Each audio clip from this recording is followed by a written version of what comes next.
An elderly man lay in a hospital bed, instructing Sweetie to look after her sister and mother and support them.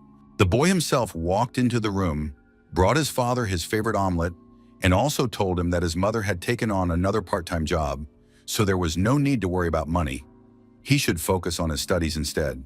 His younger sister turned to him and asked him to try the candy she was holding, saying it was delicious, but what mattered most to him was that she was obeying their mother. The decision to go to school forced the main character to move forward, but suddenly one of the students walked in and asked how Sweetie dared to show up here after everything that had happened. On school grounds, the other students constantly teased the boy, not leaving him alone for a single moment. One of the students started yelling at his peer that he was a weakling who didn't need to act like a hero to win a girl's heart, since that was long outdated. For the girl the main character liked, the most important thing was that he not let others down and not worry about her, because now he needed to look out for himself. The conflict between the students continued on the street, and they didn't even notice a car approaching them at high speed. The car was moving at high speed, and the driver didn't even notice the pedestrian on the road right away, but it was already too late. It all happened so fast that everyone around didn't have time to comprehend what was happening and could only watch the events unfold in confusion and surprise, unable to believe their eyes. For Suida, it all ended in a horrific tragedy that changed his life forever and left him with a sense of fear, sadness, and helplessness. The most important thing for the protagonist was whether he could survive and stay alive, despite all the dangers that suddenly surrounded him on all sides. None of those present expected such a turn of events, for everything happened suddenly and radically changed the course of the situation. While everyone present was in a panic and didn't know how to act in this situation, the protagonist silently apologized to his mother and little sister for not being able to protect them. As the young man was about to lose consciousness, he immediately realized that if there was a next life, he would definitely protect those who were most precious to him. The events that followed unfolded on the magical continent of Arkanas, where a new story full of dangers and trials was beginning. There was a place on the continent where all kinds of events were held, and on this day, the annual divine blessing was taking place there. According to the rules of this event, children under the age of 6 were to offer the gods the most precious thing they possessed, for this would determine their fate in the future. In the center of the blessing site stood a man who explained that after a child offered a gift, the gods would send a messenger who would sense the child's hidden power and grant them the chance to become a mage. Among the crowd of children eager to participate was a boy who asked his mother if his favorite candy would be suitable for the gods. But his mother didn't know, since the gift was supposed to resemble a precious stone, like those worn by nobles. One of the women noticed that Lady Blanca's stones looked very precious and was greatly surprised by their beauty and elegance. The lady herself explained that the more valuable one's status, the greater the chances of success. So the children tried to offer the gods the most valuable things they had in their hands. Among those present, there was also talk that the Ryan family had spent all their fortune on this blessing in an effort to ensure their children's success. Despite the fact that people would be talking about them, this family came to the event because it was important to them that their children gain knowledge they could use in the future. For some of those present, it came as a surprise when they heard this, as everyone understood that if their children did not receive the blessing, it would be a disaster. The head of the family, Holt Ryan, risked everything to ensure his loved ones had the best possible future and were given every opportunity for success. In his opinion, his 2 youngest children, Lucas and Julia, were the smartest of all in their family and would definitely receive a blessing from the gods. The tension grew as the host decided who to call next, and all the children watched his every move, waiting for their chance to be chosen. The next one called was Julia Ryan, who immediately stepped forward and prepared to offer her gift to the gods, closely watching the reaction of those present. When the girl approached the altar, she immediately placed a golden crown set with diamonds, closely watching to see how the gods would receive her gift. Something amazing happened around her that she couldn't explain, and she felt a mixture of fear, surprise, and awe. Not understanding what was happening, the young lady thought it might be a blessing and felt a mixture of joy, surprise, and excitement. Julia wasn't the only one surprised when she saw the 7th level for the first time in 20 years. She couldn't hide her admiration. For the Ryan family, it was a miracle, for the girl had finally been able to manifest her power and receive the gods' blessing for the future. Standing confidently on her feet, the young lady raised her head and took a deep breath, feeling the power filling her body and mind. At the same time, The youngest child of the family felt both joy and a slight dizziness from the unexpected events unfolding around her. Despite their excitement, the parents understood that the girl had presented the crown of the Way of Thunder, which, though not worth the family's entire fortune, possessed great power and could bring the gods' blessings. Some of those present did not share in the joyful news concerning the family's daughter, for another child was supposed to present a gift, and it was believed that the son, specifically, should receive the secret treasure. Lucas's father approached him, adjusted his tie, and offered a few words of encouragement to boost his confidence before the important moment. Having received his father's support, the young man realized that his time had come to step forward and present his gift to the gods without a moment's hesitation. Confidently taking the sword from the chest, the young man felt a surge of strength and determination, ready for all the trials that lay ahead of him. When everyone saw the object the protagonist was to offer as a gift to the gods, they were amazed by its magical power and the grandeur that emanated from it. The creator of fire was Vulcan, the god of fire, and Lucas knew this too, so he prepared himself carefully and with respect for the power that belonged to him. Despite his fear, the protagonist walked confidently toward the altar, while his little sister quietly wished him luck and supported him in spirit. Seeing that Ryan, the son of the family, wanted to make an offering, the host was quite surprised, for the sword turned out to be a very valuable object and a rare relic. Those who knew the family understood that the father had staked everything on his son to ensure his success in a future full of possibilities. When the sword was placed in the right spot, something strange and unusual began to happen, surprising everyone gathered around the altar. The event took place outdoors, and everyone noticed that after the young man placed his object, the sky changed color, creating an incredible spectacle. This sight amazed everyone, as no one had ever seen anything like it before, and Ryan, the head of the family, immediately wondered if this could be the 9th level of mastery. The fire burning around the altar was meant not only to illuminate the area, but also to radiate magical energy that could be felt by everyone present. Everything around them instantly turned bright red, as if the flames had engulfed the air and filled the space with magical energy that amazed everyone present. In the center of this spectacle stood Lucas, who couldn't understand what was happening and felt a mixture of fear, awe, and surprise. The young man was overcome with even greater wonder when the sword rose high above him and radiated a magical light that flooded everything around. With every passing minute, the boy grew more and more amazed by the magic surrounding the sword and the incredible changes taking place around the altar. Carefully observing everything that was happening, the young man tried to understand the nature of the magic and predict the events that might follow. The protagonist's body was filled with a wondrous energy that surged within him, granting him strength, resolve, and an incredible sense of power. Gradually, everything pointed to the spectacle coming to an end, and those present began to prepare for its conclusion, feeling awe and wonder.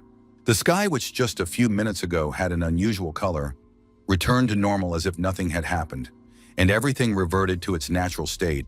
After it was all over, the boy's family was deeply worried about him, while the rest of the crowd couldn't understand why the messenger of the gods hadn't appeared.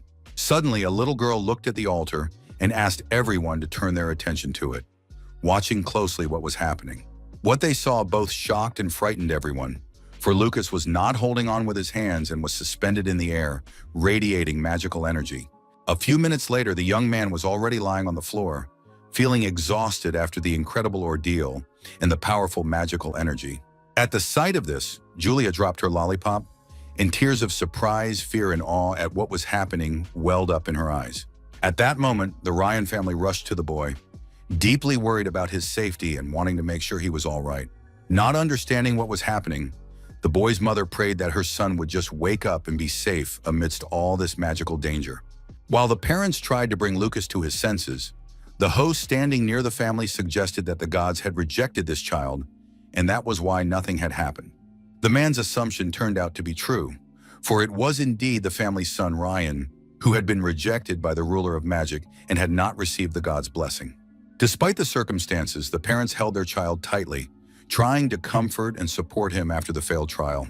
The following events took place in the domain of the god of fire, where something unusual had already begun to happen, changing the atmosphere and filling the space with magical energy. After the Ryan family presented the sword that had nearly destroyed the Lord of the Element to the altar, he became enraged, for the blade still bore traces of the attempts to destroy it. Standing beside him was his young assistant, who tried to help calm his mentor and soften his anger.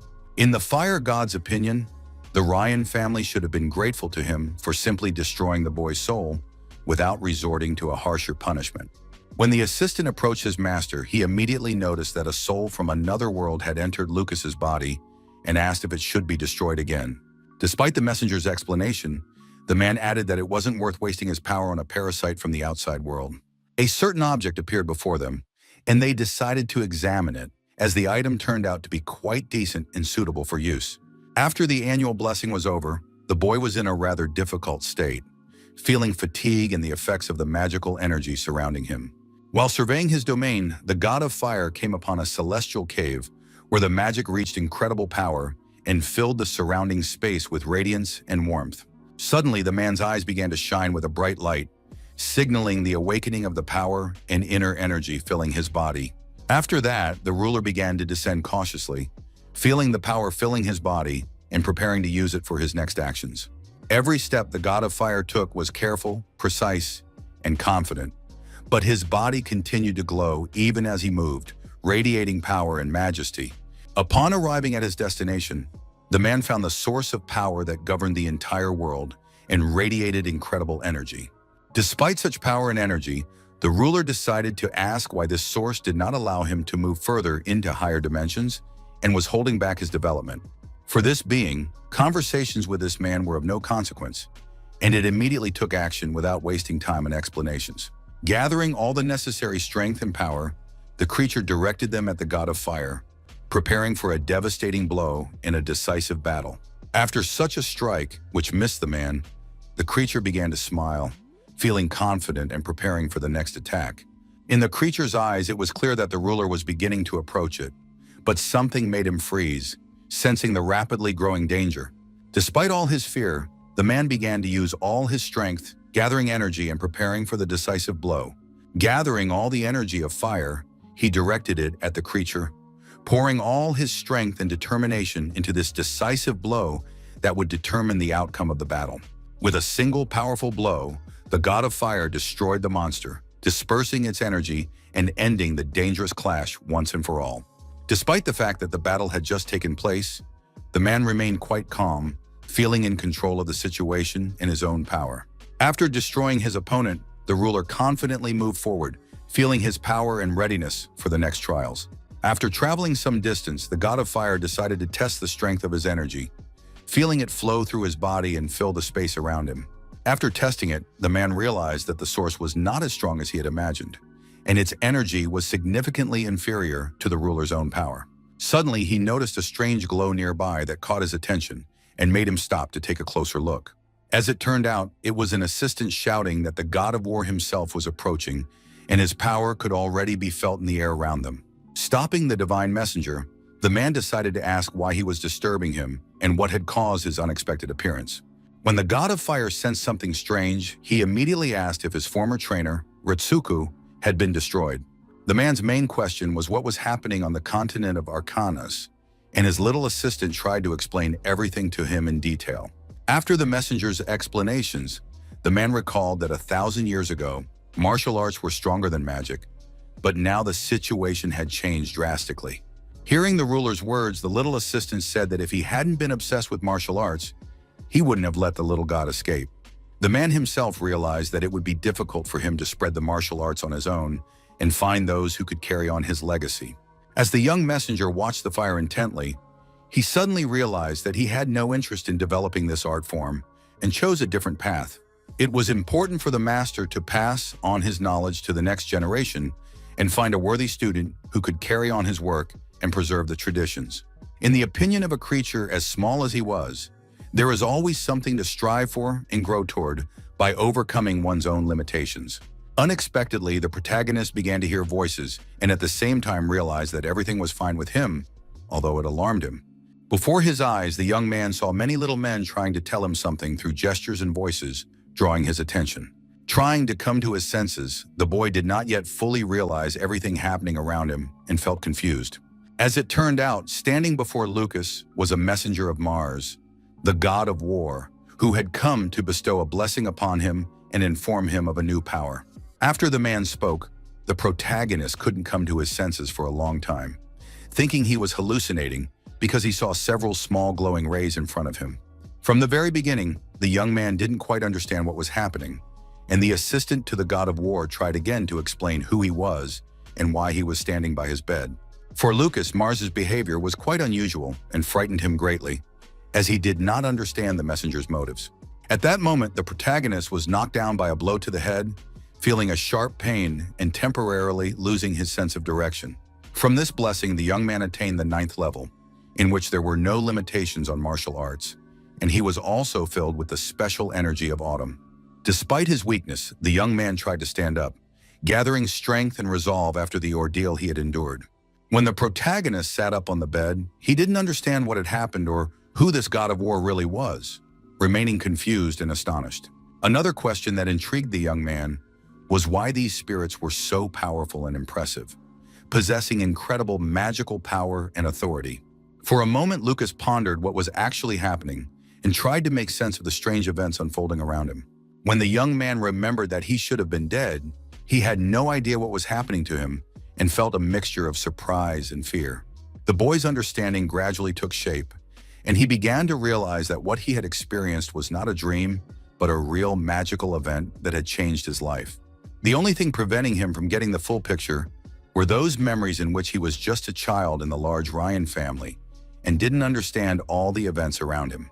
At that moment, the young man thought the gods were simply mocking him and deliberately preventing him from understanding what was happening and how to proceed.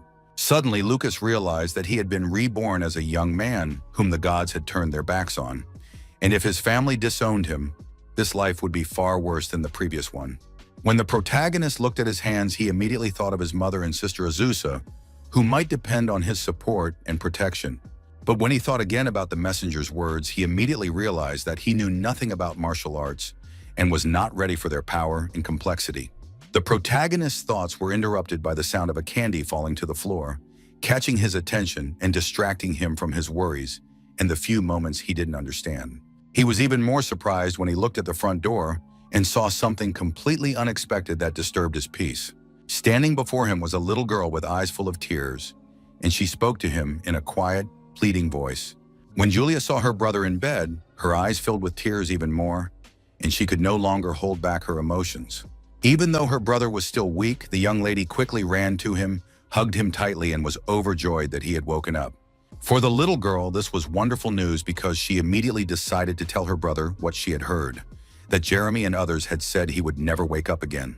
The boy immediately decided to calm the young lady down and realized that it was his sister, Lucas, who was very concerned about his condition and happy about his awakening.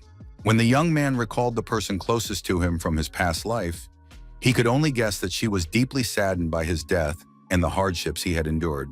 Seeing how his younger sister treated him, he immediately realized that this time he would do everything to protect his loved ones and rely on the help of the god of war.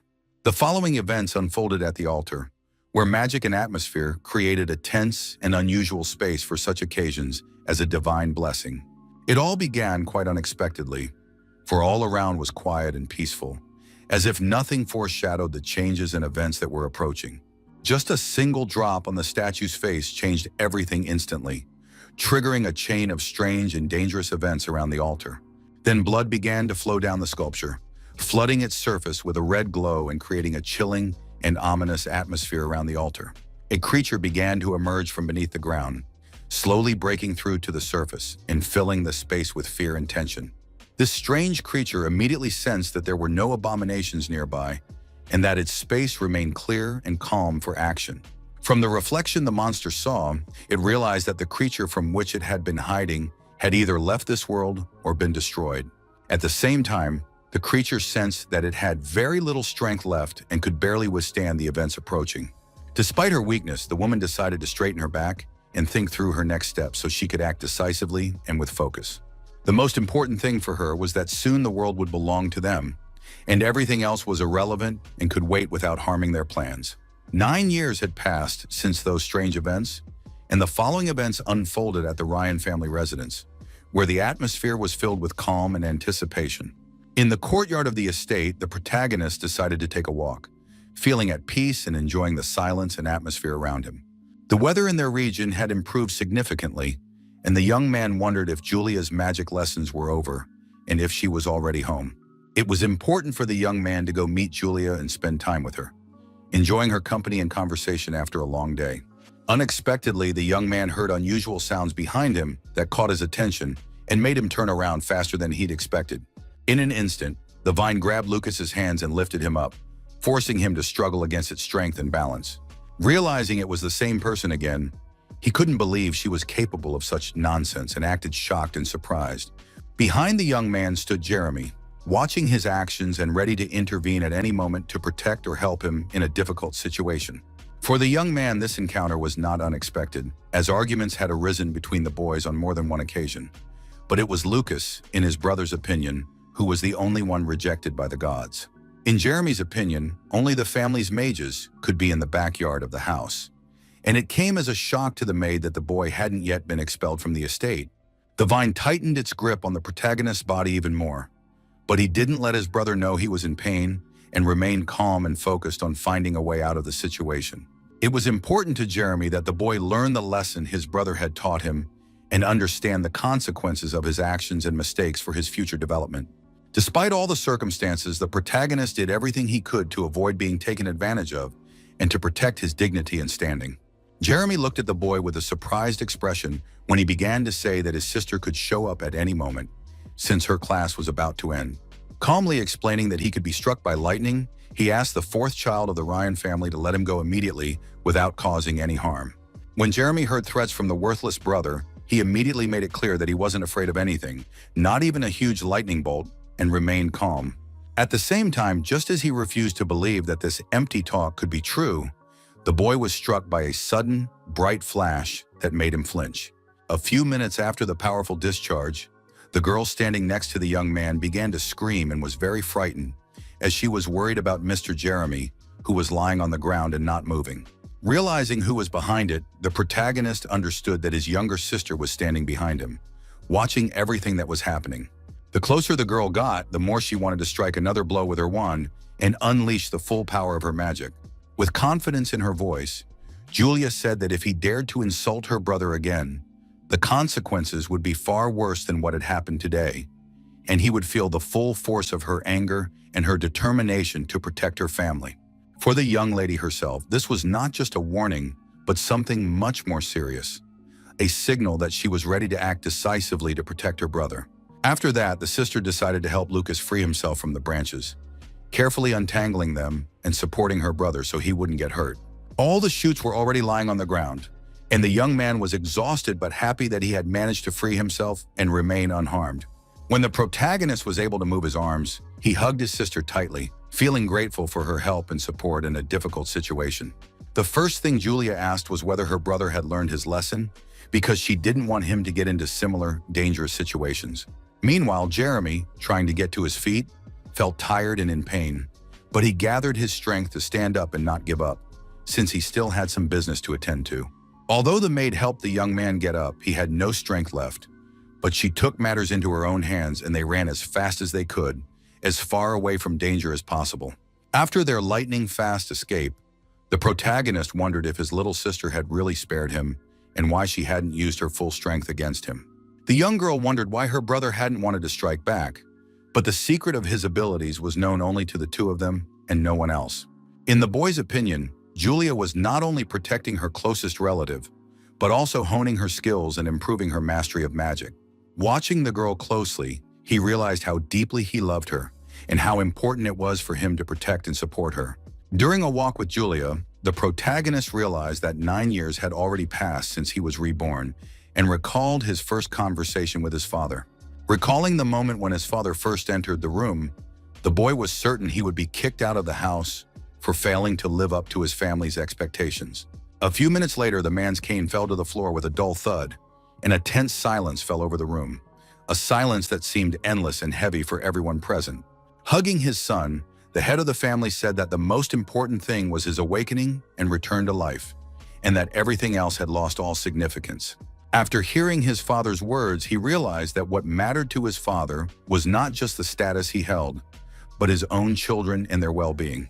Despite the fact that his father held a knighthood and was rarely at home, he remained a loving man and a caring father. Even when he learned that his son had begun training in martial arts, he immediately sent a letter advising him to make use of the books from the family archive. After carefully reading this information, the protagonist decided to take action and use the knowledge he had gained to improve his skills. Surprised that his father supported him, he was taken aback, as he had been certain the opposite would be true. If not for these letters, the boy would not have been able to carry out a bold plan he had long contemplated and prepared for, and the knowledge he gained allowed him to act with confidence and determination. At home, no one could ever figure out where the young master, Lucas, was running off to, since he was too young and his actions seemed incomprehensible and unpredictable to everyone present. According to one of the servants, there was no need to worry about the young man, since he didn't even know how to use magic and would most likely be expelled from the estate.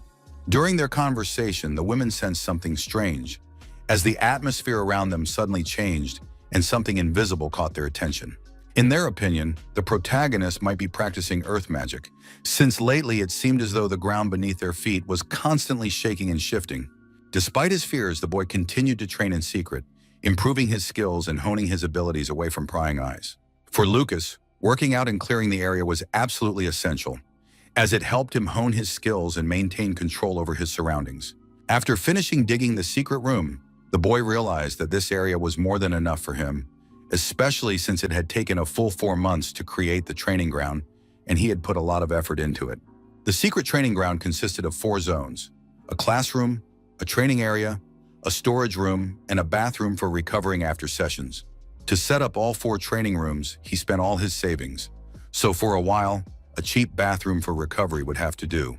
After construction was completed, Lucas began training daily, honing his skills and refining his combat and magical abilities, dedicating time to physical conditioning and developing control over his power.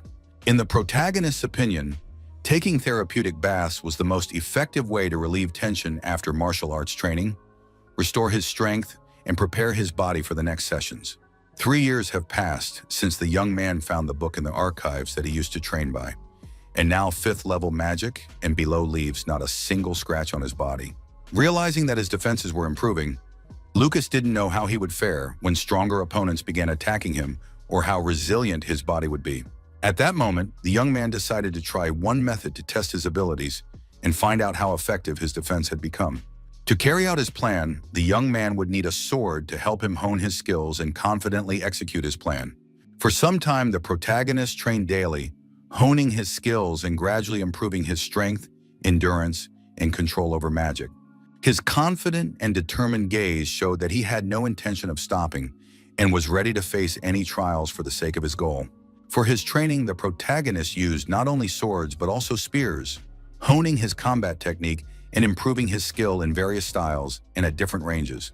With each passing day and every movement, the young man's skills improved, becoming more precise, powerful, and controlled, bringing him closer to true mastery. After one of his training sessions while using a spear, the young man destroyed his dummy with the force of his strike, demonstrating significant progress in his combat skills. Thanks to these sessions, Lucas had already mastered the 4th level of the Thunder Spear, which summons clouds, but despite his achievements, he sought to practice even more complex skills. Over the course of 9 years, the young man's skills continued to grow, but he was preoccupied with a single question that wouldn't leave him alone, even during training. While reading books, the boy learned that when a martial arts master reaches a certain level, they encounter the limits of their own abilities. The only way to transcend those limits is to achieve enlightenment, but those who attempt it often fall into despair, so almost no one chooses this path, even though it is no less powerful than magic. Armed with all this knowledge, the protagonist considered himself different and was convinced that he could achieve more than others despite all the difficulties. With a calm mind, the young man continued to train, focusing intently on honing his skills and moving confidently toward his goal. Assessing all his capabilities, the young man decided to train some more at the punching bag, honing the strength, speed, and accuracy of his strikes. Each of his strikes became stronger, more precise, and more controlled with every attempt, demonstrating gradual progress in his skill. During the session, dust swirled around the punching bag, creating a sense of motion and highlighting the power and intensity of each of the young man's strikes. The dust rose high from the power of the strikes, showing the strength and precision of each of the young man's movements, and his skills grew stronger with every strike. This time, Lucas reached the 5th level of the Exploding Fist of Frenzied War ability, demonstrating significant progress in his skill and combat strength. Realizing that the levels were constantly rising, the young man wondered if there was truly a limit to his potential and how far he could advance in his mastery. In the young man's own opinion, the assumption that wouldn't leave him alone might be true, for he had been awarded a divine blessing, and this gave him hope for great possibilities. The young man's musings on the limits of martial arts were interrupted by the chime of a clock, reminding him of the passage of time and bringing him back to reality. Thanks to the clock, the protagonist remembered that Holt was coming and that a family evening with his loved ones awaited him. After changing his clothes, Lucas headed to dinner, feeling a slight nervousness and, at the same time, joy at the prospect of seeing his family. When the young man opened the door, he immediately saw the people dearest to him who were already sitting at the table, waiting for him with smiles and warmth in their hearts. For the head of the family, Ryan, it was a pleasure to see his son, since it had been 6 months since their last meeting, so he immediately invited him to join them at the table. Delighted that his closest family members would be gathered around the same table, the young man accepted his father's invitation and walked over to the empty seat with a smile on his face. The head of the family's first announcement was that he had enrolled Lucas in the Allen Magic Academy, which was opening a special martial arts department, and Jeremy didn't like this news at all. Realizing that the path the boy had chosen was quite difficult, he knew his father believed in him and explained that the entrance exams would begin next week. After hearing the news, the protagonist expressed his gratitude for the opportunity to pursue what he loved and continue honing his skills. In the young man's opinion, it didn't matter what world he was in. The main thing for him was to be able to protect what was important, but to do so without standing out or causing major problems. The next thing that surprised Lucas was that his younger sister decided to tell Mr. Ryan something, sparking his curiosity and a slight sense of excitement. For the girl, the main thing was for the man to approve of her desire to attend classes at the Allen Academy and support her in developing her skills and abilities. It came as a big surprise to her father that his 11-year-old daughter also wanted to enroll in the school, despite her young age. But the girl explained that they might have an elite class where age didn't matter. When the young lady handed the letter to the head of the family, she immediately explained that she had already received an invitation from the academy to study there. Taking the letter in his hands and reading it, the head of the family was quite surprised by this turn of events. The girl's reputation was so remarkable that it had reached the level of the Allen Academy, and her parents were proud of this. They also noted that in the near future, they would witness the birth of a powerful mage in the family. After hearing their parents' words of support, the young people were very happy, but not everyone present shared in this joyful news and remained reserved. One of the young men didn't understand why Lucas was being given such privileges, since he didn't see him as a worthy student of the academy. He was only concerned about his own reputation, which could be ruined if his brother actually enrolled in the institution. Unexpectedly for the young man himself, someone grabbed him by the jacket and yanked him sharply toward them, forcing him to turn around and see who it was. Even though the boy was sitting at the table, he shouted loudly, but he was calmed down and asked to behave more politely. None of those present knew why the young man was behaving that way, as he was upset about something and was overwhelmed by his own thoughts and emotions.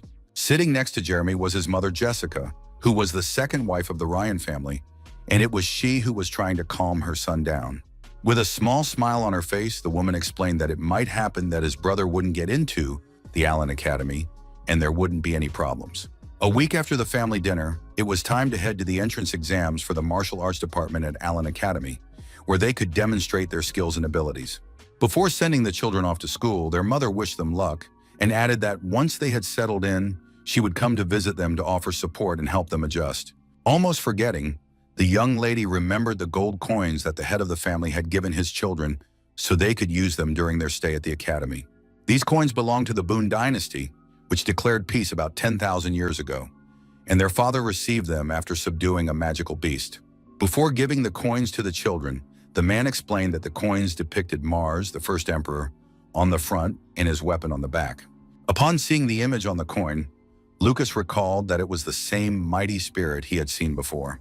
When all the preparations were complete, the parents asked only one thing, that the children keep the coins as a talisman and remember the family support. The main character felt lucky because he had been blessed to live in a loving and caring family. Despite their excitement, the children confidently set off on their journey, ready for new challenges and adventures with determination and faith in their own strength. A few hours after they set off, everyone realized they needed to set up camp to rest and regain their strength. During the break, Mr. Fondant explained that if they set out tomorrow morning, they would arrive in the city of Daku, where the academy is located, by nightfall. When she heard her husband say they would arrive in the city so quickly, Julia immediately asked what interesting sights there were to see there.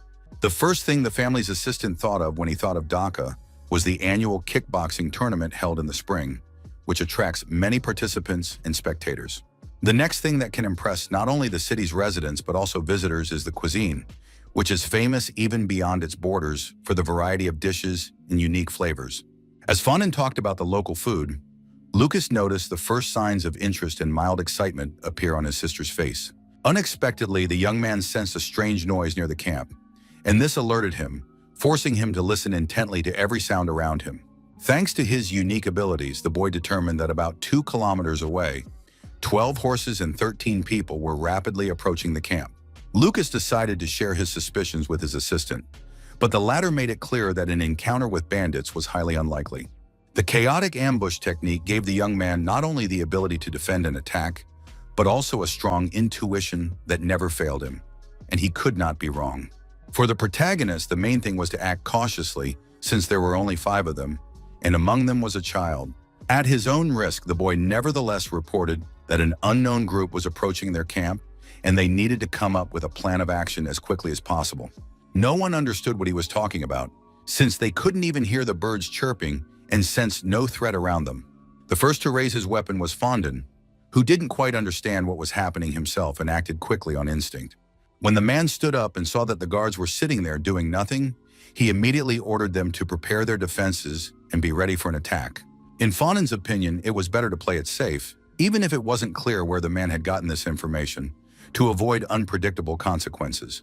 Unexpectedly for everyone, the group quickly arrived at the camp, causing surprise and tension among those present, as the group hadn't had time to come up with a plan on how to proceed.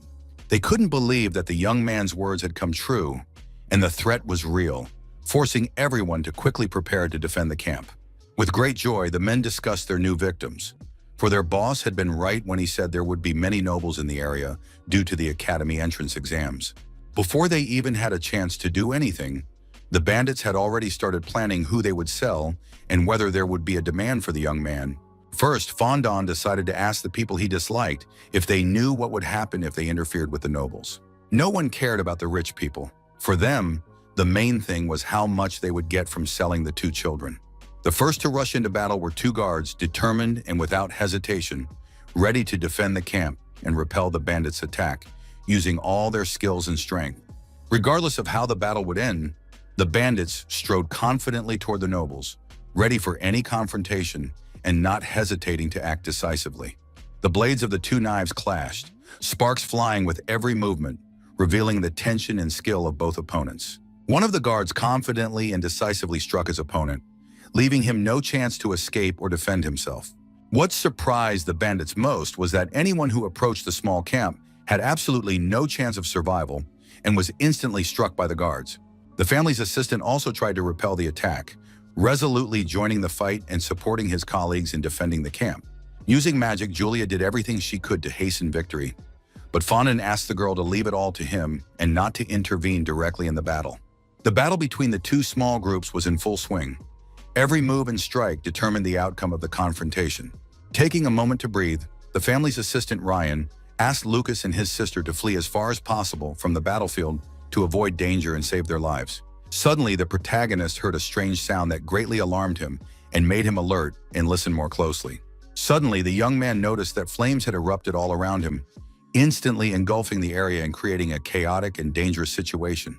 What surprised him most was the behavior of one bandit, who acted completely unpredictably and risked everything for his own gain. After what he saw, Fondant couldn't understand. Could there really be a mage among the group who possessed such power? Turning away from the unexpected blow, the man shouted at his men to run into the forest as fast as they could and save themselves from danger.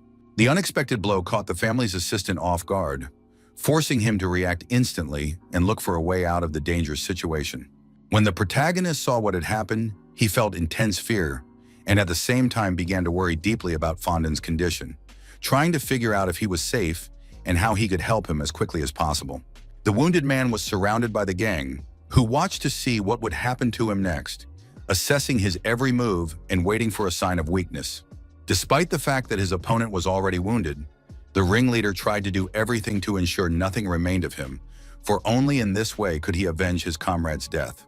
Although the wound didn't seem too serious, the man didn't give in to the criminal's threats and immediately made it clear that he would protect the children at the cost of his own life. Seeing that the man was ready to do anything for him and his sister, the young man immediately decided that, despite his reluctance to reveal his true power, the assistant was only at the second level of martial arts and would not be able to handle the mage. Everyone knew of Fondin's kindness toward him. Despite his own parents, he regarded him as a true member of his family. The life of his closest relative was at stake, so it was important for the young man to help and do everything possible to save her. On his own initiative, the protagonist decided to help his family. He asked his sister to hide, while he himself headed to the front lines to confront the threat. The young lady obediently followed her beloved brother's instructions, carefully heeding his guidance and staying away from danger. Unobtrusively but resolutely, Lucas tried to reach a secret hideout to avoid arousing suspicion and secure a favorable position for the start of the battle. Despite his wounds and exhaustion, Fondin continued to defend the camp, resolutely repelling attacks and giving the enemy no chance. His strength was fading with every passing moment, slowing his movements and hindering his ability to defend himself effectively. Suddenly, one of the bandits appeared behind him and tried to strike, but his movements were quickly spotted and repelled. When the man immediately realized that the end had come, he gathered his last strength to protect the children and prepare for the decisive moment. A complete silence suddenly fell around the assistant, and at the same time, he felt a strong shock from what was happening around him, as if time had frozen and everything had fallen silent, creating a sense of absolute tension. Everyone present was frightened because they didn't understand what was happening and felt the tension growing with every passing moment, enveloping everything around them. With each successive blow, the thugs completely lost their strength and suffered a crushing defeat, having no chance to resist. No one could even move from where they stood, as if paralyzed by fear and stunned by the power unfolding before their eyes. In the protagonist's hands was a hidden object that allowed him to harness his power and keep it under control. It was fitting for the young man that he had reached the fourth level of the Storm Strike and could now calmly destroy opponents who were weaker than him. No one understood what had happened or who had so skillfully wiped out the men, leaving behind only shock and complete bewilderment. One of the gangsters who had survived became furious and realized that they had been wiped out in a matter of seconds. Fear quickly turned to rage and despair, forcing him to act rashly and rush forward regardless of the danger. Enraged at everyone involved in this incident, the man decided to take Fondin with him and lead him to a safe place, or use him for his own purposes. A large red sphere formed around the family's assistant, capable of reducing the force of his opponent's attacks and creating a protective aura around him. Fondin had no strength to evade the attack, but he was grateful to himself for having done everything possible to keep the children alive and unharmed. A slight smile appeared on the man's face, and he immediately gave thanks for the help provided to him by higher powers. The main character arrived just in time to assist his aide, aiming to destroy the power directed by the opponent, while Fondin remained quite surprised by the situation. Lucas directed all his power toward destroying the force that threatened everyone around him, concentrating his energy with maximum precision and determination to neutralize the enemy. With tears on his face, Fondin felt joy that it was all over. His heart was filled with relief and gratitude that the children and the assistant had remained alive and unharmed. When the thug saw the young man in front of him, he was surprised that his fireball had been blocked, and this enraged him even more, causing him to act rashly and aggressively. But despite these circumstances, the mage was able to attack with an ice ball, using his abilities to control the situation and maintain his advantage in battle. Seeing that the man would not give up, the protagonist made it clear to him that it was all over for him and that there would be no more resistance. With all the strength Lucas possessed, he struck his opponent, applying all his accumulated power and precision of movement. All that remained where the bandit had stood was his horse, which was frightened and frantically trying to flee the chaos that had erupted around them. After it was all over, the young man slowly got to his feet, while Fondin stood there in astonishment, with many questions for him about the power and actions he had just witnessed. Amazed by the boy's talent, the man found it incredible that Lucas had been able to defeat a high-level mage by displaying such incredible strength and skill. But despite this, Fanon remained in shock at what he had seen, unable to believe his own eyes and trying to grasp the extent of the young man's power. The events that had befallen the group were not yet over when the men again heard something strange behind them and sensed tension in the air. Something strange began to emerge from the ground, something none of them had ever seen before, and it immediately captured their full attention, evoking fear and astonishment. Lucas and Fondant had only one question: what had suddenly appeared before them and what danger it might pose? As soon as it appeared before them, the monster began to let out loud screams that terrified everyone present and pushed the tension to the limit. Even though those present didn't know if this monster posed a threat, the protagonist immediately became alert and tried to do everything possible to protect the wounded man. With every step, the creature continued to scream, and the sense of fear among those present only intensified, forcing everyone to watch it warily. Carefully watching the monster, the young man tried to figure out what kind of creature it was and what danger it might pose to him and everyone around. When the creature came quite close to Lucas, he realized he didn't want his sister to see the terrifying creature, so his mission became to destroy it before it could harm or frighten his family. The monster tried to grab the protagonist with its claws, but he managed to dodge in time and avoid danger, maintaining control of the situation. After the young man had avoided the danger, he struck a blow aimed at neutralizing the monster and protecting everyone around him. Despite the blow, Lucas was quite surprised by the monster's strength and reaction, as it proved to be more resilient than expected. Suddenly, the monster launched a fierce assault, and its attack became swift and dangerous, forcing everyone to defend themselves with the utmost caution. To the protagonist's surprise, the creature began using its paws to lift the remains of the slain bandits and examine them, creating a chilling atmosphere among those present. The next thing that struck everyone present was that the beast had become more powerful and stronger, but no one understood what to expect from it. Near one of the monster's eyes was a strange mark that gave it an even more eerie and mysterious appearance. The young man had only one theory: that this mark might be a symbol of control over the dead and indicate the monster's incredible power. No one understood what the monster was about to do or what threat it might pose to everyone present. Despite the fact that the creature had already caused harm, it sought to destroy the living as well, stopping at nothing to claim new victims. Deciding that ordinary attacks were ineffective, the protagonist resorted to more radical methods to neutralize the threat. Refusing to give up, the monster continued to attack, increasing the speed and power of its strikes to overcome its opponent's resistance. When the creature came closer, the young man landed several blows aimed at weakening it and protecting himself and those around him. The closer the young man got to the monster, the stronger its influence and the danger emanating from the creature became. To destroy the monster, Lucas decided to use a power called an aura explosion, which could neutralize the creature and protect everyone around him. From a single such powerful strike, the creature was sent flying far from the battlefield and lost its balance under the force of the attack. But even then, the monster retained a wicked smile, demonstrating its resilience and the danger it still posed. After the battle, Lucas tried to return to his camp and rest a bit from the exhausting struggle and tension. Finding a comfortable spot to rest, the protagonist decided to sit down and catch his breath after everything that had happened. With a calm heart, the boy exhaled, and at that moment, his younger sister approached him with words of concern and curiosity. Julia ran up to Lucas, and he felt incredible joy seeing her alive and well after all the dangers. His heart filled with warmth and gratitude for her safety. Hugging her brother, the girl immediately said that he was really cool because he had managed to defeat all the bad guys and protect everyone around them. After everything was over, Fanon approached the children and asked what had happened to understand the events and make sure they were safe. It wasn't long before the group heard strange sounds again coming from the dark corners around them, causing everyone to be on guard and prepare for a new danger. A horse appeared on the horizon that no one recognized, and it immediately caught everyone's attention with its unusual appearance. A girl sat on the horse in an unusual way. At first, she didn't notice anyone and seemed completely lost in her own thoughts, as if she were in another world. Once the animal had fully emerged from the bushes, everyone present could make out the young lady, who was bound and looked frightened and helpless. Opening her eyes, the stranger was surprised to see a group of people in front of her who were watching her with curiosity and wariness. Meanwhile, somewhere deep in the dungeon, something strange was happening that filled the air with tension and mystery, as if the place itself were coming to life under an invisible force. A young creature sat on the throne and said that number 44 had already been eliminated, smiling enigmatically as if taking pleasure in the events unfolding around it. At that moment, the monster's priority was to regain its strength and once again become a threat to anyone who dared to oppose it.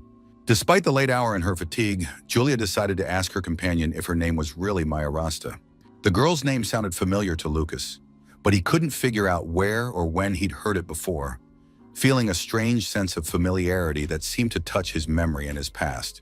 When Julia heard her brother's guess, the name seemed familiar to her as well, and she felt a strange sensation, as if she had already encountered it in her memory or heard it somewhere before. The protagonist recalled that the Rasta and Ryan families lived near the city of Daku, and this brought back memories of past events and familiar people from that region. Another thing was bothering Julia, and she immediately decided to ask how it had happened that she'd been attacked by thugs and why events had unfolded so unexpectedly for her. After the young people began talking about this, tears welled up in Maya's eyes and she felt a wave of emotions she couldn't contain, leaving her stunned and bewildered. Unable to hold back her tears, the girl recounted how, a few hours earlier, bandits had attacked their carriage and how she had barely managed to survive, left in fear and helplessness amid the chaos of events. What the young lady said next was truly horrifying, for the scoundrels had killed her guards one by one, leaving her alone amidst the chaos and danger. Even more chilling was the story of the maid who tried to protect her mistress, but failed and fell victim to the bandits, leaving the girl completely alone in the midst of danger. Despite the fact that Maya said she was a noblewoman, they didn't care and continued their violence regardless of her status or pleas for mercy. For the bandits, the main thing was to carry out the order regardless of the consequences and the fact that their actions harmed innocent people. In the girl's opinion, it was important for them to kidnap noble children specifically to carry out the order or receive a reward, regardless of the danger and suffering of the victims. Seeing how her new acquaintance was suffering from the ordeal, Julia tried to calm her down, explaining that the bandits could no longer harm anyone because they had already been eliminated. After hearing this, Lucas reflected on what had happened and tried to grasp the magnitude of the events, as well as figure out how to avoid such danger in the future. Late at night, after the exhausting events, Fondon and the protagonist sat down to have dinner, and the man immediately mentioned that the girls had already gone to rest, leaving the place quiet and peaceful. It was important for the young man to hear the man's opinion after Mrs. Mai's story in order to grasp the true scale of the events and receive advice on what to do next. Despite everything he had been through, the family's assistant thought clearly and sensibly, realizing that this was not just a coincidence, but something monumental that could have major consequences for everyone around them. Agreeing with Fonen's words, the protagonist realized that these bandits could use magic and possessed incredible abilities to control the dead, making them extremely dangerous. The boy's words surprised the man and forced him to reconsider his own attitude toward the situation and assess the true level of danger.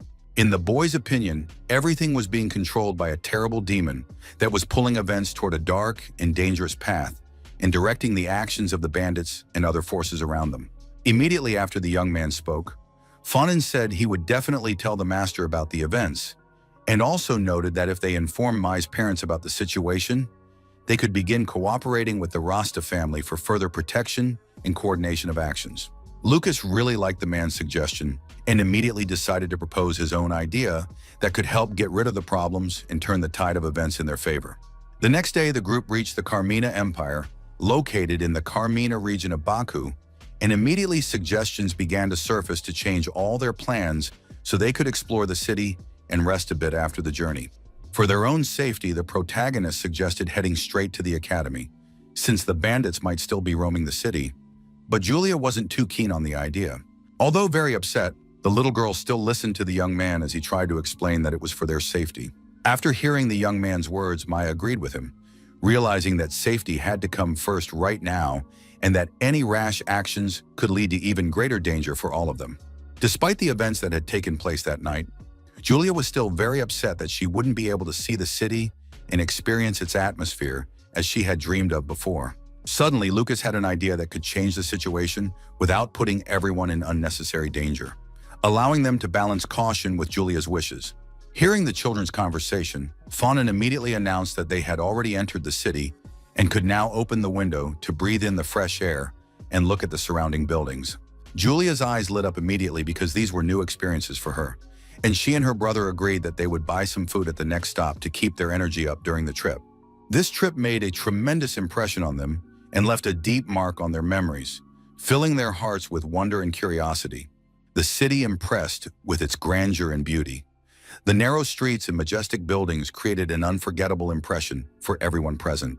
The sheer size of the area was impressive, as it was considered the largest after the capital, and its scale and the scope of its development immediately caught the eye. Even to Maya, it seemed fantastic and filled her with awe at the city's scale and beauty, which exceeded all her expectations. For an 11-year-old girl, looking out the window was a real adventure and an opportunity to experience for the first time the grandeur and beauty of the landscape unfolding before her eyes. Although the young man was already a teenager, he too was amazed by the scale and beauty revealed from the window.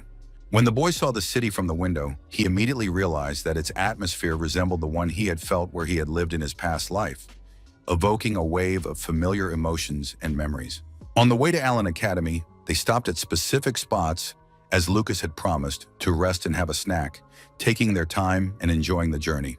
Even when Julia caught the scent of pastries, she couldn't hide her delight and eagerly awaited the chance to try them. They stopped at a pastry stand to browse the selection and grab a bite to eat before continuing on their way. Despite the short time they had spent together, the girls had already become friends and were now tasting the local food together, enjoying new flavors and shared moments. During the trip, Lucas kept a close eye on his sister to make sure she was comfortable and safe, noticing her emotions and mood throughout the journey. Although Fondant couldn't continue guiding his charges, they happily set off on their journey, and Lucas promised to protect his sister and watch over her during the trip. In her own style, the girl began shouting that she would protect her brother and not let anyone harm him, demonstrating determination and courage despite her age. With a smile on his face, Lucas immediately replied that he would count on his little genius, appreciating her determination and willingness to help even in difficult situations. Watching the two closely, Fondant was deeply impressed by their interaction and how the brother and sister supported each other even in the smallest details.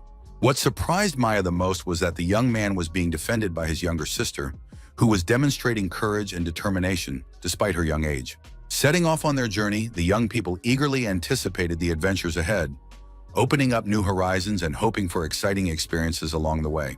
It was fascinating for her new friend to watch the brother and sister, observing their interactions, jokes, and care for one another, which filled her with admiration and brought a smile to her face. Putting recent events aside, Maya Rasta was very happy to have met new friends and to be able to spend time with people who made her feel safe and supported. Eagerly looking forward to further interaction, the young woman dreamed of exciting adventures and moments she could experience together with her new acquaintances. That evening, after their walk, Fondant remembered something important and decided to share it with Lucas, hoping the information would help him better understand the situation and the events unfolding around them. Back when Lady Maya and the young man were younger, they were quite a sight to behold as they grew up together, and she was also his fiancée, which created a special bond between them. Unexpectedly for the Ryan family, the engagement was called off because the gods had turned away and did not bestow magical talent upon the boy, leaving him without gifts despite the family's expectations. The day came when Julia and Lucas arrived for the entrance exam at the Allen Magic Academy in the southern part of the city of Daku, one of the most renowned schools known for its high standards and traditions. According to the Academy's rules, first-year students must take an entrance exam to prove their abilities and earn the right to study within the school's walls. Based on the exam results, applicants are assigned to different faculties, including the faculties of Earth, Fire, Water, and Air. And those who complete all 6 years and graduate successfully will receive the title of Mage. An announcement over the loudspeaker also stated that there is a special exception for certain students who are granted unique opportunities or special study conditions due to their outstanding abilities. The exception was that any student who passed the Mage certification exam during their studies could graduate early, without completing the full 6 years of study. While walking across the square after the entrance exam rules were announced, the protagonist noticed that his sister was upset and decided to find out the reason for her sadness. Julia was curious to see if she could take the entrance exams alongside Maya, as it was important for her to compare her abilities and feel the support of her new friend during the trials.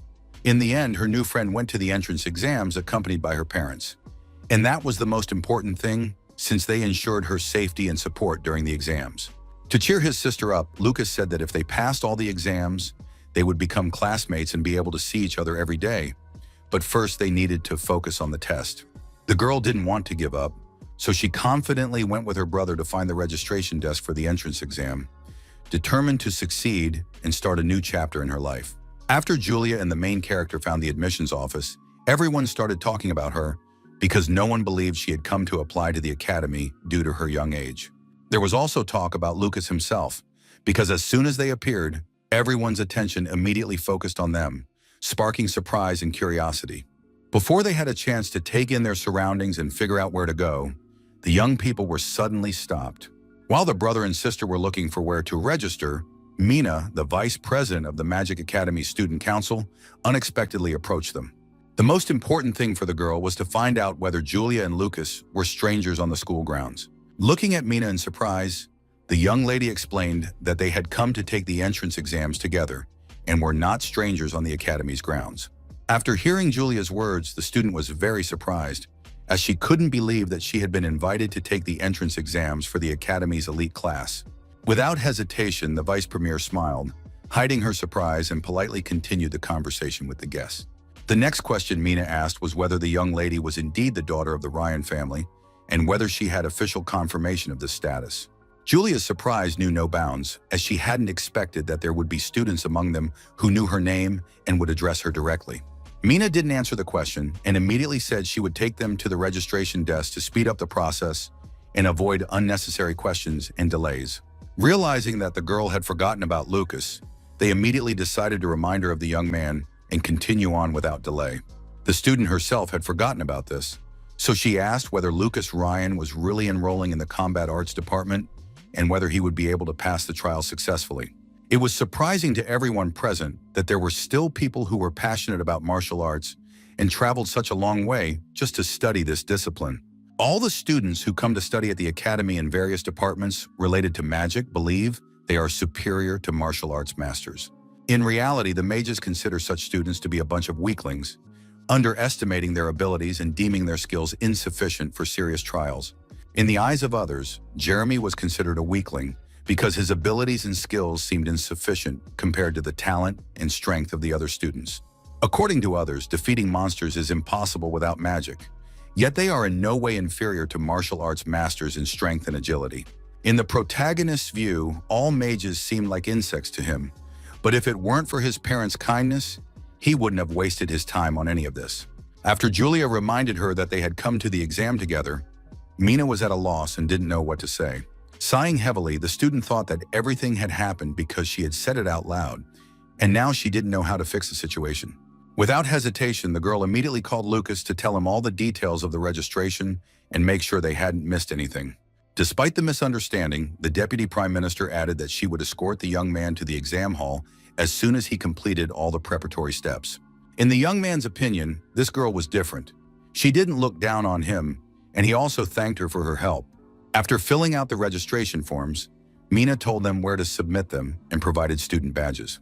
Following all the instructions, Lucas and his sister took the badges and will be sure to wear them before entering the exam hall, since they have a serial number on them. According to the rules, all applicants go through 3 stages. The first is a measurement of energy potential, and the second is a test of compatibility with the spirits of various elements. The final test was designed to check whether the applicants could control the destructive power of their magic by using a mannequin as a practice object. Another rule of the entrance exams was that all applicants undergo the same test regardless of their chosen faculty, ensuring equal conditions for every candidate. To the protagonist, this seemed strange, as it did nothing to ensure fairness, and it appeared that the organizers were indifferent to creating separate exams for the martial arts faculty. After thinking it over, the young man pretended to understand everything and stopped asking questions, deciding to focus on the upcoming tests. Thinking it over, he decided to show off his skills a bit to avoid the strange attitude toward this field and prove its value among the other students. At the location where magical potential was being measured, the students were told that they needed to place their hands on the magical light one by one to determine their level of power.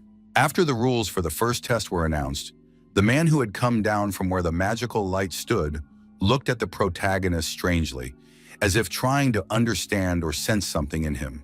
Unable to hide his surprise, the man was shocked, for he had never seen anything like this before. Such an occurrence happened only once in 1,000 years and went beyond the bounds of ordinary experience. When Lucas approached his first exam, everyone present was surprised, for his magical potential was 0, and this contradicted all the Academy's expectations and standards. The young man wasn't surprised by what he heard, since he'd faced similar impressions before and had already grown accustomed to others treating him this way. After the boy, his sister approached the magical light, ready to take the test and demonstrate her own magical potential. When they placed their hands on the sphere, the applicants were surprised, as they hadn't expected to see a purple light, which immediately caught their attention and left them in awe. One of the organizers was surprised by the girl's result, as the purple color indicated a potential of 7 out of 10, and she turned out to be one of the strongest candidates. Realizing that everyone was surprised, the young man decided to continue observing their reactions to gauge the audience's impressions. When Julia heard her brother explain that she didn't need to hold back today, she immediately began to act decisively and confidently. After hearing those words, the girl immediately focused on passing the test and set her mind on demonstrating her abilities to the fullest. When the young lady brought her hands even closer to the sphere, it immediately shone much brighter, as if responding to her touch. Throughout the hall, the bright light dazzled everyone present, creating an atmosphere of magical grandeur and thrilling anticipation before the exam began. None of those present even suspected that such a young lady could possess such immense power, capable of astonishing everyone around her. One of the organizers was shocked, for Julia had proven herself completely, displaying a golden light that was only 1 level below the 10th. The staff at Allen Academy recalled that a similar incident had occurred 2 years ago, but back then the girl was older, whereas this girl was younger and possessed incredible talent. After passing this stage, the young lady exhaled and felt a sense of relief, taking her first success as confirmation of her abilities. As she descended, Julia immediately began calling out to her brother, which surprised the applicants even more and drew their attention to the pair.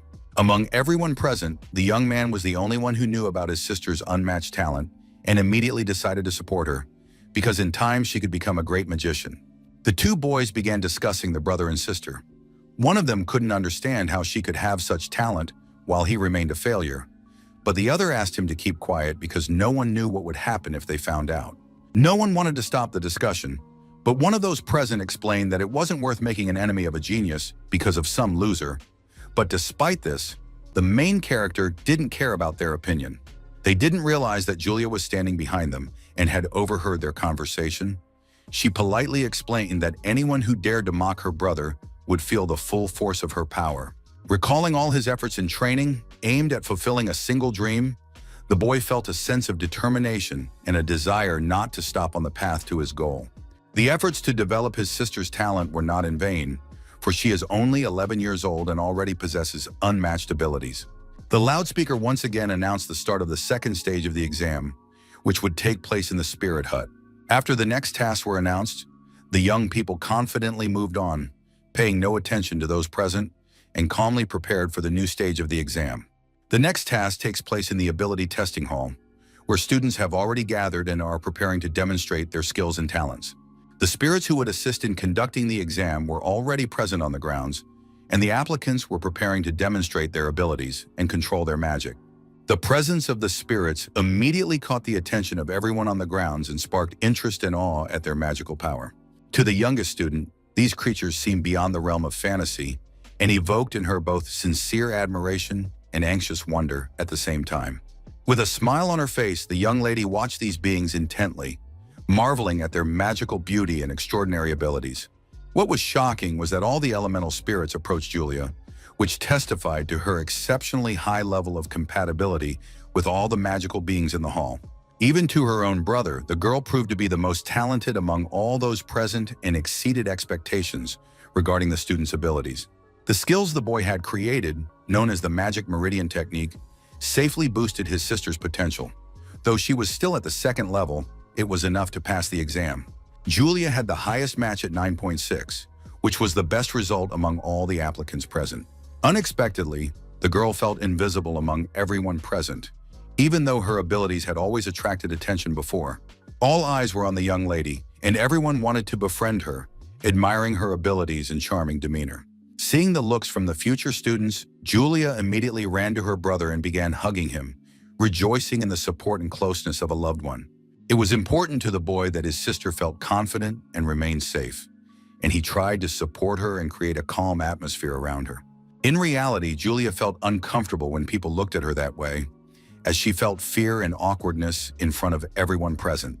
Trying to calm his sister down, the young man explained to her that she was a genius and that she would see such looks from others more and more often with each passing day.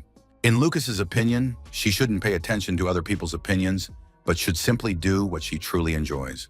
In the end, the young lady agreed with her brother's opinion because she wanted to gain experience so she could defend him in the future.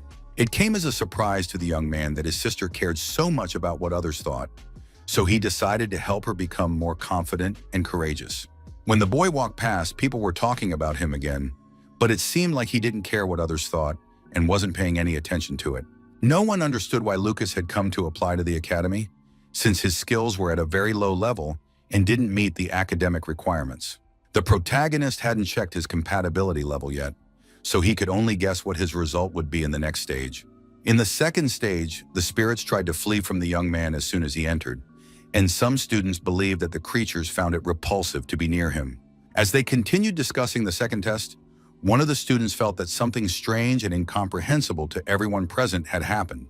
According to the young man, when Lucas left, the fire spirit almost vanished, and it seemed that his presence had a strong effect on the creature. One of the applicants explained that since the creatures were quite small, their actions might have gone unnoticed by those around them, and no one had noticed what had happened to the spirit of fire. The conversation piqued the protagonist's interest and made him reflect on what was happening around him and what consequences it might have. Without even realizing it, the young man had no idea that during the stage, there might have been witnesses to certain events, observing everything that was happening. During the first test, the main character noticed something unusual that caught his attention and made him think about the events around him. The boy thought that the spirit of fire might hate him, but he couldn't figure out why, and this made him anxious during the test. Constantly acting restless, the creature displayed disruptive behavior that made it difficult to complete the test. After the test was over, and just as he was about to leave the room, the spirit spat fire in Lucas's direction. The only thing that could have provoked such behavior from the spirit was an insult to the boy himself, which caused the spirit to display aggression during the test. During the exam, he was holding a small, almost imperceptible stone that did not attract the attention of those around him. The fire spirit noticed the small stone in Lucas's hands and took offense at him because of it, displaying aggression during the exam in front of everyone present. It was offensive to the protagonist that a servant of God behaved so unacceptably in front of everyone present. Taking his sister by the hand, they set off together for the final stage of the exam, preparing to pass the last test and demonstrate their abilities. Despite all the trials, the young man decided to ask if Julia could take first place again in the final test and repeat her success. The most important thing for the young lady was that her brother be safe, and the young man himself tried to protect his sister from all misfortunes. The final test will take place in the Hall of Destructive Magic, where participants must demonstrate all their abilities and control over their power. Metal mannequins were placed throughout the hall to serve as training targets and to test the participants' magical abilities. As Lucas and Julia walked to the exam, they again heard people talking about them, which caught their attention and made them pause to think. As it turned out, some of the exam participants didn't like that a little girl was taking the top spots, so they decided to take out their anger on the mannequins. What surprised the young lady most was that the boys were more worried about the exam device than the tasks themselves. This mannequin is made of a special metal hardened by defensive knowledge, so it can withstand any attack below the curse class. In the boys' opinion, the equipment seemed sturdy and reliable, ready to withstand serious stress during the exam and the participants' trials. For the protagonist, this was his only chance to test his 6th level skills and demonstrate his mastery during the exam. What Lucas liked most was attending the academy and using such cool tools that made learning interesting and exciting. Unexpectedly, for the applicants who were already in the final exam hall, someone started shouting not to enter without waiting in line. A rude girl started ordering people around, telling them where to stand and how long to wait in line, creating chaos among the applicants in the exam hall. Trying to figure out what was going on, the prospective student assessed her rival and her behavior before the exam began. At first, she could only scan the situation, assessing her surroundings and her rival's possible actions. Upon seeing a silhouette from inside, the young lady instantly realized what was happening, and her heart skipped a beat from unexpected anxiety. Despite the shouts of those around her, the student stood calmly, waiting for her turn and observing what was happening around her. At one point, Iva Mirinda noticed Julia and watched her actions and behavior with interest as she prepared for the exam. Deciding to move closer to her, the girl tried to strike up a conversation to get to know her better. The question about the highest level of compatibility surprised and frightened the little girl, making her anxious and unsure of what to do next. Not only the question, but also the girl's gaze was very menacing, making the little girl feel fear and uncertainty about her actions. Julia immediately said that this student was very scary and that she was afraid of her, not hiding her emotions and seeking support from her brother. Hiding behind her brother, the 11-year-old girl was too scared to say a word and waited for the incident to end. It was important for Lucas to assess the entire situation before taking any action, so as to avoid mistakes and proceed cautiously. With great disrespect for the other exam participants, the girl introduced herself as the granddaughter of Emperor Iva Mirinda to emphasize her status. This girl's family lives in one of the 3 houses in the northern part of the empire and wields influence that underscores their high status among others. A legendary mage once appeared in this family, further cementing the family's fame and influence among the empire's other inhabitants. The girl's mother, Kiria Ketrin, came from this family, which underscored her high status and influence in society. Realizing that Iva was the daughter of his mother's younger brother, Sina Miranda, he decided to ask how old she was. Although the protagonist wanted to have a calm conversation, the girl continued to answer his questions hostilely, but still said she was 15. In a calm voice, Lucas asked the young lady not to look at him so angrily, since they were cousins. Even when the young man told her they were related, she didn't believe him and decided to humiliate him in front of everyone present. Iva's eyes filled not only with anger, but also with surprise mixed with undisguised curiosity about Lucas and what he had said about their family connection. Using magic, the girl tried to force the protagonist to dance in front of everyone and humiliate him in front of the others. With a smile on his face, the young man didn't understand what the young lady wanted to do, since neither he nor his sister had done anything wrong to her. It came as a great surprise to Ivy that her magic didn't work and nothing came of it, which made her even angrier and caused her to lose control of her emotions. What amused him most was that the girl decided to use mind control magic on the family they had just met, and Lucas immediately asked what kind of upbringing she could have received in the Miranda family.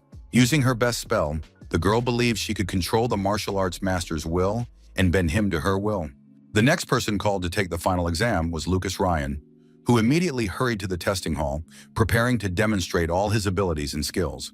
After the protagonist left to take the test, Ava approached Julia again, trying to get her attention and make her nervous. She demanded that the 11-year-old girl not act so boldly, since it was the Emperor's granddaughter who was supposed to take first place on this test. When the young man saw the list of top applicants, he noticed that Iva was in second place and Julia in first, and realized that it was his cousin who had come to declare war on his sister. For the sake of his peaceful life, the young man will do everything possible to ensure his sister tops the Academy's rankings and takes first place. The boy was holding a special piece of candy, which he offered to Julia because he knew she loved sweets. The young lady was curious about what exactly her brother was giving her, and especially whether the treat he had prepared for her during recess was delicious. With the help of the candy, Lucas managed to boost his sister's self-confidence a little and make her feel more relaxed and at ease. Realizing that it was a super bitter medicine her brother had given her after lying to her, the young lady started coughing and felt an unexpected bitterness in her mouth. Leaning in, the young man quietly explained that it was a special potion made from rare ingredients, the effects of which Julia would soon see for herself. Despite the promise the boy had made last time, the girl decided not to believe him anymore and began to cry. The main character confidently headed to the exam, firmly believing that he would be able to showcase all his skills and abilities and demonstrate his true level of mastery. One of the organizers, who was explaining what to do, ordered Lucas to strike the mannequin with all his might, and then they would calculate the force of the blow and determine the final score. In a calm voice, the man told the participant to begin, but in response heard that he couldn't use magic. This answer greatly puzzled the organizer, but he tried to figure out what the young man meant. The next thing the protagonist asked was whether he could simply hit the dummy to complete the task and test his skills without using magic.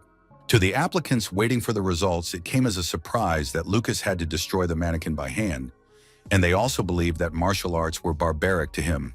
Julia overheard the conversation between the boys again and became so angry that her heart began to beat faster, and she could barely contain her anger in front of everyone.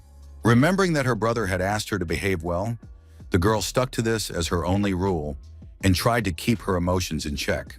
With curiosity but without aggression, Iva asked if Julia's brother really didn't use magic, since her spell hadn't worked on him. To her brother remained a good person regardless of whether he used magic or not, because his actions and behavior always showed his sincerity and kindness. The power of a martial arts master cannot exceed the power of magic, so the girl believed that the protagonist would easily switch between them and handle any challenge. When everyone present looked at the screen, she was very surprised and couldn't understand what exactly was happening before her eyes. Even those who practiced magic couldn't make out what was happening on the screen and were left completely astonished by what they saw. On the screen, the boys who had passed the test began to appear one by one, demonstrating their results to everyone present. But just 2 minutes ago, the most interesting part began when Lucas asked if it was possible to simply strike the mannequin without using magic. According to the rules of the final stage of the exam, no one restricts the method of attack, so everyone can act as they see fit. Having understood the rules announced by one of the organizers, the young man prepared to take the test, focusing on his strengths and abilities. Knowing that with every 3-level increase, his flash skills significantly increased in speed, he was confident in his advantage.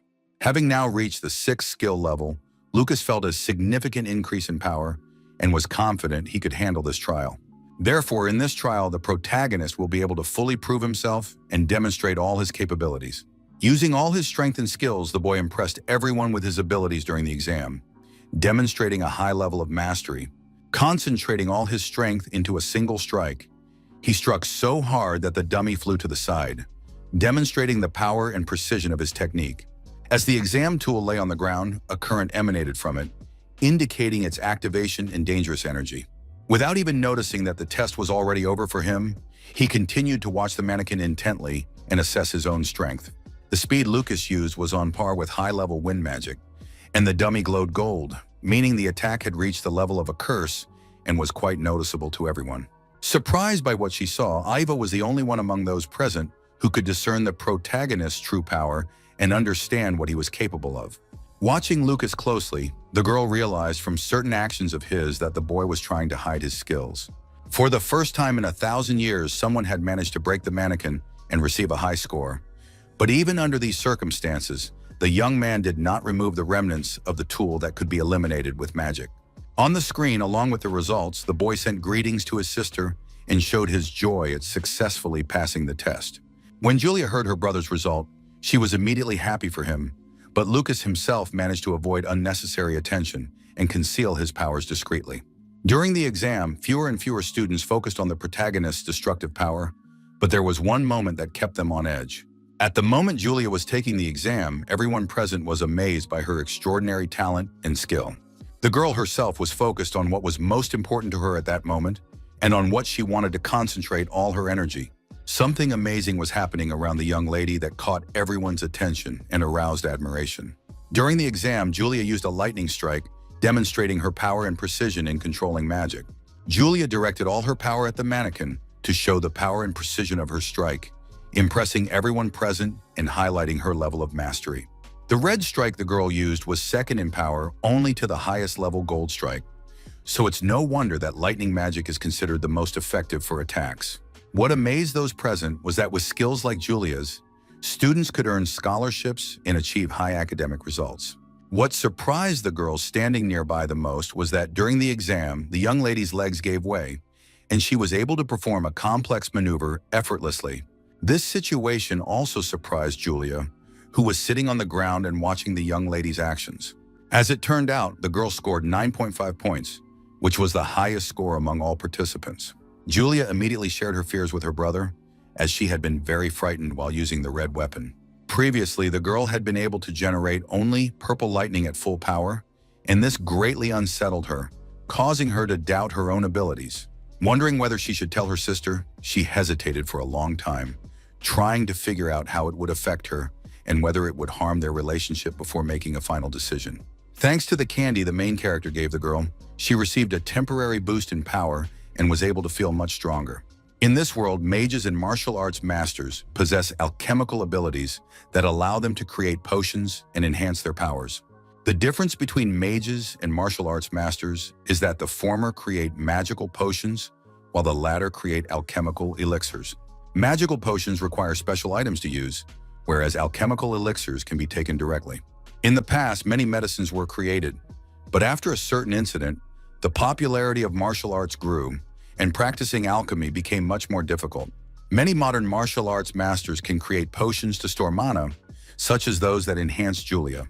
To create such elixirs, one must reach the 6th level of alchemy, for only then does access to complex recipes and stable formulas become available.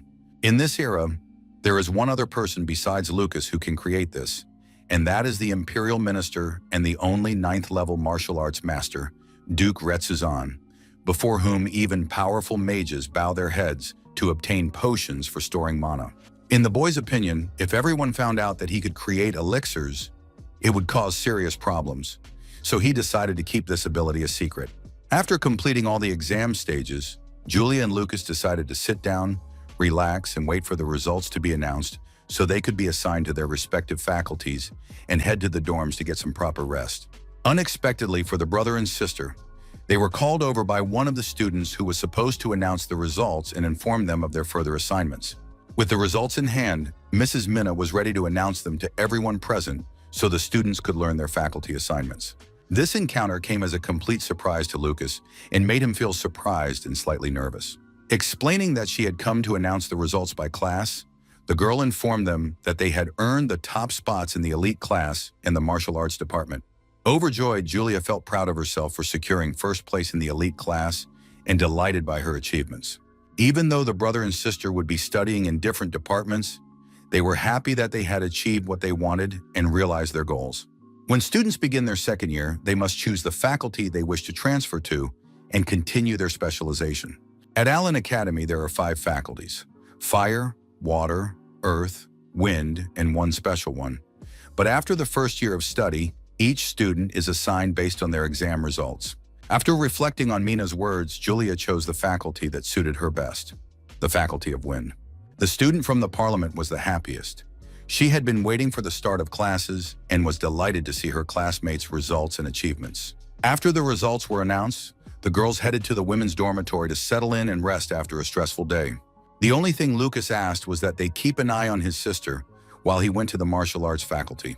The rest of the students also decided to review the lists of those who would be studying at Allen Academy, and it came as no surprise to them that Julia Ryan had taken first place. This year's freshmen were considered just a diligent group compared to the little genius who stood out for her abilities. The battle turned out to be a loss for Ivy, but she promised herself she would do everything to become number 1. When the protagonist approached the martial arts department's dormitory, he realized once again that Allen Academy didn't care about students in this field. After a long search for a place to live, the young man finally found one and was able to settle into the dormitory. The building was in an absolutely terrible condition. Its walls were cracked, the floors were rickety, and the roof could collapse at any moment, posing a danger to everyone inside. Despite the living conditions, Lucas realized that he had a place of his own where he could live in peace and no one would bother him. One of the students from the department approached the main character and asked if he was really the one who had taken first place in the rankings. As it turned out, the young man's name was Kai DeRoy, and he would be studying and living alongside Lucas, which would allow them to support each other and adapt more quickly to life at the academy. They got to know each other quickly and immediately began sorting out all the necessary details to arrange their dorm room and settle in. For his new acquaintance, it was incredibly cool when his conversation partner sent the mannequin flying, but the young man himself thought he was just lucky. The dorm supervisor interrupted their conversation to inform them that their room was on the 2nd floor and immediately handed them the keys. Taking the keys, the students set off to find their room and were happy that they would be able to live together and support each other. Lost in conversation, the guys didn't notice when they came upon room number 205 and immediately realized that this was their new home. Upon opening the door, The young men noticed that two other people would be living in the room with them and realized they would have to share the space and set up their shared living quarters. Their neighbors turned out to be Kalina and Sharp, who were happy to meet new people and start living together in the room. For Kai, it was important to know what kind of conditions he would be living in and how convenient and comfortable their room was. Their first impression of the room was terrible and left the guys surprised and a little disappointed. None of them understood what had happened to the room or why it was in such a terrible state. As it turned out, it was unacceptable for Kai to live in such conditions, since he was used to much better comfort and amenities in his previous home. Frightened by the spider, the young man couldn't understand how his neighbors could continue to live here under such conditions and not react to the danger. It became clear to the rest of the students that the guy was a rich kid and the kind of thorn in the side who could annoy those around him with his habits and behavior. Suddenly, Kai pulled some coins out of his pocket and showed them to the others to grab their attention and spark their curiosity. Immediately, the young man decided to explain that he would give the coins to whoever cleaned the room, encouraging others to keep things tidy and work together. Witnessing how his new neighbor carelessly offered a sum far exceeding the monthly salary of an ordinary worker just for cleaning, the protagonist immediately realized that he was indeed the son of the Teroi family, one of the three noble houses in the north. It came as a great surprise to the young man from a noble family to see such conditions, since he had enrolled at the Allen Academy, which was supposed to provide a decent education and living arrangements. Convinced that he could still manage without it, Kai had no idea that a spider had appeared before him again. Even after cleaning, there were still many arachnids in the room, which one of them really disliked and found extremely uncomfortable. After a while, the boys entered the room and saw the cleanliness that literally shone and pleasantly impressed them with its appearance. As promised, Kai held out his hand with the coins and explained that this was their reward and that he would protect them from now on. Delighted with the reward they received, the young men beamed with joy, feeling the satisfaction of a job well done and the pleasant tiredness that comes after cleaning. The only thing the protagonist understood about one of his neighbors was that, although he was not a priest, he was the true god of wealth on the continent of Arcus. The commandant entered the room and brought each of them a uniform so they could prepare for the start of classes. The next thing the man announced while the students were examining their uniforms was that the opening ceremony would take place in the hall, so they needed to change and proceed to the designated location. When Kai saw his uniform, he immediately thought it was a rag and that wearing it would make him look unattractive and sloppy. In Lucas's opinion, the Academy's administration would be able to explain this during the opening ceremony, but it seemed the school had a system for reviewing student requests and complaints, so they could try asking to improve the conditions. One of the guys added that perhaps they could at least get the uniform changed so it would look more presentable and comfortable. Once everyone had gathered, the students headed to the hall to take part in the orientation ceremony and meet the Academy's administration and their classmates. When the students arrived in the hall, they gradually found their seats while taking in the size of the room and its decor. The hall looked very spacious and was impressive in its size and grandeur. To some students, the room looked luxurious, while to others it felt just like home, evoking a sense of comfort and coziness. For the first time, the main character wanted to find his sister among the students to make sure she was okay and hadn't gotten lost. The girl was fine. She was sitting among the elite class students in the front rows, watching the ceremony intently. One of the Academy students, Alan, noticed that the elite class uniform differed from the martial arts faculty uniform and immediately explained to his neighbor that if he wanted to talk to Julia, he needed to go now. Seeing that his sister was fine and looked great in her uniform, the boy immediately suggested they take their seats. The martial arts class seats were quite far from the stage, and the attitude towards students in that department also left much to be desired. Once everyone had taken their seats, the protagonist noticed a girl from his program and was quite surprised by her appearance. The opening ceremony began with the spectacular entrance of one of the Academy's representatives, which immediately caught the attention of everyone present. A man appeared on stage amidst a bonfire, which immediately captured the attention of everyone present and lent the ceremony a sense of solemnity. The welcome for the students was truly spectacular and created a festive and solemn atmosphere in the hall. On this day, the president of the student council, future mage Theo Folomitz, will familiarize the freshmen with the Academy's grading system. As the young man appeared, everyone present felt his aura, which made a simply amazing impression on everyone in the hall. Hearing those present say that Theo was a genius and had already reached the 6th level before finishing his studies, Lucas began to ponder the extent of his abilities. At the Allen Magic Academy, almost everything is based on a point system for evaluating student performance. Each student can use their points to acquire magical skills, rare books, magical beasts, rare materials, and even the mentorship of the great master who teaches them. There are many ways to earn points on campus, but the grades for completed work are quite low, ranging from 1 to 5 per assignment. The most effective way to earn extra points is by participating in each faculty's events rather than just doing assignments. The young man also added that mentoring new students provides a great opportunity for current students to earn the necessary number of points. After hearing this, Lucas understood why Mina had been so kind to his sister and how she had looked after her during her studies. Another interesting point for freshmen is the opportunity to become a member of the student council and thus earn a steady income. The students also learned about risky ways to earn credits that can simultaneously help or hinder their academic progress. Speaking of risky methods, one of the suggested options was hunting monsters that inhabit the school grounds. In simple terms, Theo explained that behind the school lies a mountain known for being home to magical beasts, and if someone hunts monsters and brings back materials, they can earn a corresponding number of credits. After pondering the boy's words, the protagonist immediately devised a plan of action and decided how to proceed. In Lucas's opinion, the area the student council president had mentioned turned out to be the best place for training and honing the students' skills. A few hours later, when all the students returned to their rooms, they lay down to rest after a busy day.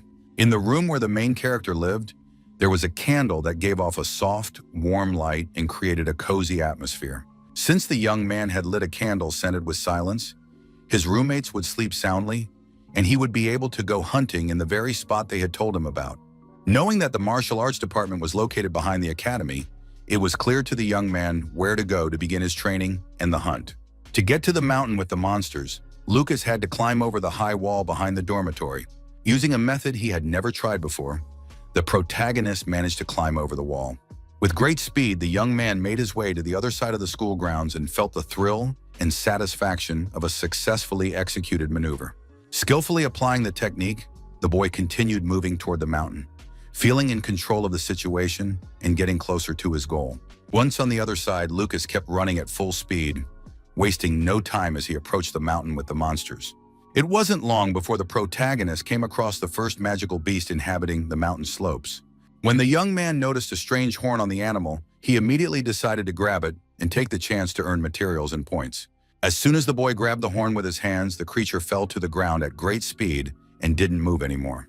Suddenly, Lucas noticed that the animal was missing a body part and wondered what could have caused such a loss and posed a danger to others. The first creature the protagonist encountered was a large horned toad, which became his first challenge during the hunt on the mountain.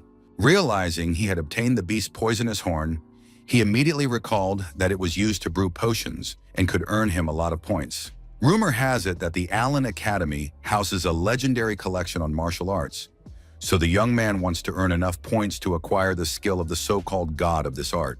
Lucas had very little time, but first he decided to locate the magical beasts in order to plan the hunt effectively. Using another skill, the protagonist focused entirely on his task and didn't let himself get distracted by extraneous things. To do this, the boy used the starry eye skill, which allowed him to determine the distance between himself and the nearest beast. The next creature Lucas encountered after tracking was a first-level shelled rat. Unexpectedly for the animal, the young man decided to attack it to obtain the desired materials and points, while carefully watching its movements and avoiding danger. It was important for the protagonist to eliminate as many creatures as possible to obtain more materials and points for developing his skills. To his surprise, the boy spotted a second-level one-eyed flying mouse and destroyed it in a matter of minutes, earning materials and points. The fourth magical creature was a third-level fire leopard, which demanded maximum concentration and skill from Lucas. Delighted that he had managed to gather a lot of materials, the protagonist knew that he could exchange some for points and use the rest for alchemy. After a short rest, Lucas noticed that it had become unexpectedly quiet around him, which made him wary. For his own peace of mind, the young man decided to check if there were any magical beasts nearby, but their presence was barely detectable, which only heightened his anxiety. The only thing the young man could surmise was that a powerful beast might be nearby, and that its presence was scaring away other creatures. To test his guesses, Lucas decided to focus on searching for the beast using another technique. The first thing the young man sensed was that there was a cave nearby, and it was likely from there that the threat originated, forcing the other creatures to flee the area. The most important thing he managed to figure out was that there was a magical beast inside the cave, and it was the source of the danger. If the protagonist's senses were correct, the distance between them was 1 kilometer. But there was one caveat. If the beast had also sensed him, it could become dangerous. Arriving at the spot where he sensed the animal might be, the young man confidently stepped inside and saw a wolf staring intently at him, ready to attack. Standing before the young man was a 6th-level ice flame wolf, defending its lair from unwanted guests and ready to attack. Realizing how the animal was defending its territory, Lucas immediately understood how to proceed to avoid danger and achieve his goal. Each of them studied the other closely, assessing his intentions and strength, listening to his movements and behavior to anticipate the opponent's possible actions. With a smile on his face, the young man declared himself ready to begin the fight and was determined to use all his skills and strategy. Lucas was the first to strike, carefully choosing the moment to attack in order to test his opponent's strength. From the very beginning, the wolf understood that he would do anything to protect his den, so at the first opportunity, he fired a blast of ice at his opponent. Not expecting such a turn of events, the boy didn't have time to strike, and his hand instantly turned to ice. Not only intelligent but also cunning, she always anticipated others' actions, using the situation to her advantage and controlling the course of events. Even though his hand was covered in a layer of ice, the protagonist still managed to land a blow. At that moment, the young man landed a follow-up blow, trying to capitalize on his advantage and prevent his opponent from recovering. From the impact, the wolf flew to the side, demonstrating the strength and precision of the protagonist's attack and forcing him to assess his opponent's next moves more carefully. Regretting that he hadn't devoted enough time to training, he was unable at this stage to ensure the beast was completely destroyed. Even though the wolf had fallen from the powerful blow, Lucas knew it was capable of more, so he asked it to get back up. With great effort, the animal got to its feet, but weakness and pain were evident in its movements. It staggered but did not look away and was ready to continue fighting. Exhausted but determined, the beast filled its jaws with fire and waited for the right moment to deliver the decisive blow. With a single powerful lunge, the wolf delivered a devastating blow to his opponent. The enemy's body shook from the force of the impact, and his eyes, burning with fury, never looked away. Everything around them burst into flames and the fire rose high above the ground, illuminating the night with yellow and red tongues of fire. Amid the flames stood the enraged beast, ready for the next strike. His eyes, burning with fury, did not look away. After that powerful blow, the wolf howled in pain and fury. His body trembled and his eyes burned with the bright fire of determination. Having dodged the unexpected explosion, the protagonist turned and found himself behind the beast, ready for the next move. At his own risk, the young man decided to deliver a mighty blow, full of strength and determination. Just as the young man launched his attack, the animal turned to face him, ready to meet his resolve. In intense pain, the wolf began to howl. Its body trembled, and a voice burst from its chest, piercing the night with a loud cry full of rage and despair. But despite this, he managed to attack his opponent with fury. His body trembled with the effort, and his eyes, burning with rage, never looked away. To completely destroy his opponent, Lucas quickly launched a follow-up attack with all his might, the fire in his eyes never wavering. From such a powerful attack, the wolf was sent flying to the side. His body rose into the air, and his eyes widened in shock and pain. The beast remained lying on the ground, its eyes burning with rage and hatred, its body trembling with tension, but it remained ready for battle. As he approached the animal, the boy noticed that the wolf belonged to a rather rare species, and its appearance differed from that of ordinary wolves. When the protagonist stood too close to the beast, its anger grew. Its body trembled with tension, and its eyes, burning with fury, did not look away. Overflowing with rage, the wolf focused, and two elements, fire and ice, began to gather in its jaws, ready to explode. Watching the beast closely, Lucas waited for the right moment to make his next move. At that moment, the animal launched an attack with both fire and ice, and the air around them filled with incredible energy. The biggest surprise for the young man was that during the strike, steam rose around him, rising from the ground and mixing with the air. Trying to protect himself, the protagonist simultaneously didn't understand what was happening and was preparing for the enemy's next attack. With frenzied aggression, the wolf stood in place, its eyes burning with rage, its body tense and ready to pounce on the enemy at any moment. Unexpectedly for the boy, the beast lunged forward at great speed, its muscles taut and its eyes burning with rage, never taking their gaze off him. To the protagonist, it looked like an escape, which he tried to stop with all his determination and quick reflexes. At the last moment, Lucas grabbed the wolf by the tail and tried to hold it back with all his strength. With a single movement, the young man threw the beast aside to prevent its escape and maintain control of the fight. Reflecting on how much he enjoyed fighting a strong opponent and earning lots of points for it, he was unaware of the danger. The boy didn't realize the unexpected danger right away and only began to understand the seriousness of the situation as he watched his opponent's movements. With great effort, the wolf managed to deliver a powerful blow, after which the boy was sent flying to the side. His body rose into the air and his eyes widened in shock. Even after such events, Lucas was able to gather his strength and finish this battle with determination and an unbreakable spirit. Without wasting a moment, the beast delivered a powerful blow of fire. Its flames rose high and enveloped everything around them in intense heat. After delivering the blow, the wolf noticed his opponent was gone, and his eyes filled with surprise and tension. Noticing this, the beast, which was much higher than where it had aimed the previous time, repeated the attack with all its might. At the same time, the protagonist also wanted to make an impression, so he ordered him to stand still and prepared for the next move. From the powerful lunge, the wolf fell to the ground. Its body trembled, and its eyes reflected shock and pain. Without wasting a moment, the young man tried to deliver a second blow as quickly as possible to prevent his opponent from retreating and recovering. Of course, the animal hadn't expected such a turn of events, and its eyes widened in surprise and shock. To save itself, the wolf decided to resort to radical measures and act as decisively as possible. As it tried to get up, the beast staggered and shuddered with pain, but its eyes, burning with rage, never looked away. The protagonist closely watched everything happening with his opponent, analyzing his movements and preparing for the next step. To his surprise, Lucas couldn't understand what was happening to the wolf. Its behavior had become unpredictable and its movements chaotic. Two spheres appeared near the protagonist, one red and the other blue, slowly spinning around him and radiating energy. The first thing the boy thought when he saw the two spheres was that they might be the beast's cores and that they carried dangerous power. Sometimes magical beasts in this world are born with magical cores inside their bodies, a rare substance containing the beast's life energy. If even a single drop of blood touches a beast's core, it will recognize the person as its master. So the protagonist decided to ask if the wolf would become his familiar. With a smile on his face, Lucas decided this was his chance to gain such a powerful ally and loyal friend. At that moment, the young man realized this was an unexpected windfall, for few mages possess 6th level familiars. In the boy's opinion, a wolf isn't a very intelligent animal, for not every truly powerful magical beast would submit to a human willingly.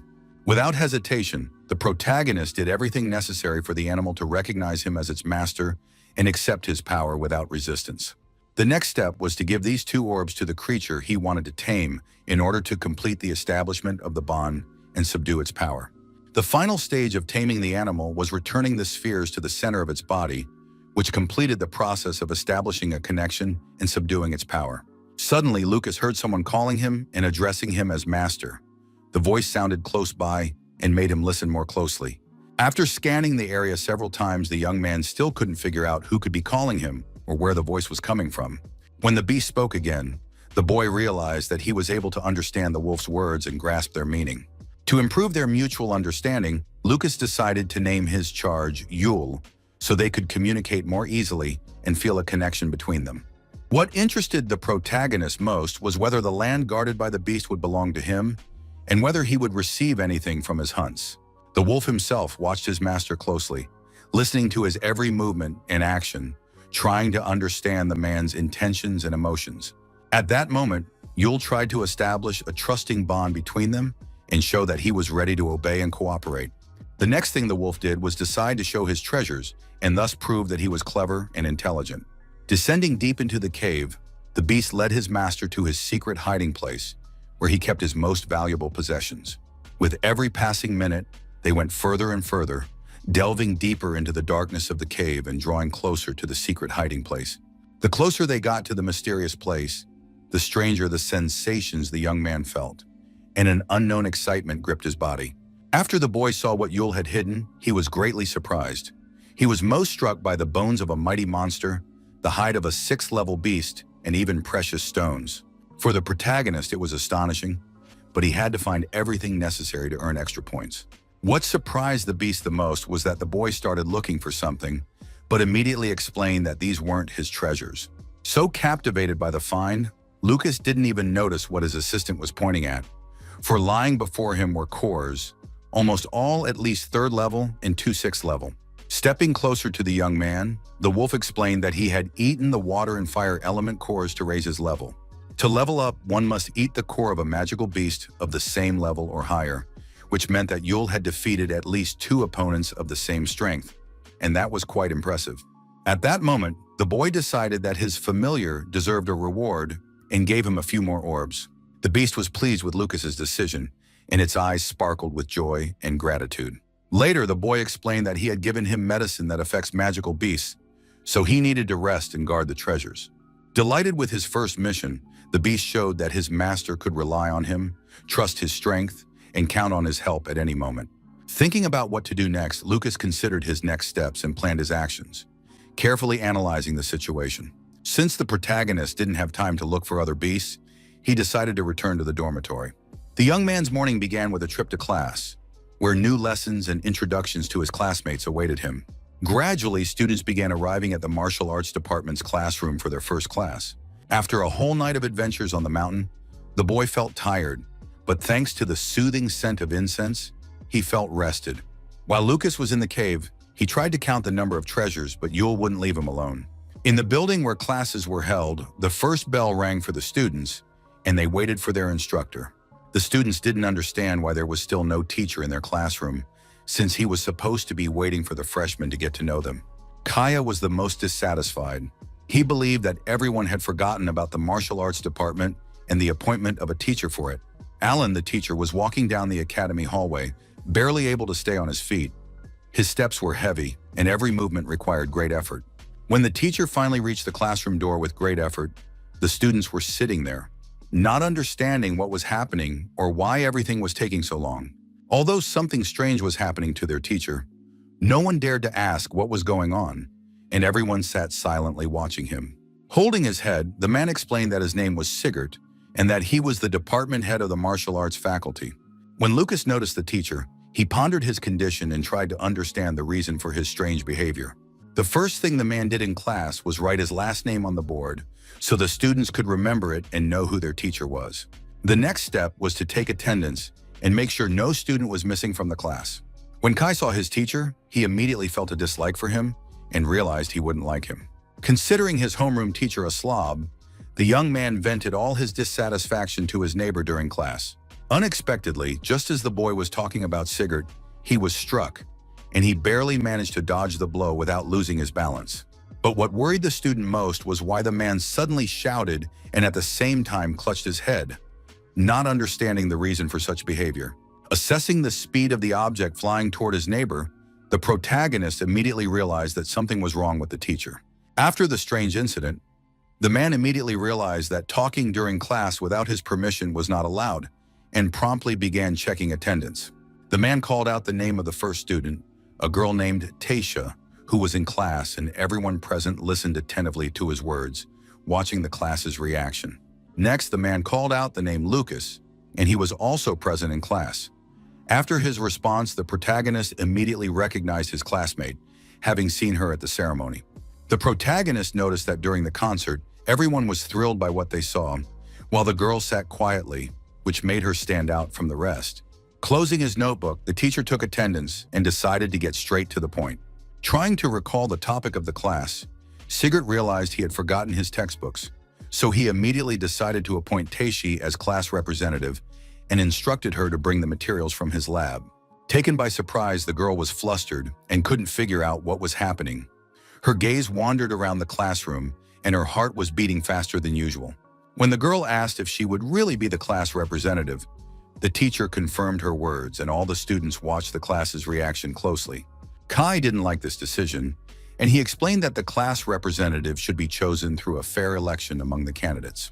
In the boy's opinion, he could have been the first candidate, since he had the right background and abilities. After the boy spoke, an object was thrown at him again, causing him to lose his balance and nearly fall.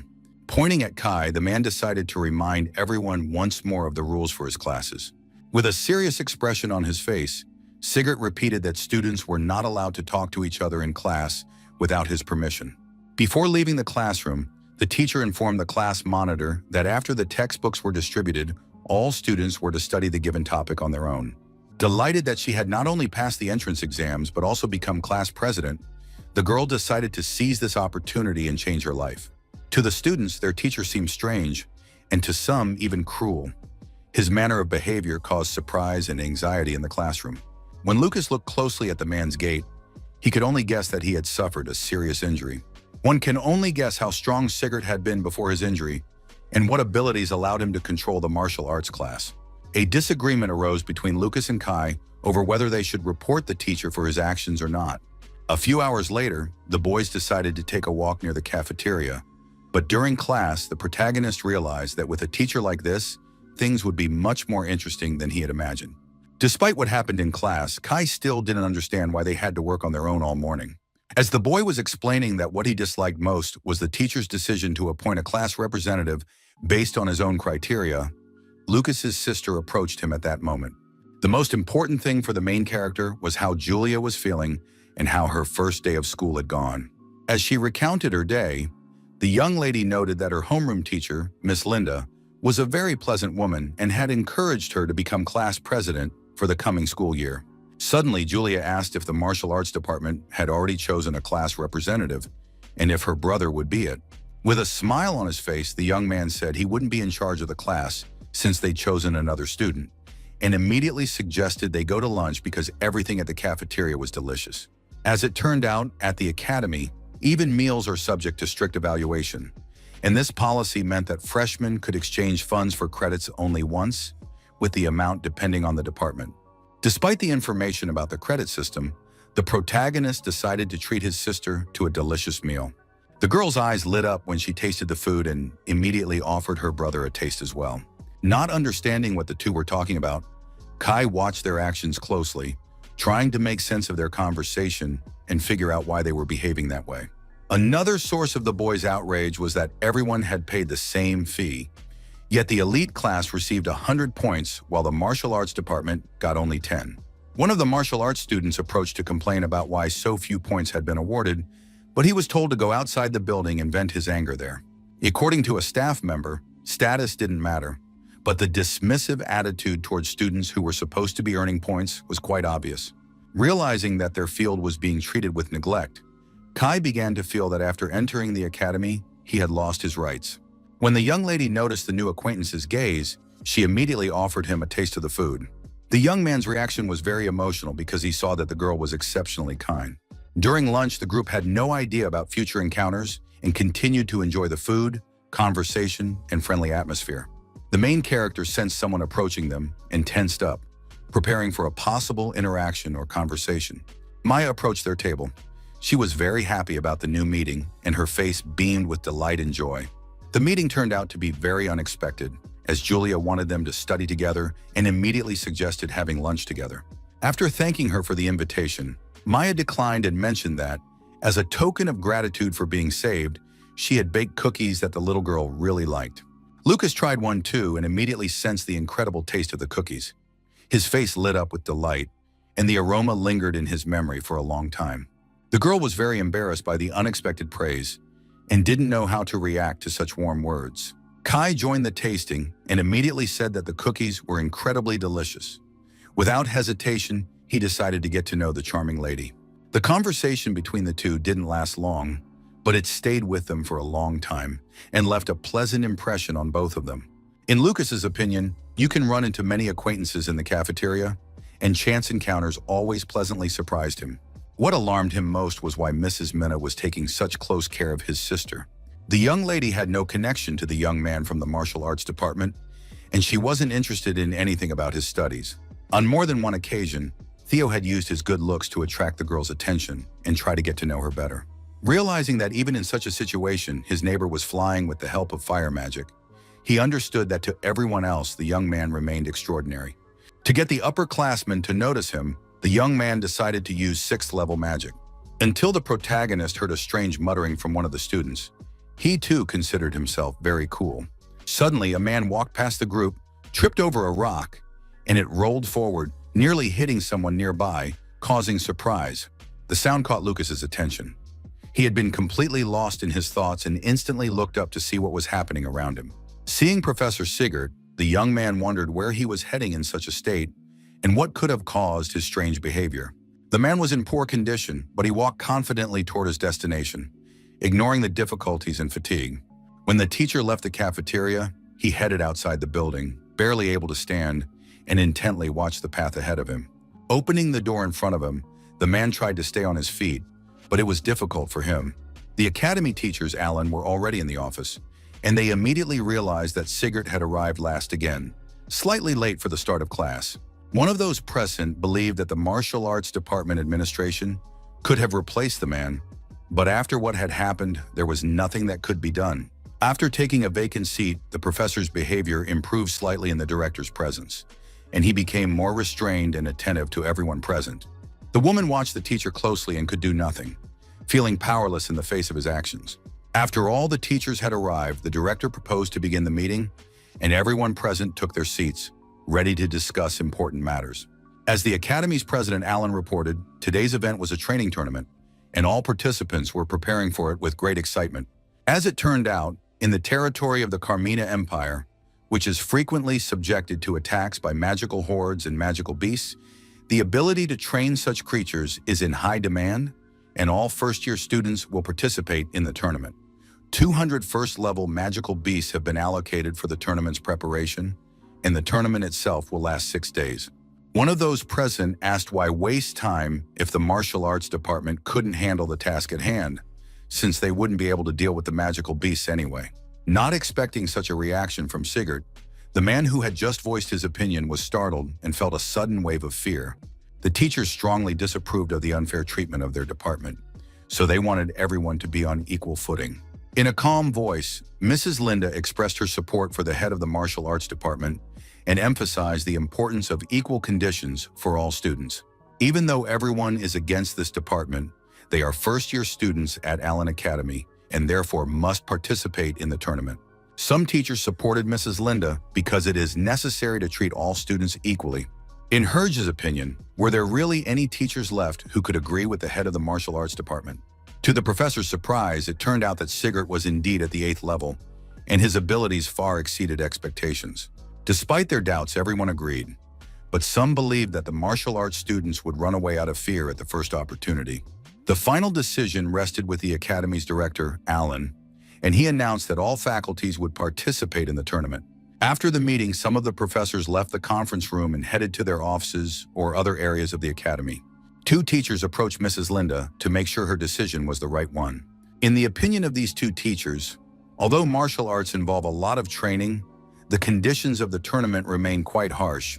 But despite all their persuasion and arguments, the woman remained steadfast and did not change her decision regarding the participation of all faculties in the tournament. Many years ago, someone said that a coward who lacks the spirit to overcome setbacks has no right to call himself a martial arts master. And a student who refuses to participate in the tournament will definitely be expelled from the department. In the next class following the meeting, Professor Sigurd informed the class that the tournament would begin in 6 days and that after class they would go outside to train so that the students would become strong enough to defeat the magical beasts. Deciding to ask, Kai inquired whether the tournament for training magical beasts was an event for electing a class representative, since they already had someone appointed to that position. The teacher didn't answer that question, so the class started pretty quickly, and some students felt that the rich kid often annoyed everyone present. During practice, the main character decided to be as careful as possible so as not to knock his sparring partner out of the ring. After class, the students headed to practice as the teacher had promised, preparing to hone their skills and build strength for the tournament. Teishi was standing in one of the training pairs. After a blow, she flew to the side, nearly losing her balance. Despite the blow, she quickly regained her composure and without hesitation, continued training, demonstrating determination, endurance, and willpower.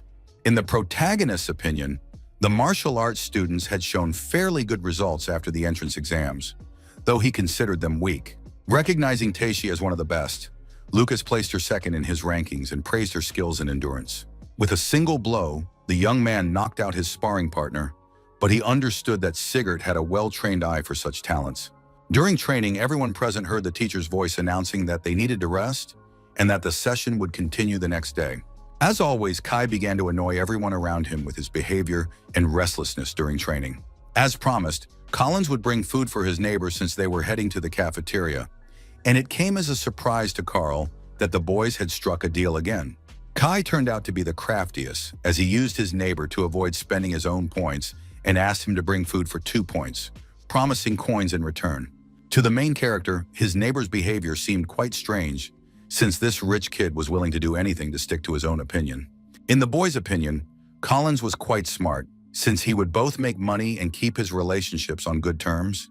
Lucas's thoughts were interrupted by Kai, who decided to ask if he considered him smart and waited curiously for the answer, closely watching his reaction. At that moment, the young man added that his neighbor should watch and learn from his experience, carefully observing every action and decision.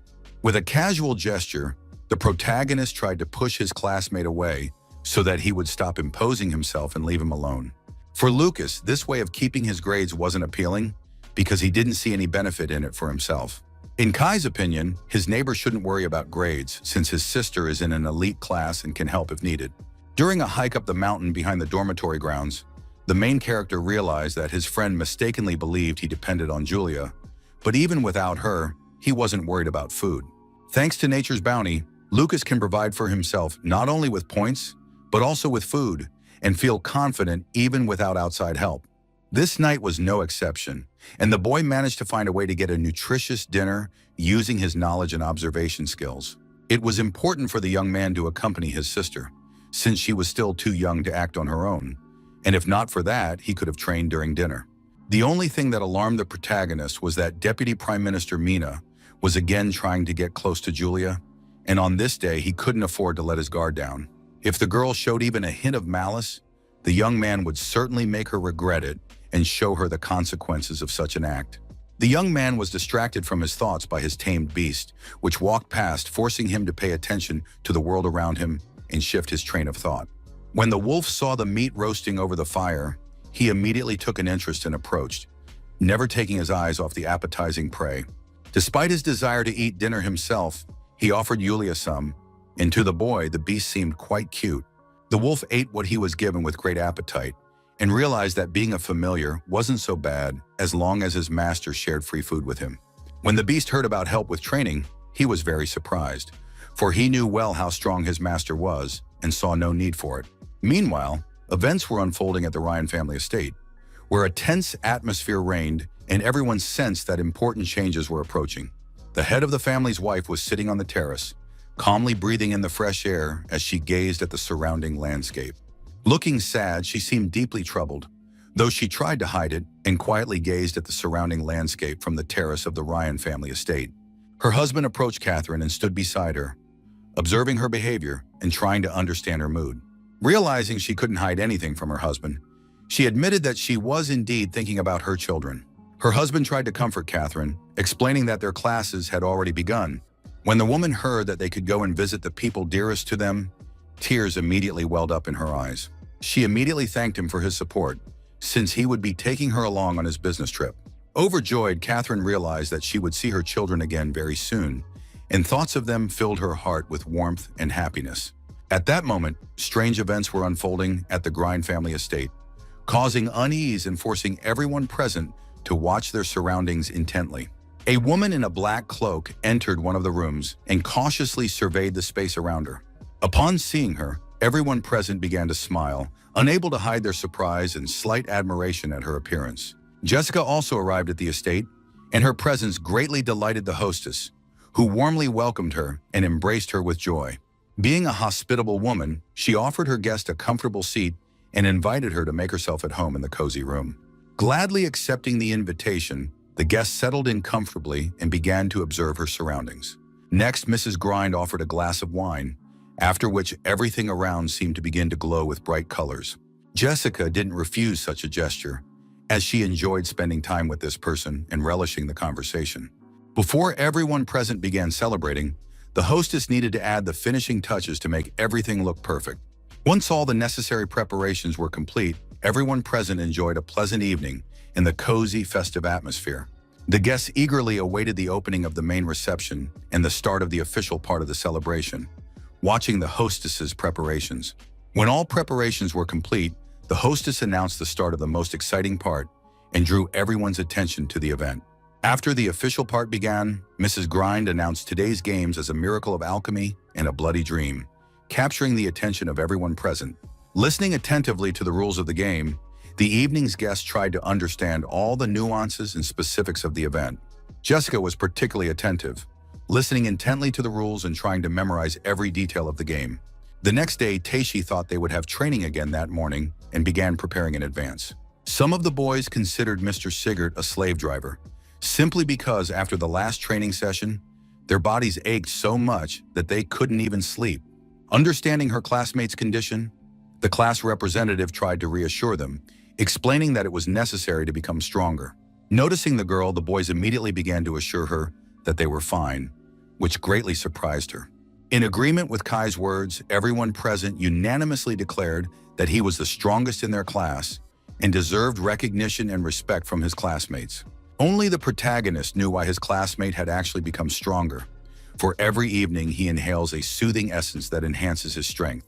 In Tisha's opinion, everything was going well with these four boys, and at this pace they would be able to withstand more intense training and become strong martial arts masters in the future.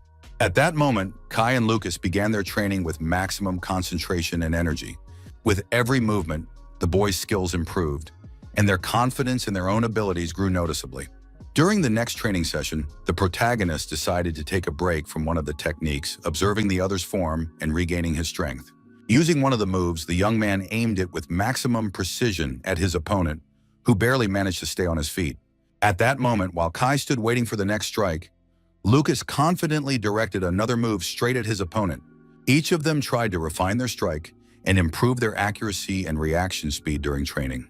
As the training continued, the student noted that his opponent had quite good technique and demonstrated quick reflexes. The protagonist also noticed that his classmate was trying hard and doing his best to improve his skills.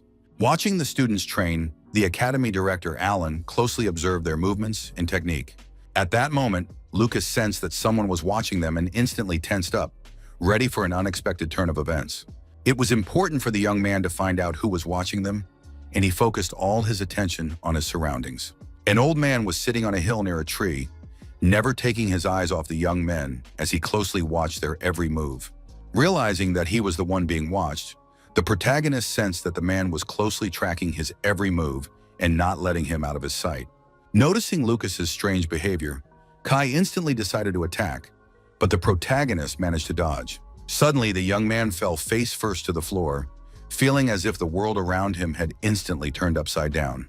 When the student got up, he immediately asked the young man not to dodge the blow, and now they would fight until one of them won. Agreeing to his classmate's words, the young man waited for the next blow, preparing to block it with his whole body. After briefly observing the martial arts department, the man got up and headed to his workplace. Mina approached Director Austin, offering to help him get to the library, but he decided to take a short walk. Noticing the main character, the man carefully assessed his efforts in training and felt respect for his perseverance. He also noticed that the young man was hiding his true strength and not showing his full potential during training. Without even suspecting how strong the boy was, the academy director, Alan himself, was unable to discern the true strength of the talented student. A few hours later, the students finished their training and went their separate ways. In today's class, Mr. Sigurd taught massage techniques and explained that they are very important and must be learned. During the lesson, he not only explained, but also demonstrated all the nuances of massage, and afterward, no one in the class had sore muscles. Thus, the whole group forgot that only the four of them had been energetic from the very morning, and the main character decided to build a new training area. From the very beginning, the young man decided to go buy everything necessary for it so that it could use everything it needed without any problems. The Academy's magical shop, Alan, was one of the 3 great schools of the Empire and had many rare items that were in short supply in society. And when the main character entered it, he was immediately surprised by its enormous size. Even in this shop, you had to pay with credits.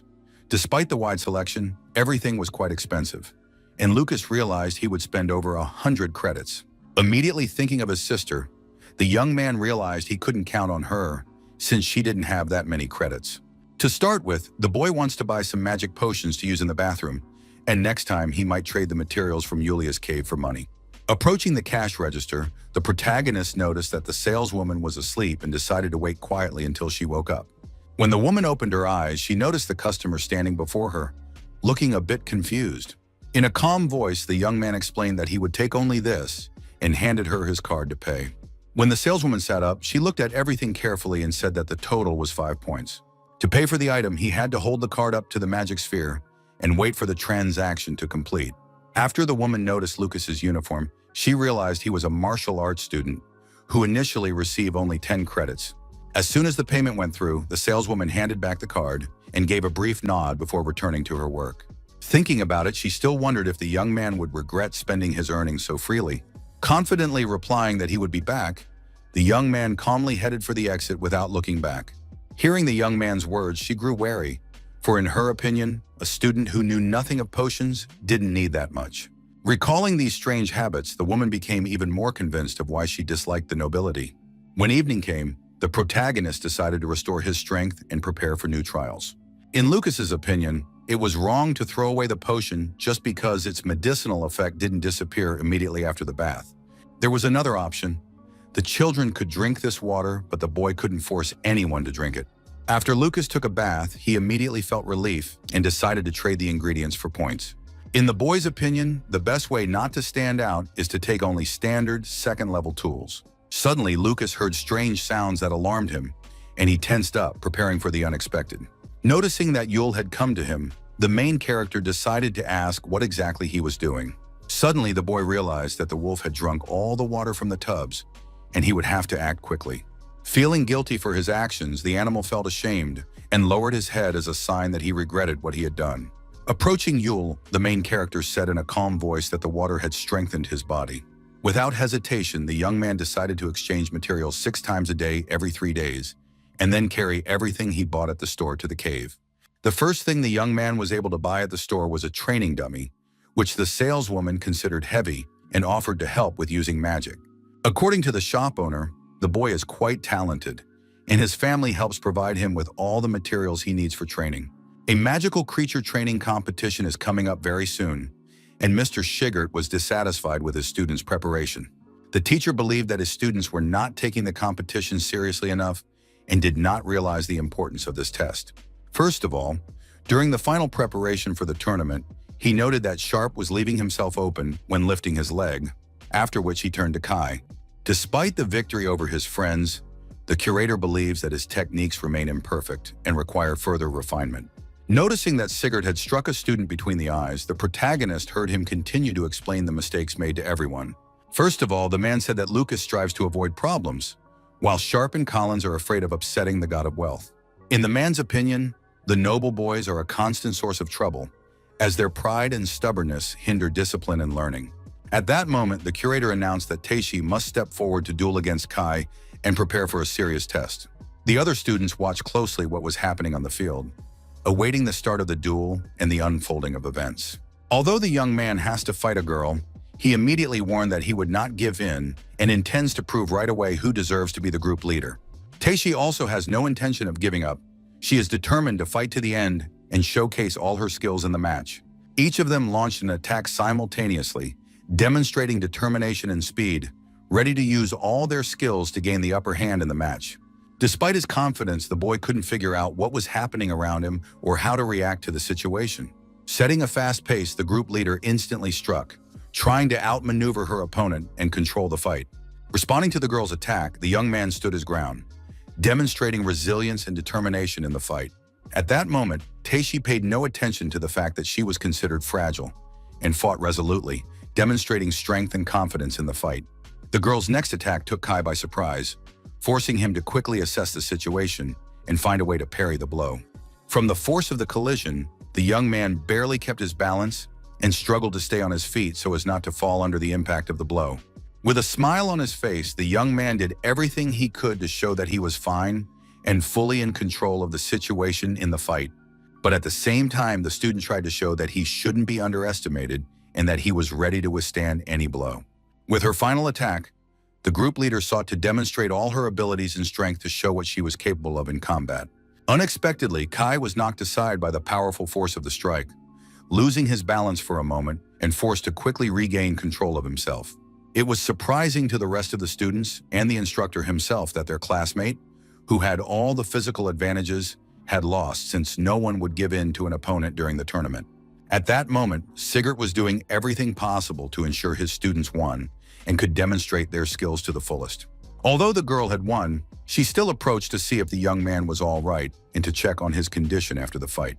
Finally, the instructor asked them to make an effort at tomorrow's tournament and try to tame at least one magical beast. It came as a shock to Kai to learn that he could be expelled from the martial arts department if he failed to complete the task. This was the man's final warning, as he wanted all his students to arrive at the tournament in full force.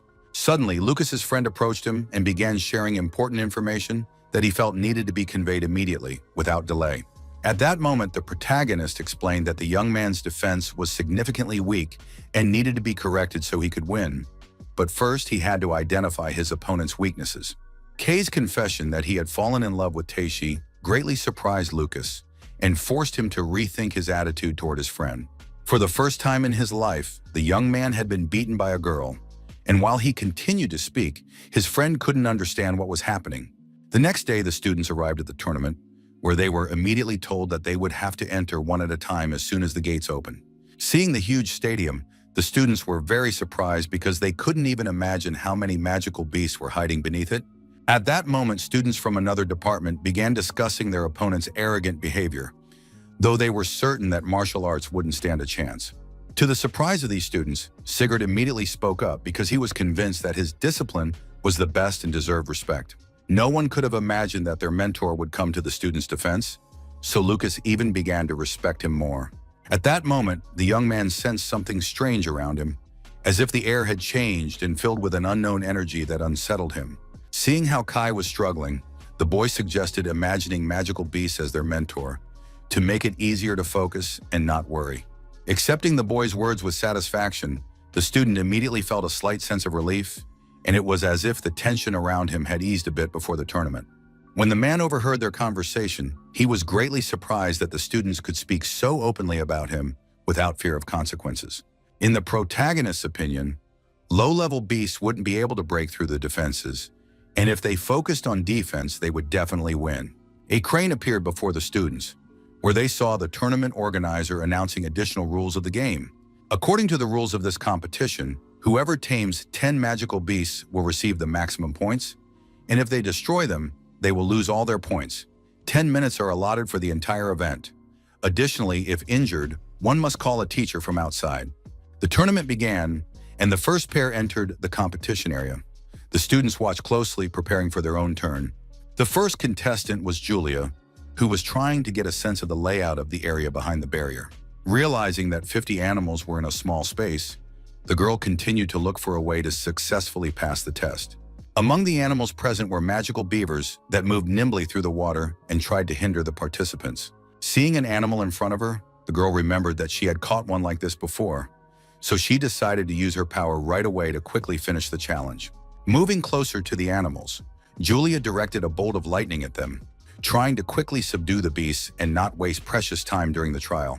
All the magical creatures were struck by the lightning the student had directed at them, and in an instant, they were defeated. Meanwhile, one of the organizers explained that all the beasts were coated with a special potion, and when an animal was subdued, bright smoke would rise from its body. During the trials, the teachers monitor each student's condition through magical circles outside the barrier, as well as tally the results and assign scores. Suddenly, the man was surprised to see that the little girl in Group 5 had already finished her task, and the tournament was over for her. Julia easily exited the tournament and was glad that everything had ended well, while the next participant was already being called. After the test, the girl approached her homeroom teacher, who praised her for completing the test in 3 minutes, which was amazing. Overjoyed, the young lady asked where the martial arts area was, as she wanted to see how her brother was doing. After explaining the situation, Mrs. Linda said that Lucas's group was in Hall 10 and they were performing last, so Julia would have time to grab something to eat. While the girl was talking to the teacher, another girl was watching her and hated both her and her brother. For this student, The main question was whether Lucas Ryan would be able to show the same outstanding results as he did on the entrance exams. 2 hours later, the two young men who had been mocking the martial arts department each received 1 point and were worried that students in lower grades might outscore them. It was noted that, in addition to the elite class students, even the master's students received 1 point each. After this information was announced, Kai became even more anxious because he really wanted to stay in the martial arts department. As he began to explain, the protagonist said that their field was in no way inferior to that of mages and deserved respect. Confirming Lucas's words, Mr. Shigert explained that no one should underestimate their abilities, since there were no injuries and first-level beasts wouldn't harm them. In terms of physical endurance and technical skills, the martial arts department even surpasses low-level mages, so they must believe in themselves. When the students heard that their advisor supported them, it seemed strange, since they had never heard words of encouragement from him before. The class representative returned to her group and reported that she had just confirmed there were no injuries. Continuing her explanation, Teishi noted that many students were exhausted because they had used up all their mana, and added that she had important information.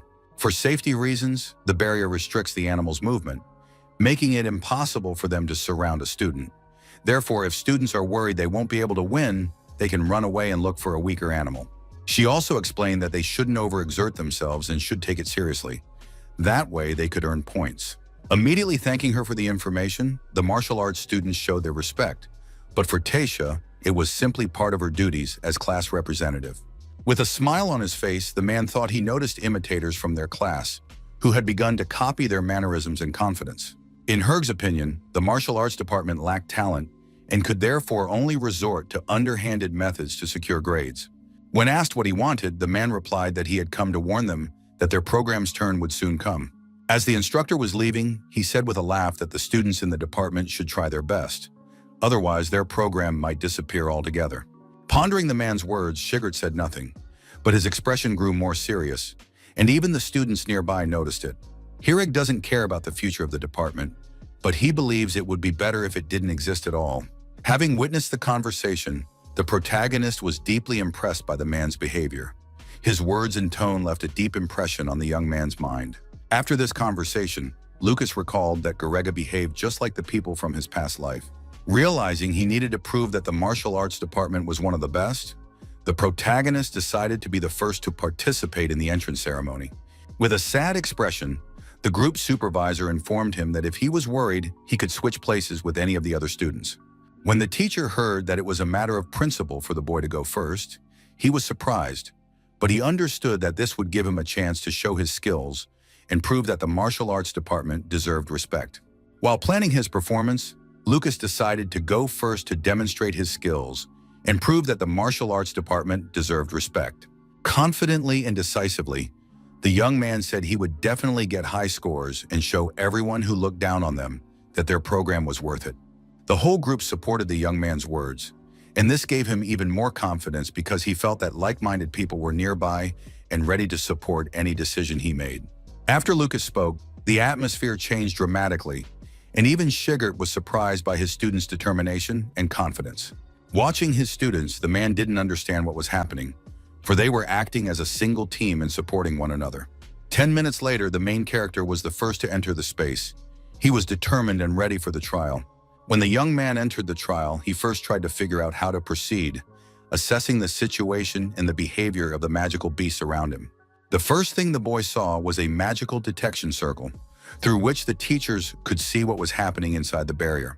According to Lucas, if he avoided these circles, he wouldn't have to worry about being watched during the tournament. When a magical beast recognizes a person as its master, their souls merge, allowing them to communicate and briefly borrow the animal's power. At that moment, as the protagonist was undergoing the trial, Yul sensed his master's presence. Not understanding why Lucas was using his power, since he was much stronger than the wolf, he felt surprise and dissatisfaction with his master's actions. At first, the boy decided to explain that this made it easier for him to defeat a low-level magical beast and achieve results faster. The first thing he saw during the tournament was a bird approaching the protagonist. Deciding to help his master, Yul immediately explained that they were facing a high-level magical beast and needed to proceed with caution. Noticing that it was being watched, the bird immediately stopped and began looking around nervously. At that moment, the beast realized it was trapped in a magic circle from which it couldn't escape, and its movements were completely restricted. Next, Lucas decided to strike to test the opponent's strength and determine if he could defeat it. To create a situation where it would be easier for the other students to subdue the animals, they needed to capture their souls so that they would lose the will to fight. Suddenly, the bird plummeted to the ground, catching everyone off guard, and a tense silence hung in the air as everyone waited for what would happen next. Immediately after the tournament began, the young man realized that the aura of a high-level beast frightened a low-level one, and that's when Yulia's power came in handy. The first beast was subdued, and the boy pondered what to do next while observing the rest of the magical beasts in the arena. Thanking the bird for submitting so easily, the protagonist continued to tame the other magical beasts in the arena.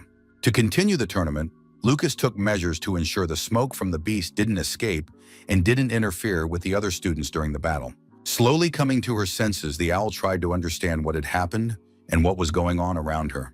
Looking at itself, the bird couldn't figure out what would happen next, while the young man went off to tame other magical creatures. It was time for the protagonist to say goodbye, and even though he had done everything to make things easier for the other students, he felt sad.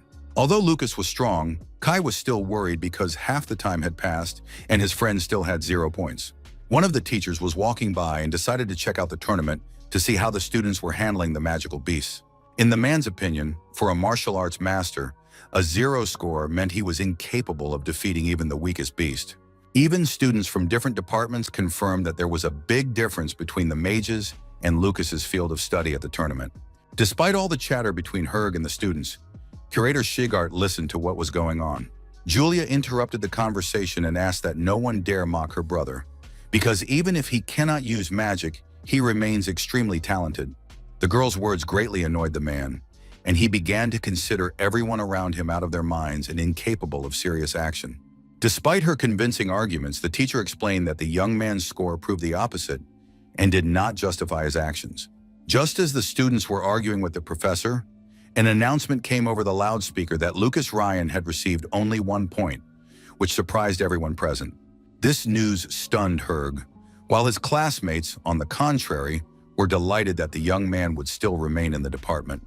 Although the young people were happy with this result, the man still compared him to his students, whose highest score was a 5. One of the observers was deeply shocked that the protagonist's scores began to pile up one after another, and the situation at the tournament was rapidly changing. Despite Garriga, the students rejoiced at every score the main character earned and supported him throughout the competition. After hearing about the number of points, the man became even more furious because in his class, that was the highest score, and he couldn't accept it. When the young man managed to intimidate all the beasts, he immediately sighed with relief, knowing that his classmates would be able to pass the test and earn points. The only thing left to do was to get the highest score and prove his skills at the tournament, so that all his classmates could see his mastery. The more points the young man wanted to earn, the harder he tried to tame the magical beasts and prove his abilities. With every passing minute, the boy received 1 additional point, and his score gradually rose. There was still time left before the end of the trial, and Lucas already had 9 points and was working hard to achieve the best possible result. Not expecting such a turn of events, the boy noticed that the bird had suddenly returned to the ground and was intently watching his movements. The final point was awarded, and in the end, the protagonist achieved the highest score, surprising everyone present. After the results were announced, Lucas Garrick was not only surprised, but also alarmed, as he hadn't expected the young man to earn the highest score. Once again, the tournament organizers announced the rankings of those who had passed the test, and the protagonist found himself among the best. Despite her nervousness, Julia was overjoyed to see her brother, as she had been very worried about him and could now calmly watch his successes. After the tournament ended, one of the observers was surprised because the martial arts department had received a perfect score. When the young man met his sister again, she immediately told him that she had believed in him and was confident that he would be able to demonstrate his abilities at the tournament. Upon seeing the protagonist, Garrick began shouting that he couldn't imagine a first-year martial arts student defeating 10 magical beasts. Then the man turned to Shigart to ask if he had substituted someone for his student. Hearing this, the brother and sister looked at the teacher in surprise, as if he were crazy, and couldn't believe he actually thought that. With a calm voice and demeanor, the dean of the martial arts faculty stated that he had done nothing and had not interfered with the tournament's results. One of the commission members interrupted the conversation, asking if Garrig truly believed that, as an examiner, he accepted bribes and could tolerate cheating. At that moment, the man completely forgot about the people overseeing the entire exam process, and he didn't want to make enemies of them. Although the teacher confidently defended his opinion while speaking with the examiner, he began to make excuses and recalled that during the entrance exam, the mannequin had unexpectedly broken, and because of this, he decided that the situation was quite strange. When the students heard that an investigation was being launched because one of the students had received a high grade, they were shocked. Despite all the warnings about the martial arts department, Lucas had nothing to hide. 10 minutes later, the bird noticed a beam of light cutting through the darkness, which caught its attention and prompted it to move cautiously toward it. When the animals saw that the barrier had opened, they were both shocked and delighted, causing them to react cautiously to the new situation around them. The first to realize they were seeing the outside world was the bird, who cautiously looked around and assessed everything happening around him. After the barrier opened, all the animals began to scatter in different directions, trying to quickly leave the danger zone. It was important for the organizers to catch the animals, so they decided to use magic to control their movements. First, the examiner pointed his staff at the bird, which was to be bound by a tiny chain. Soon the animal was chained up, and they began to control its movements using magic. According to the examiners, the animals were usually frantic, but in this case, they were so weakened that they could not move around. One of the men asked the other whether the student had truly earned a perfect score honestly, and whether there was anything suspicious going on. There was no answer to the question, but the only thing that alarmed everyone was that the animals were behaving strangely. Perhaps something unusual had happened to them. The only solution the men could see was to send the animals for inspection, and only then could they continue working. After hearing that the inspection had found no violations, Lucas couldn't understand why no one trusted him. In the protagonist's opinion, there would be more surprises ahead, but at the same time, he observed Shigert's instructions regarding actions during the tournament and the old man's advice. The time had come for the exam, and Tasha strode confidently toward the barrier, closely observing everything happening around her. The girl tried to psych herself up to get the same score as Lucas and show off her skills during the exam. The first thing the young lady saw was a magical wolf that was watching her closely and moving cautiously around the arena, preparing for action. Unexpectedly for the animal, Teishi began striking at it, forcing the wolf to retreat and react to her rapid movements. From the very beginning, the girl understood that if she couldn't handle it in 30 seconds, she would stick to the plan she had discussed with the team the day before.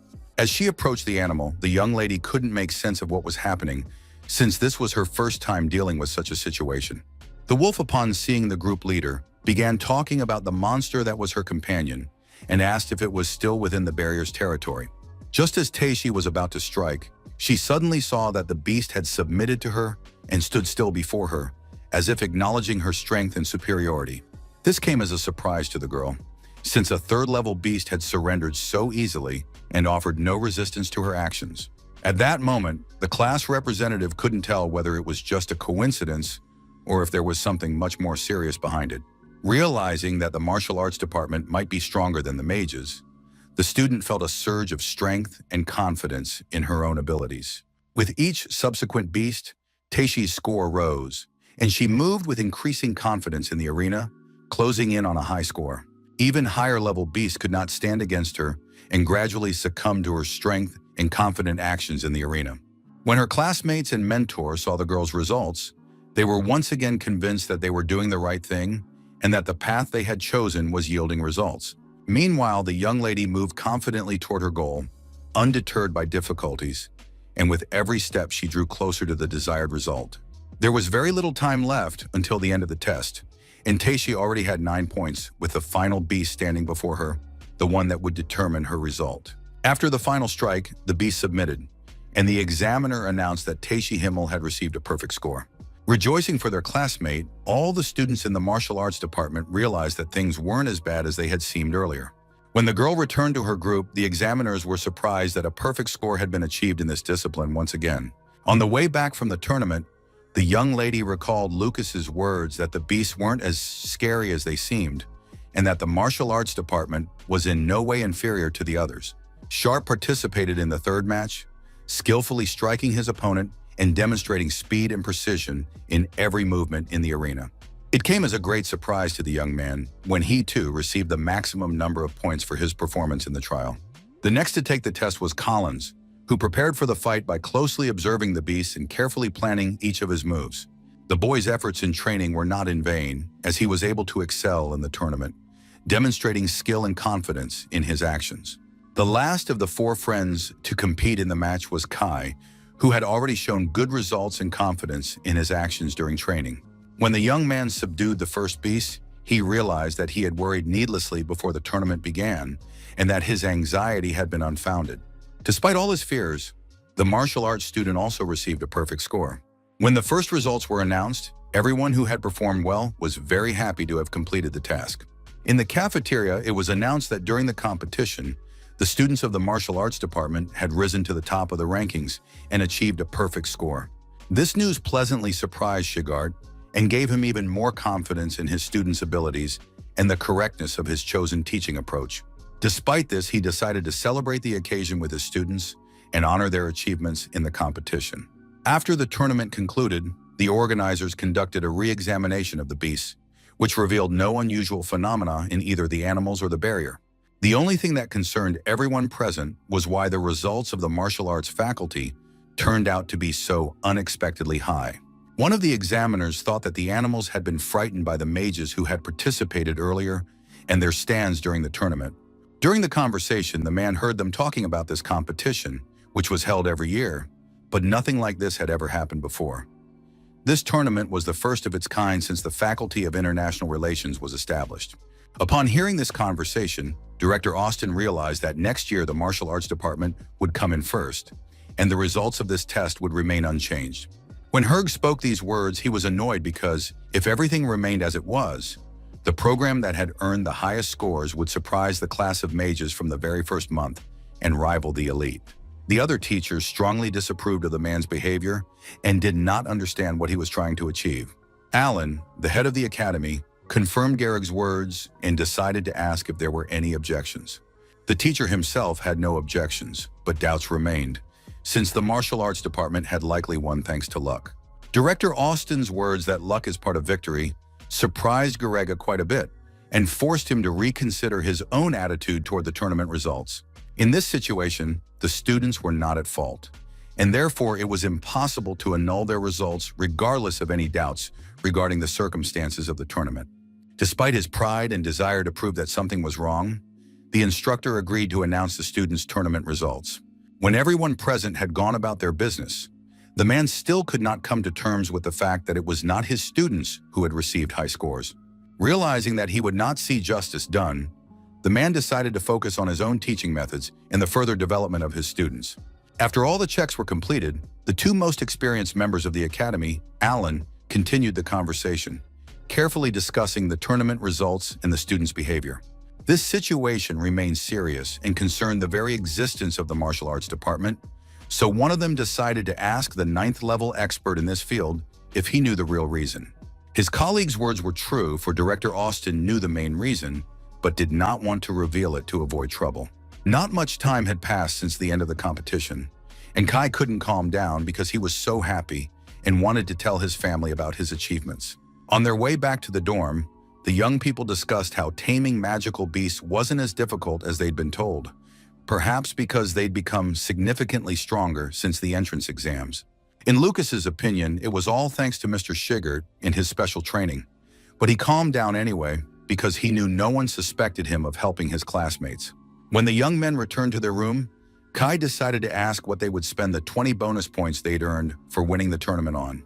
At the table, Sharp explained that he wouldn't spend the points but would save them for something more necessary, carefully considering the future use of the reward. Hearing these words, Kai decided that the points should be used to purchase high-level materials to prepare for next month's close combat training. When the protagonist heard about the tournament, he immediately became interested in it and wanted to learn more details about the conditions and participants. The competition will take place on the grounds of the Iran Tower, as it serves as a unique testing ground for the Allen Academy of Magic.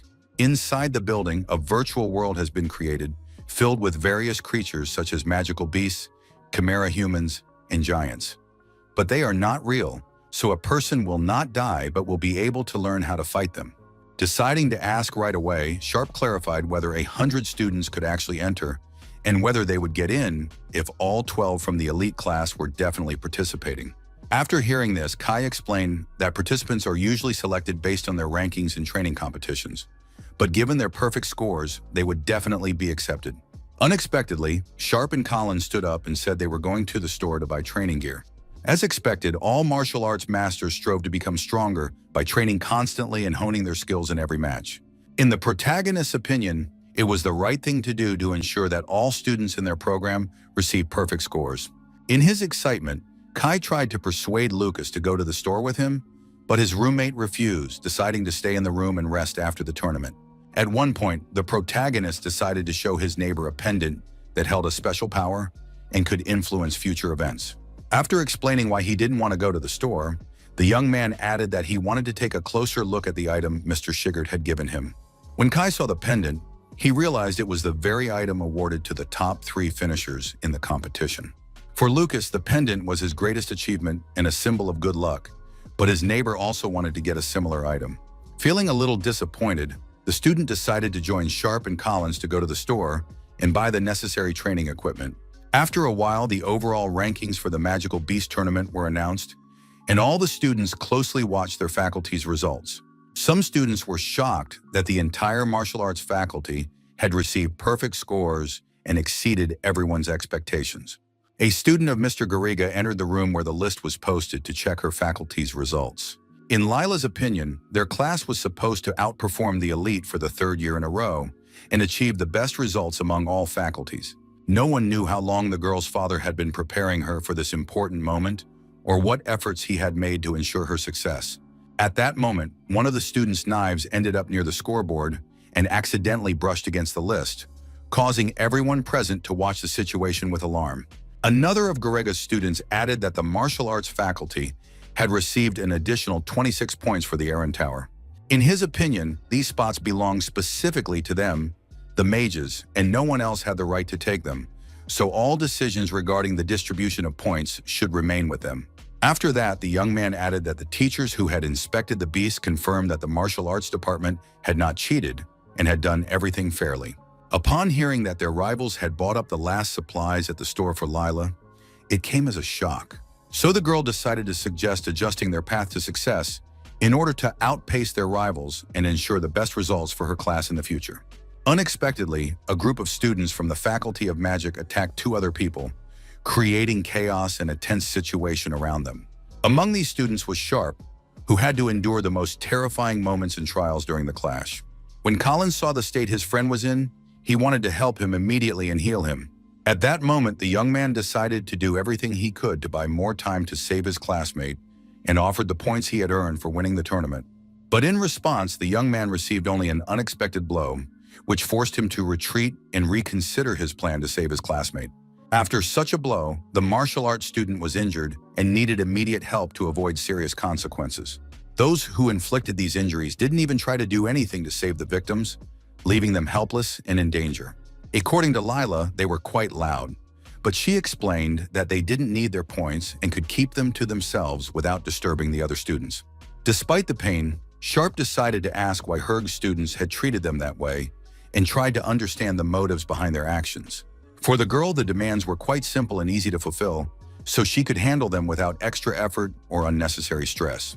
The young lady's first demand was that the wounded boys crawl to the martial arts department and receive the necessary care to recover from the battle. With a smile on her face, Lila said that once they arrived at their department building, they were told that their lives were worth less than those of insects. A few hours later, Lucas and Kai began searching for their friends throughout the academy, carefully examining every corner to find them and help them. In the young man's opinion, there was nothing wrong with them returning from their part-time job later than usual, and it wouldn't affect their duties or success. When the protagonist heard these words, he immediately explained that today was not like any other day and was different from ordinary events. Unexpectedly, Lucas sensed a strong smell of blood on the street and immediately became alert, searching for the source of the scent. Then the young man tried to figure out where to go next to find the source of the smell and avoid danger. Realizing where the scent was coming from, the protagonist ran as fast as he could toward the source, trying to find out what had happened and who needed help. When his friend ran off, Kai tried to catch up with him to figure out what was going on and why this situation had arisen. The closer the boys got to the source of the scent, the clearer it became to them what was going on and what was causing the smell. Lying before him were his injured friends, who needed immediate help and support. Kai tried to quickly assess their condition and figure out what to do next. Seeing this scene, the boys tried to figure out who had done this and why their friends were in such a state. First and foremost, Lucas decided to examine the boys' condition and figure out how quickly they needed to be taken to the doctors. With all his might, Collins tried to say that it was Lila from Gariga's class and attempted to explain why she might have been involved in the incident and what had happened. After hearing that they had severed his friend's meridians, the protagonist became furious and couldn't contain his anger. Kai approached Lucas and immediately tried to figure out what had happened to them, but the young man reported that their friends were unconscious. The first thing to do was to stop the bleeding, and for his friend, he needed to bring a potion to stabilize his condition. As quickly as possible, the student tried to find everything necessary to help his wounded friends and ensure their safe transport to doctors for treatment. Next, the protagonist checked to see if the rest of his friends' bodies were okay, but it turned out there was a possibility of a curse. Realizing that Lila had used a bone-breaking technique employed by black market assassins, the young man couldn't understand why she had used it against the martial arts students. In the young man's opinion, it was an attempted murder, and he couldn't understand why Lila from Herga's class had decided to use such a deadly technique against the martial arts students. Unexpectedly, Sharp came to his senses and said he was in pain, trying to inform his friends of his condition. When Lucas heard these words, he immediately became determined, for leaving this unpunished was impossible, and demanded an immediate response. Promising right away that he would punish those responsible for this situation, the protagonist intended to do everything to save his friends and restore justice. Kai returned to the scene, and with him was Teishi, who, upon learning of this, immediately ran to help save her wounded friends. Returning to Lucas, the young man explained that he had met the girl on his way back, and she had immediately agreed to help the wounded without a moment's hesitation. The young man immediately reported that their friends' lives were not in danger, but they needed a few days of rest to fully recover. Thanks to the protagonist's first aid, the students will be able to continue their studies at the academy and do everything to ensure that justice prevails. When Teishi found out about this, she decided to go to the student council. But the young men tried to dissuade her because some teachers were ignoring the events and the student parliament wouldn't listen. But unexpectedly, Lucas was very angry and could barely contain his rage, deciding to act decisively and not let this go unanswered. After the protagonist spoke, the class president was surprised as she had never seen her friend so angry and determined. Despite the young lady's surprise, the boy decided that everything must be done to ensure the perpetrators were punished. With a fierce look in his eyes, the young man said again that he would definitely take revenge. He would not stop until he had recovered everything that had been taken from him and left this place. The next day, following the night's events, students from the martial arts department came to the student council to discuss what had happened. After listening to his friend's explanations, Theo calmly reflected on what everyone had said and tried to understand what each person meant. The first thing the student council president asked was whether Lucas really wanted to hold a duel with Master Gehrig's students and what his specific demands were. The specific terms of the duel were as follows. If the martial arts team wins, the opponents must apologize, and if they win, they will receive an S-class bonus. In Theo's opinion, the martial arts department had no evidence against Master Gehrig's students, and he was curious about what exactly the S-class bonus entailed. Unexpectedly, the pendant that Lucas's advisor had given him ended up in the hands of the student council president, and he was examining it closely under the lamp in the office. Not expecting this, Kai watched in surprise as the boy threw the pendant at their feet.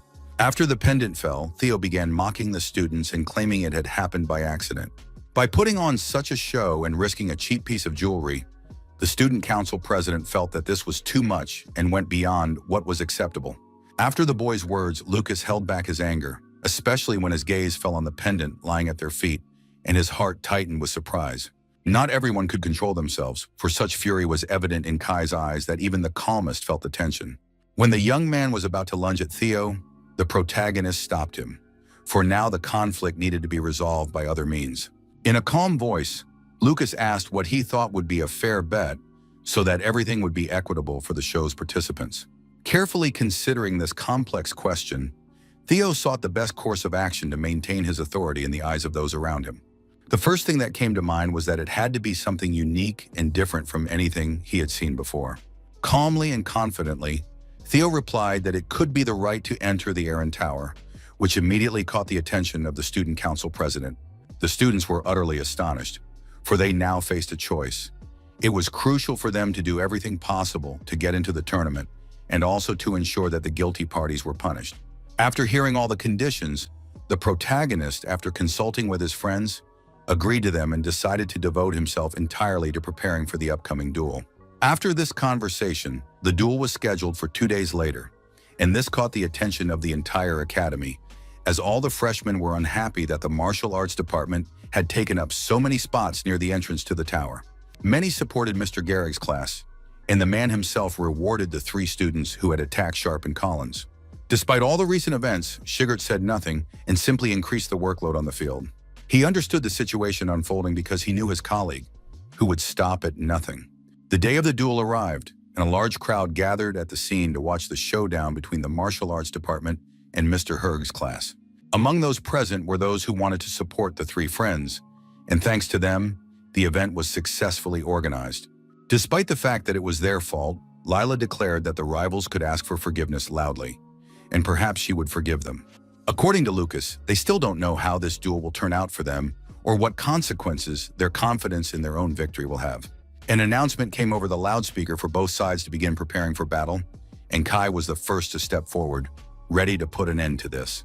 Ready for battle, the opponent stood confidently in place, closely watching Kai's movements and waiting for the moment to attack. The start of the battle was announced, and the participants immediately rushed into the fray, moving quickly and tracking every move of their opponent with the utmost attention. At the start of the battle, Andre decided to use an ice storm to immediately gain the upper hand over his opponent. Despite the ice storm, Kai confidently parried the attacks and gradually gained the upper hand over his opponent. When Andre saw that his opponent had parried the blow, he was very surprised and tried to understand how such a powerful strike had failed to affect him at all. Surprised that the mage had failed to harm him, Mr. Shigert's apprentice asked if that was all he was capable of. After the young man had destroyed everything in his path, he slowly approached his opponent, closely watching his movements and preparing for the next strike. At that moment, the boy didn't understand why everyone was so enthusiastic about mages, since in his opinion, they were incapable of anything. Listening closely to everything his opponent said, Mr. Gehrig's student tried to anticipate his actions to find a weak spot to attack. Not understanding why Kai was showing off so much, and had fallen into a trap from which he wouldn't be able to escape, Andre was devising his entire plan for victory. Unexpectedly, Mr. Shigert's student felt something unusual happening to his legs, which forced him to slow down and move forward more cautiously. At that moment, the young man immediately looked down at his feet and was very surprised to find that they were frozen to the ground. The ice continued to restrict the boy's movements, and his opponent coldly informed him that there was no escape, and he was completely at his mercy. Having confidently bid farewell to the noble student, the mage prepared to deliver another powerful blow. Even though he couldn't move his legs, Kai remained on guard for any turn of events, closely watching his opponent's movements. Using his weapon, and attempted to cast a spell to destroy his opponent and gain the upper hand in the battle. Trying to see if his opponent had realized where he was, Mr. Gehrig's student inflicted even greater damage on his opponent. When he saw the state Kai was in, he added that this happens to anyone who dares to provoke a mage. Despite his condition, the student tried everything he could to free himself and avenge the attack on his friends. While Kai was trying to figure out how to free himself as quickly as possible, Andre began to taunt him, saying that if he was going to give up, he should say so louder. As the rest of the tournament participants watched the first round, Lila remarked that if a person is a loser, they will never change. The next thing the girl added was that by admitting defeat, the opponent would be able to forgive her and get a chance to make things right in a future battle. For the protagonist, these words were just empty talk that didn't change the situation or influence his actions. Despite being frozen to the ground by ice, Kai decided to ask if ice magic could freeze the lava in the mountains of magical beasts. When everyone present saw what Mr. Shigert's student was trying to do, Lila immediately tried to prevent such a turn of events. Before the explosion, Andy managed to shout for his classmate to run, and in the next moment, a powerful flash erupted at the scene. Despite these events, Kai tried to stay on his feet and make out his opponent through the thick smoke. When Mr. Gehrig's student saw the lava jelly in his hands, He realized that this young man was ready to do anything just to get revenge. While the boy was trying to figure out why they had set off this explosion, his opponent crept up from behind and prepared to strike. At that moment, Andre tried to strike as quickly as possible, but his opponent managed to dodge and wounded him. The student hadn't expected such a turn of events and paused for a moment, stunned by his opponent's speed and agility. The sorcerer was knocked aside by the blow, and everyone present was shocked to see that the martial arts master had wounded the sorcerer. What surprised the students most was that Mr. Shigert's legs were covered in burns, yet he continued to stand and prepare for the next strike despite the pain.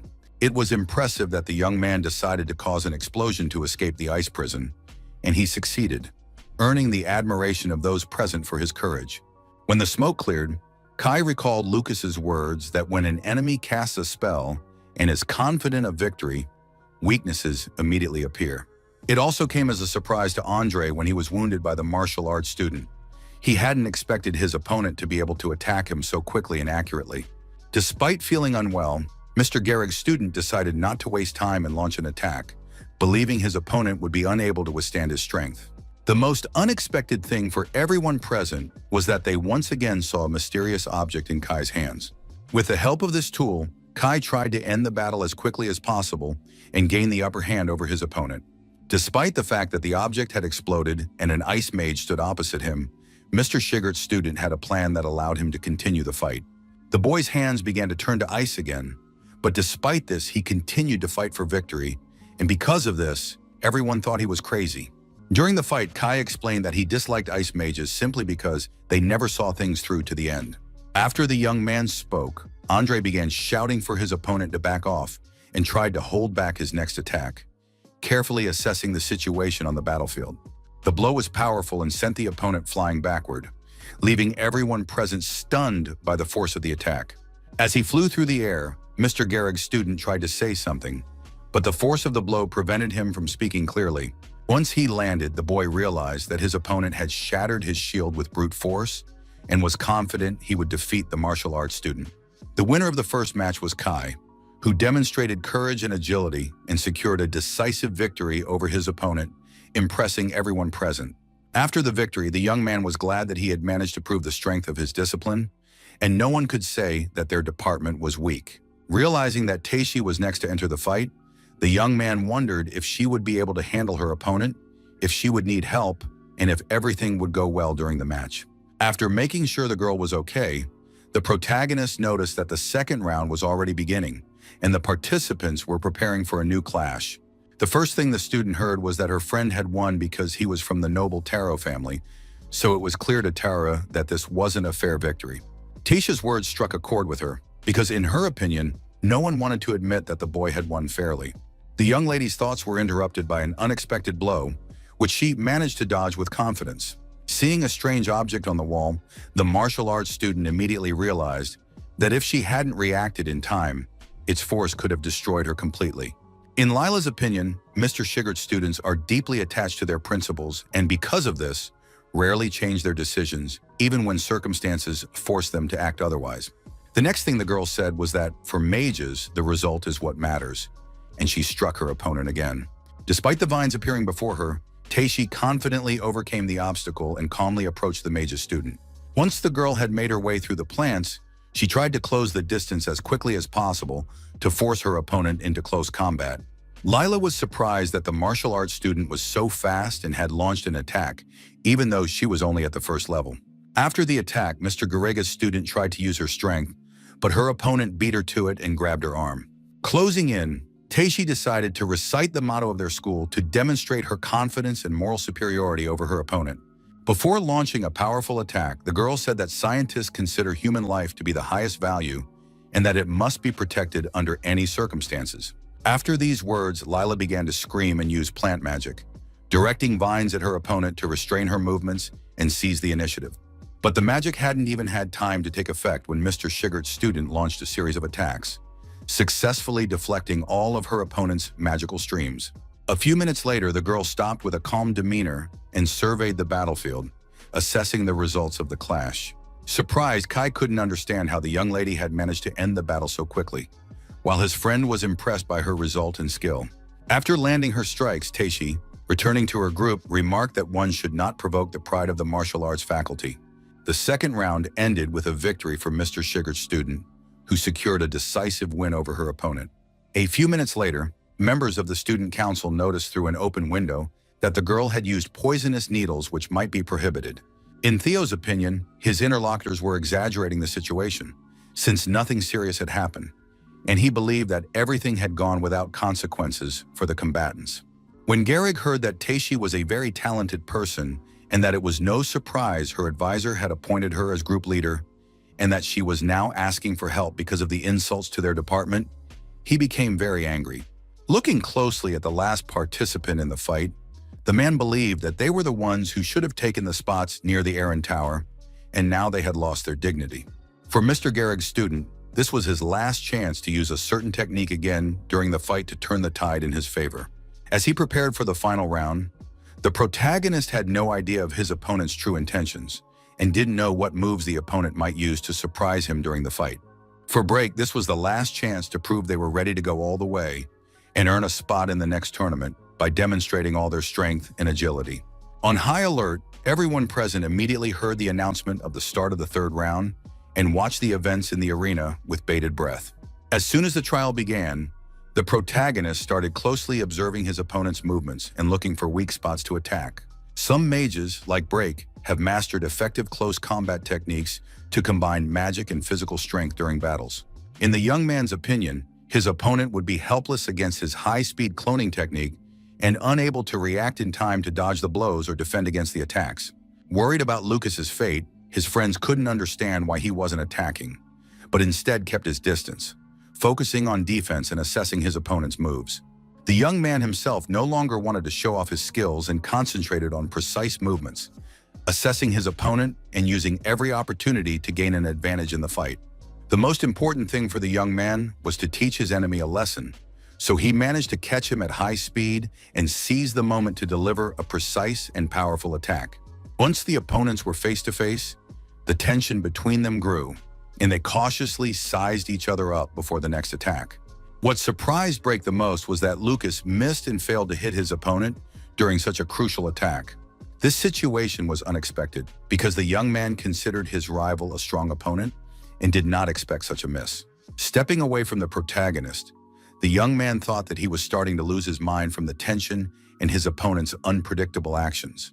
At that moment, as he moved away from his opponent, Break noticed a very terrifying aura emanating from him and sensed the danger in every subsequent move. Mr. Herg's student felt very sorry for him, but he still decided to deliver a powerful blow without even hesitating in the face of a moral dilemma. Unexpectedly, the protagonist was wounded and felt a sharp pain that forced him to instantly reassess the situation on the battlefield. At that moment, the young man realized he needed to change something to take control of the fight and turn the situation to his advantage. In Break's opinion, no one could withstand his bone-breaking technique or withstand the power and speed of his attacks. As the boy struck again, the protagonist tried to dodge as quickly as possible and find an opening for a counterattack. Unexpectedly, Mr. Herg's student froze in place and lost his concentration for a moment, unsure of how to proceed. Trying to explain, the protagonist added that the boy wouldn't be able to win without taking any damage and would have to account for all of his opponent's attacks during the fight. Kai was worried about his friend's fate, as he could see that this round was proving to be more difficult than it seemed at first glance. The most interesting thing for Break was the trick Lucas used, but as it turned out, it was a fake. When the guy tried to land another powerful blow with his weapon, the protagonist managed to grab it and said it was time to end the fight. The next thing the protagonist did was grab his opponent's hand and realized that he'd had enough of playing games and it was time to end the fight. At that moment, the protagonist explained that it was time to show what he was capable of and use all his skills and strength to end the fight with a victory. Even though he was just a freshman, Lucas decided to create a powerful shockwave to stun his opponent and demonstrate his strength.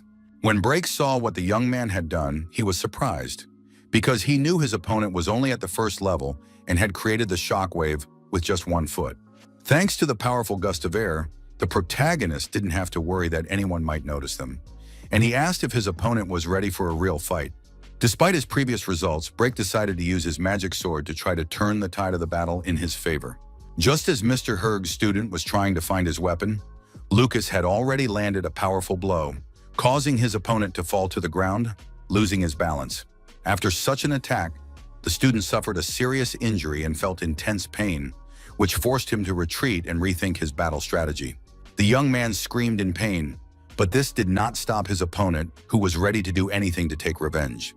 Despite the injury he had already sustained, the student had no time to recover before the protagonist continued to deliver powerful blows without pause. Regardless of his opponent's condition, Lucas decided to take drastic action, leaving no chance for retreat or the opportunity to stop. With just a single attack, the young man struck his opponent, who was already wounded. From such a powerful blow, the boy instantly lost his balance. He was thrown to the side and barely managed to stay on his feet, struggling against the force of the blow. As Lucas moved closer to his opponent, he recalled his friend's words that they didn't know how to use magic, but this attack had damaged their meridia. Having witnessed the entire fight, Mr. Herg was shocked, as he hadn't expected his student to lose to the martial arts department. With every blow, Brain begged for mercy because he didn't want to suffer any more damage. In front of everyone present, the boy bowed his head and admitted defeat, feeling sadness and disappointment, but he was forced to accept the loss.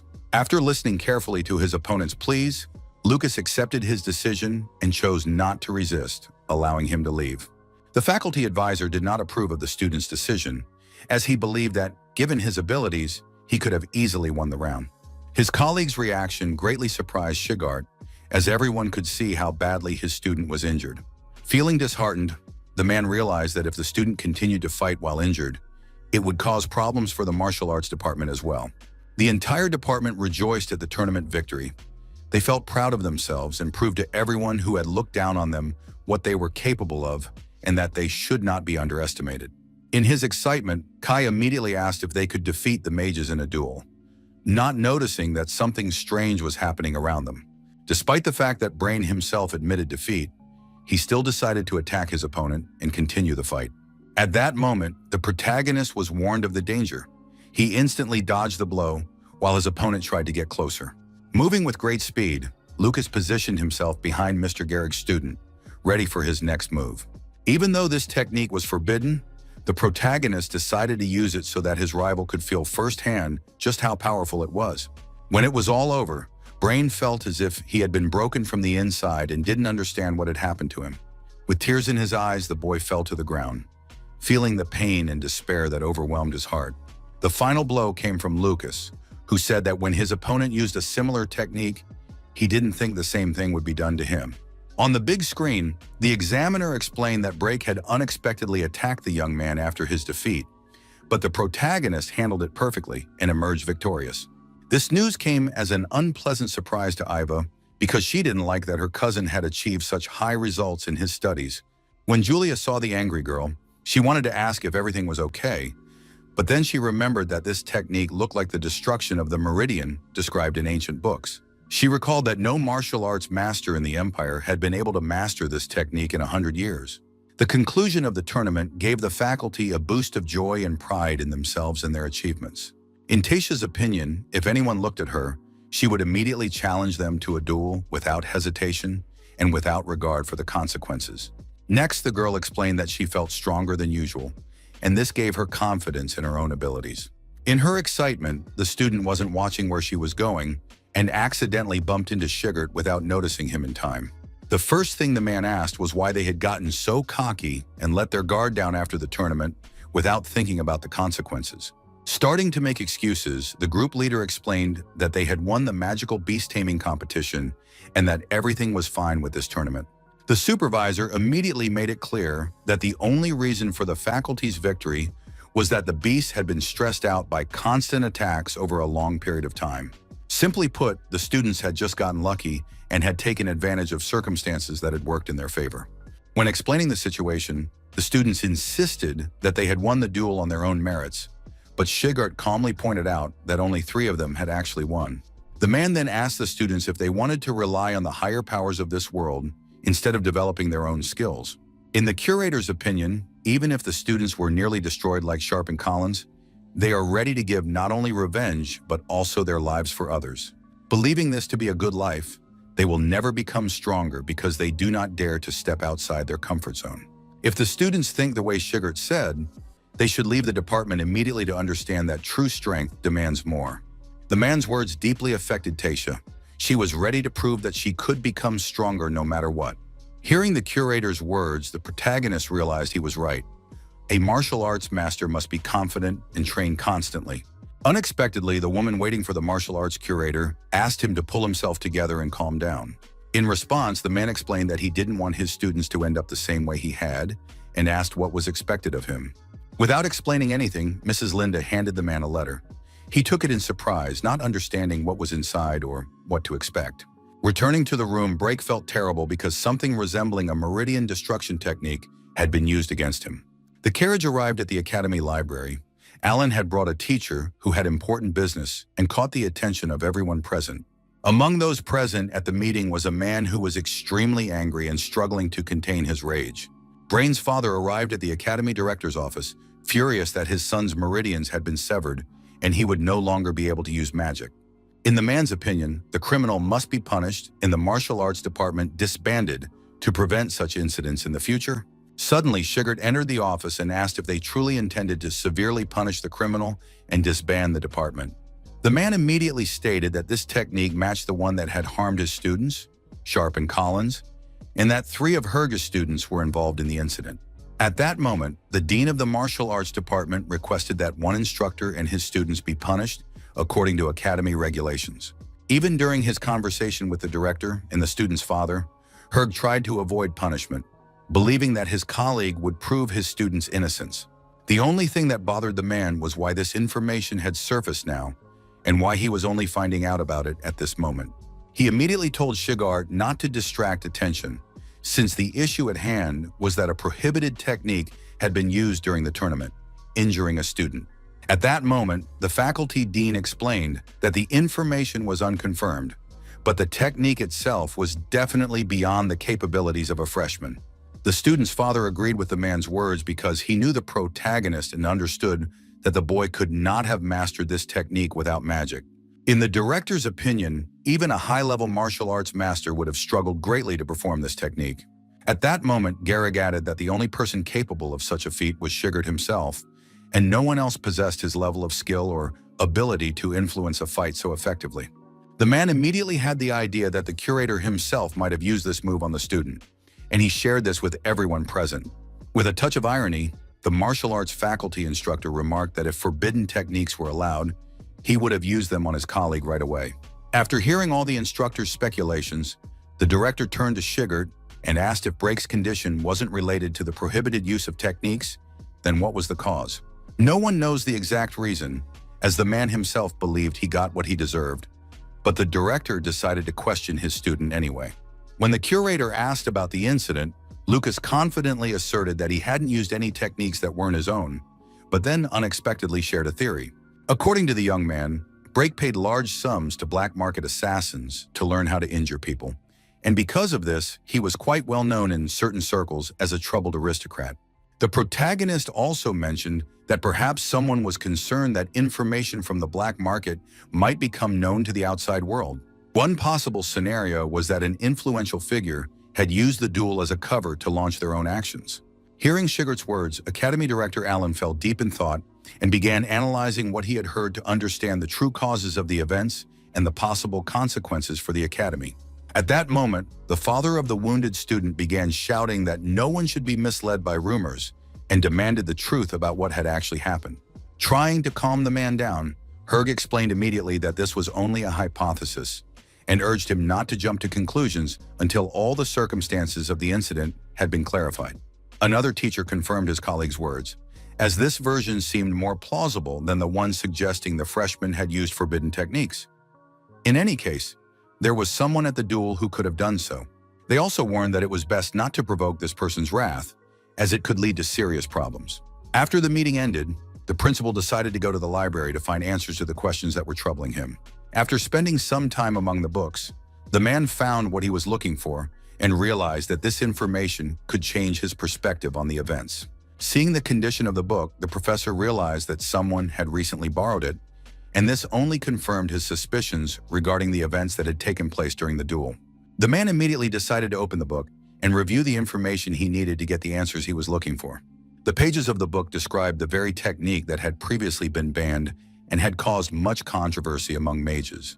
When the director saw that the hand position resembled that of the person who had used the forbidden technique at the tournament, he immediately began comparing the technique with the description in the book. He spent a long time studying the information he had discovered, trying to understand all the details and consequences of using the forbidden technique.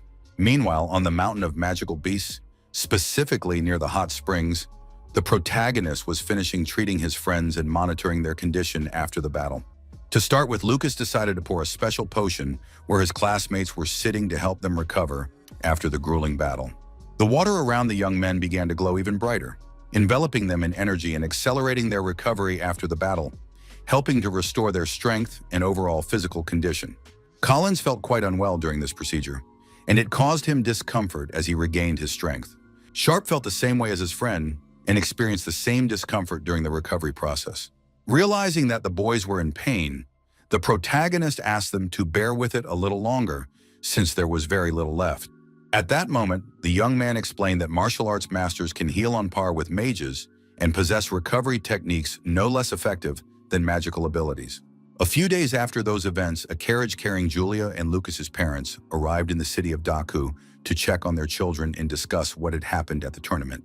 When the woman stepped out of the carriage, she realized that a great deal of time had passed since their last meeting, and that the events had drastically changed the circumstances around them. She then looked around the place where they had stopped and immediately realized that nothing in the town had changed.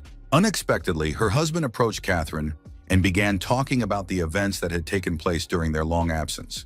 She assured him that she was fine, as she had recalled some past events and managed to recover some of her memories, which helped her feel more confident. While talking to her husband, the woman was so engrossed that she didn't even notice another person approaching them unnoticed. With tears in her eyes, Catherine couldn't believe that this was really true, and that the events she had only dreamed of were actually happening. Xian stood before the couple, silently observing their reaction and waiting for a word or action from them. First and foremost, the man was the woman's younger brother and Ivy's father, who hadn't seen his sister in a very long time and now had the chance to meet her again after so many years. It all began 17 years ago, when events from the past influenced the lives of the main characters and determined their future relationships and fates. At that time, all the monsters unexpectedly attacked the Empire's territory at once, causing chaos and panic among the inhabitants and the state's defenders. Uniting, the people fought against the army of creatures for 3 days and 3 nights, but both sides suffered enormous losses and destruction. During this war, there were not only losses among their own fighters, but love also blossomed between some of the participants. Catherine took part in these horrific events as a brilliant mage, demonstrating her abilities and helping her allies in the fight against the enemy. At one unexpected moment, when the girl needed help, she met the young commander of the Knights, Holt Ryan, who appeared just in time to save her. He couldn't ignore the gaze of the young lady he had saved, and felt his heart fill with warmth from her gratitude and trust. With tears in her eyes, Catherine looked intently at her savior and felt gratitude and relief that his help had come just in time. Even in the face of death, they vowed to spend their lives together as one and support each other through all trials. But her father, Duke Marinade, was opposed to this marriage and disowned his daughter, while Catherine, in turn, severed all ties with her family. Despite the severed family ties, the girl's brother did not understand what was happening and could not grasp the reasons for the conflict between his father and sister. It was only many years later that their children were able to meet at the Allen Academy and continue their family ties despite their parents' past disagreements. She was surprised by her brother's words about their children, since their father had once mentioned that Julia was a very talented mage with great potential in both academics and martial arts. At one point, Sen suggested visiting their home, since deep down their father wanted to meet his daughter, but for the woman herself, this evoked mixed feelings. Unexpectedly, the man sighed, and a shadow of doubt and reflection about the past and the future that awaited their family after the meeting appeared on his face. When Catherine saw the strange expression on her brother's face, he immediately warned her that only she would be allowed to enter the family home at first. Hearing this, tears welled up in the woman's eyes, and she immediately realized that her husband would not be able to go with her and that she would have to face the coming events on her own. Another shock came when Holt unexpectedly explained that it was time for him to return to the front and he would not be able to stay with Catherine any longer. For the woman, this was yet another blow, intensifying her feelings of loneliness and anxiety as Holt's departure forced her to be left alone again with her memories and emotions. Despite his own feelings, the man was glad that his beloved would be able to join her family and explained that he would return to her as soon as the campaign ended.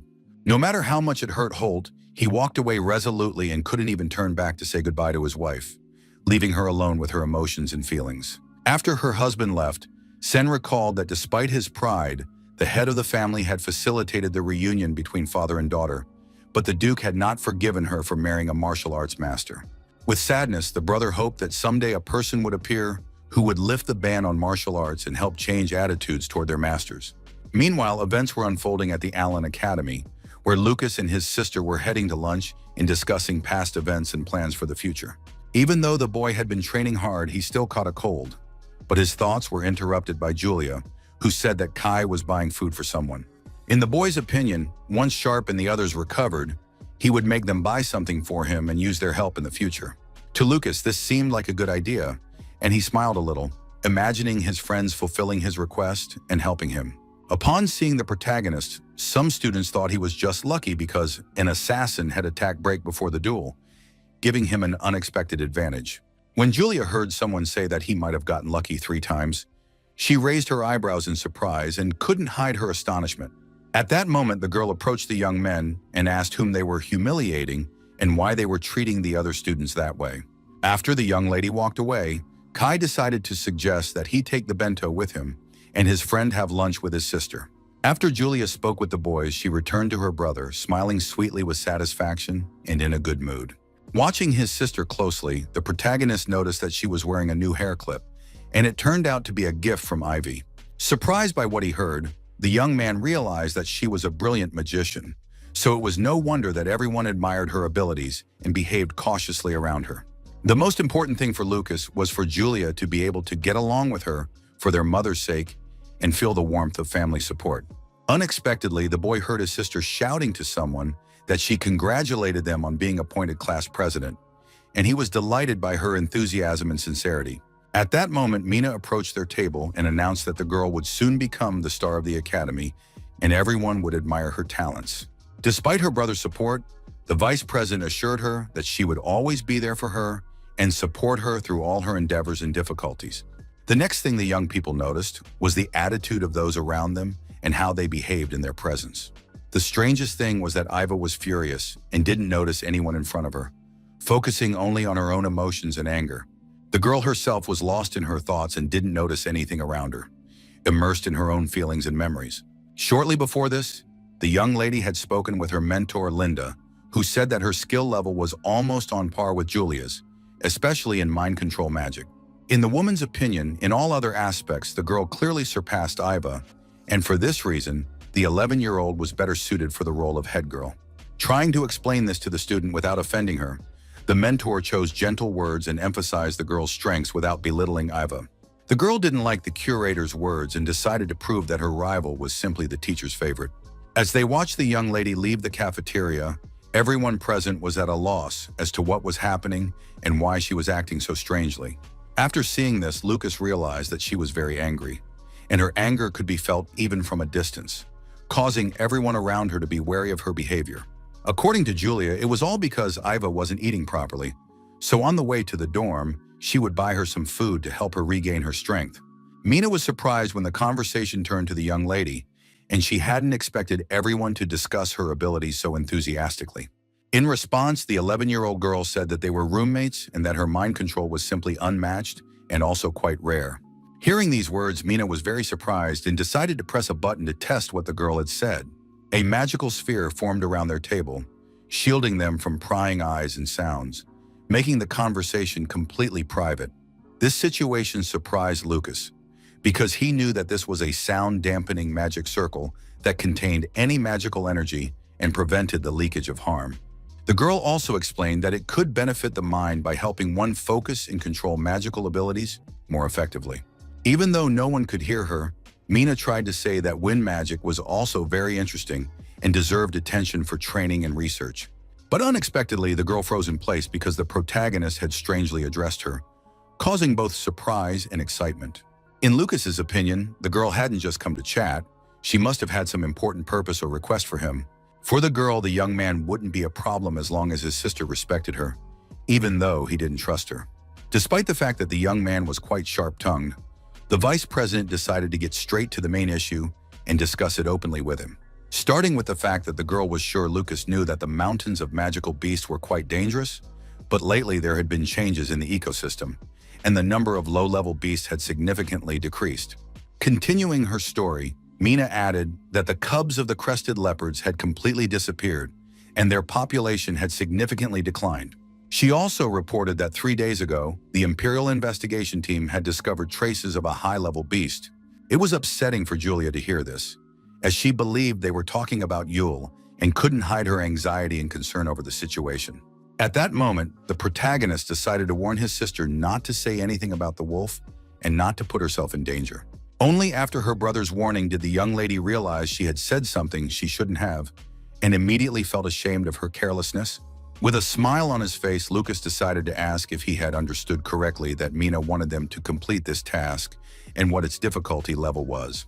As it turned out, the difficulty level was 100 points, and this immediately made Lucas think about how they would carry out the task. The brother and sister were shocked by what they heard, but at the same time, they understood that this task would be simple for them and that they would be able to complete it easily. Meanwhile, events were unfolding at the Miranda family estate, where tension was mounting and everyone was preparing for an important meeting. Seated at the table was Duke Cien, the head of the family, who watched those present closely, maintaining a stern expression. Although the head of the family's children were also seated at the table, they did not speak to one another for some time, maintaining a tense silence. When Cien had prepared a room for his sister, their father still forced her to stay in the guest room, thereby demonstrating his character. The next thing he noticed was that Catherine hadn't touched her food, and a terribly tense atmosphere hung over the table. The Duke broke the silence and addressed his daughter, starting a conversation after a long silence and trying to hide the sternness in his voice. The first thing the man said was that he wanted to acknowledge Julia as his granddaughter, as he saw great potential in her as a mage. Thanking her father, the woman tried to explain that Lucas had also proven himself as a martial arts master and had earned high scores in competitions. But to the head of the family, people like her son were worthless. These words about one of her children were not just a surprise to Catherine, but a real shock, and they made her think about the family's future. In the Duke's opinion, his family needed someone with the potential to become a holy mage and secure the family's future. The thought of convincing her father about martial arts was not easy, but at that moment, the family assistant distracted her. Holding the envelope Catherine had given him, the assistant reported that the investigative team sent to the Mountains of Magical Beasts had sent new information. The first thing that came to mind for the two closest people to her was why the investigative team had begun the inquiry and what consequences this might have for them and those around them. When the envelope with the letter reached the Duke, he read it carefully and pondered the contents of the new information and what steps to take next. The next thing that worried the brother and sister was whether the children at Allen Academy were safe and what had happened to the mystical beasts. Trying to reassure his children, the man explained that as long as the teachers and his staff were at the school, the students were in no danger. Finally, the head of the family explained that they needed to wait until the situation was resolved before visiting the children. Despite the sad news, the woman tries to calm down because she misses her loved ones so much. Meanwhile, at the academy, Mina tried to arrange a mission to the Mountains of Magical Beasts, but according to the rules, 5 people and at least 1 member of the student council are required, and this information came as a surprise to her. The night before, she had seen that there were no restrictions on the number of participants, but as the student council president explained to her, he had changed the conditions because something could happen in the mountain cave. According to the vice president, Theo, on the contrary, changed the rules because he thought she wouldn't be able to find the necessary number of participants for the team.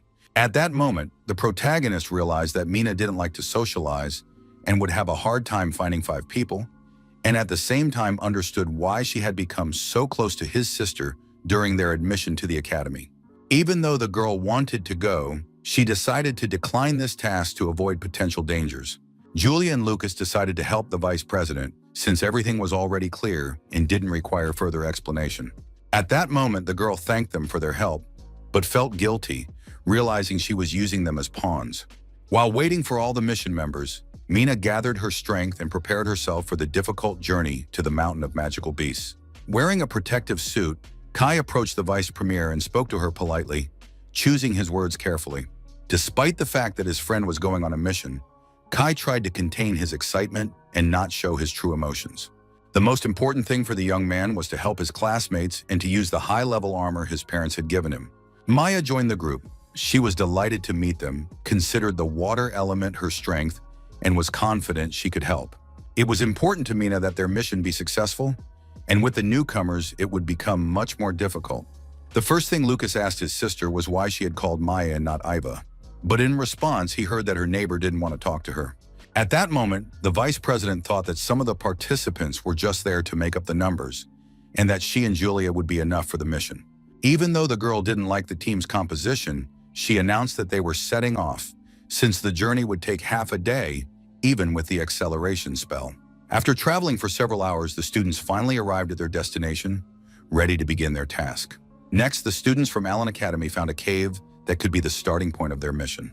When the students saw a flag near the cave's entrance, they wondered if Imperial investigators were indeed conducting an investigation there. The banner clearly bore the Miranda family crest, and there were signs of a struggle nearby. Realizing that Mina and her friends hadn't found the lair, Yulia, Julia, and Lucas sighed with relief. Suddenly, the protagonist noticed something strange that immediately caught his attention and made all his senses go on high alert. At that moment, the young man shouted that danger was closing in on them, and everyone would have to act quickly to survive. The vice president rushed to Lucas's aid, deciding that she could destroy the monster with magic. The girl directed her spell toward the creature and asked for it to become a signal for the attack. Despite the attack, Lucas managed to dodge and avoid the blow, which could have caused serious harm to him and his friends. While Mina was trying to say something to the students, the magical beast suddenly lunged at her, trying to attack her. At that moment, the girl noticed the danger, but couldn't turn away from the blow coming at her. Kai rushed to the girl's aid and, using his shield, managed to block the blow that was coming at her. With a smile on his face, the young man told the young lady that she could leave the close combat to them. While Kai was talking to Mina, the beast tried to pounce on him, but he didn't react quickly enough. Lucas rushed to his friend's aid and managed to stop the beast before it could do any harm. Believing it wasn't worth showing off his strength and coolness in front of others, the boy warned that they shouldn't draw unnecessary attention. At that moment, Maya joined the group and decided to use a water barrier against the threat. The threat loomed over the students from two creatures at once, and they had to act instantly to avoid an attack and serious injury. The coordinated effort seemed interesting to her because a lot of time had passed since the entrance exams, and this reawakened her interest. After explaining to Julia that the beast feared wind and storm magic, he instructed her to use that against it. The 11-year-old student's determination unexpectedly caught her attention and made her look more closely. Directing her thunder magic at the monsters, the young lady dealt a powerful blow to the threat. To protect herself from the dangerous creatures, Julia activated a magical barrier that blocked their path and stopped any attempt at an attack. Directing all her power at the beasts, she surprised everyone present with the power and precision of the strike, which forced the creatures to retreat. Hearing the blow, everyone present held their breath and watched in amazement as the beast retreated. A few minutes later, Julia's staff fell to the ground and, with a loud thud, caught everyone's attention, forcing them to turn around.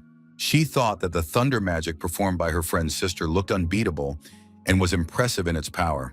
At that moment, she stood there, not understanding what was happening, when her favorite student interrupted her thoughts. Julia was curious about what the girl wanted to say to her, because during the attack on the beast, she hadn't heard a thing and was now listening intently. After the battle, everyone set off, and she didn't answer the little girl's question. Having underestimated the abilities of the Academy students, Alan was surprised by their determination and confidence in their actions. After a while, the students decided to rest and help Kay heal her arm after the battle. Thanking Maya, he said she was a true sorceress and that he was incredibly impressed by her skill and determination in battle. Although the young man's words were an exaggeration, she dreamed that Lucas would call her that, and at the thought, the girl blushed. The student's shyness immediately caught the eye of everyone present, and her flustered behavior did not go unnoticed. Looking at Maya, the protagonist immediately became curious about what she was thinking and tried to read her facial expression. The events that followed unfolded in a cave that looked incredibly large and mysterious and held many secrets. Julia's staff illuminated the path through the cave and helped everyone find their way amid the darkness and stone walls. Everything that happened within these walls amazed everyone present and evoked both awe and anxiety at the same time. What surprised her most was that the further they went into the cave, the more spacious it became, and it seemed as though there was no end to it. Kai confirmed Julia's words, for there was enough space for even a small army to pass through. Lucas immediately noticed that the cave looked unnatural, giving the impression that it had been dug out and was teeming with magical beasts. After the students moved on, the vice president asked them to be careful and watchful along the way. After walking a little further, the group came under attack by monsters and had to defend themselves immediately. Julia immediately unleashed her thunder magic to destroy the creatures and protect her friends from the dangerous attack with a powerful strike. The magic proved unbearable for the monsters and forced them to retreat, leaving behind only chaos and fear. At that moment, Mina explained that the creatures had been in the cave for a long time. Their vision had deteriorated, and they hunted their prey solely by sound, which is why she had stunned them. Immediately, Kai explained that if they were to destroy the magical beasts one by one, it would take too long and become dangerous. At that moment, he proposed a plan that could help them deal with the attacking magical beasts. A few minutes later, a dust storm rose up in front of the girls, obscuring their vision and creating a sense of chaos. As it turned out, Kai had spotted several monsters running after him in response to his voice and was trying to lure them away from his friends. Preparing for battle, Julia carefully readied her wand to fend off the enemy's attack and protect her friends from danger. Mina also began to prepare to help the young lady so they could repel the attack together and protect everyone present. As Kai tried to quickly reach a safe place, his attention was drawn to one detail that seemed suspicious to him. At that moment, the girls were already ready to strike and were waiting for the signal to attack the enemies in unison. The magic the students unleashed instantly reached the enemies and struck them with its power and precision. After the attack, a powerful explosion engulfed everything around them and forced the enemies to retreat. When he saw that Kai's plan had worked, the protagonist was surprised because such tactics are common in video games, and he didn't understand how his friend had learned about them. Suddenly, a young man who had been among the slain beasts appeared and explained that he would lure the creatures while Mina and Julia defeated them. Following the plan devised by the protagonist's friend, their group easily defeated all the magical beasts that crossed their path. Deciding to rest a bit, the young man once again marveled at the magic the girls possessed and its incredible power. After a few minutes of rest, the group gradually approached the center of the nest and prepared for the next battle. Suddenly, Lucas noticed that the students were tired and realized they needed a short break to regain their strength.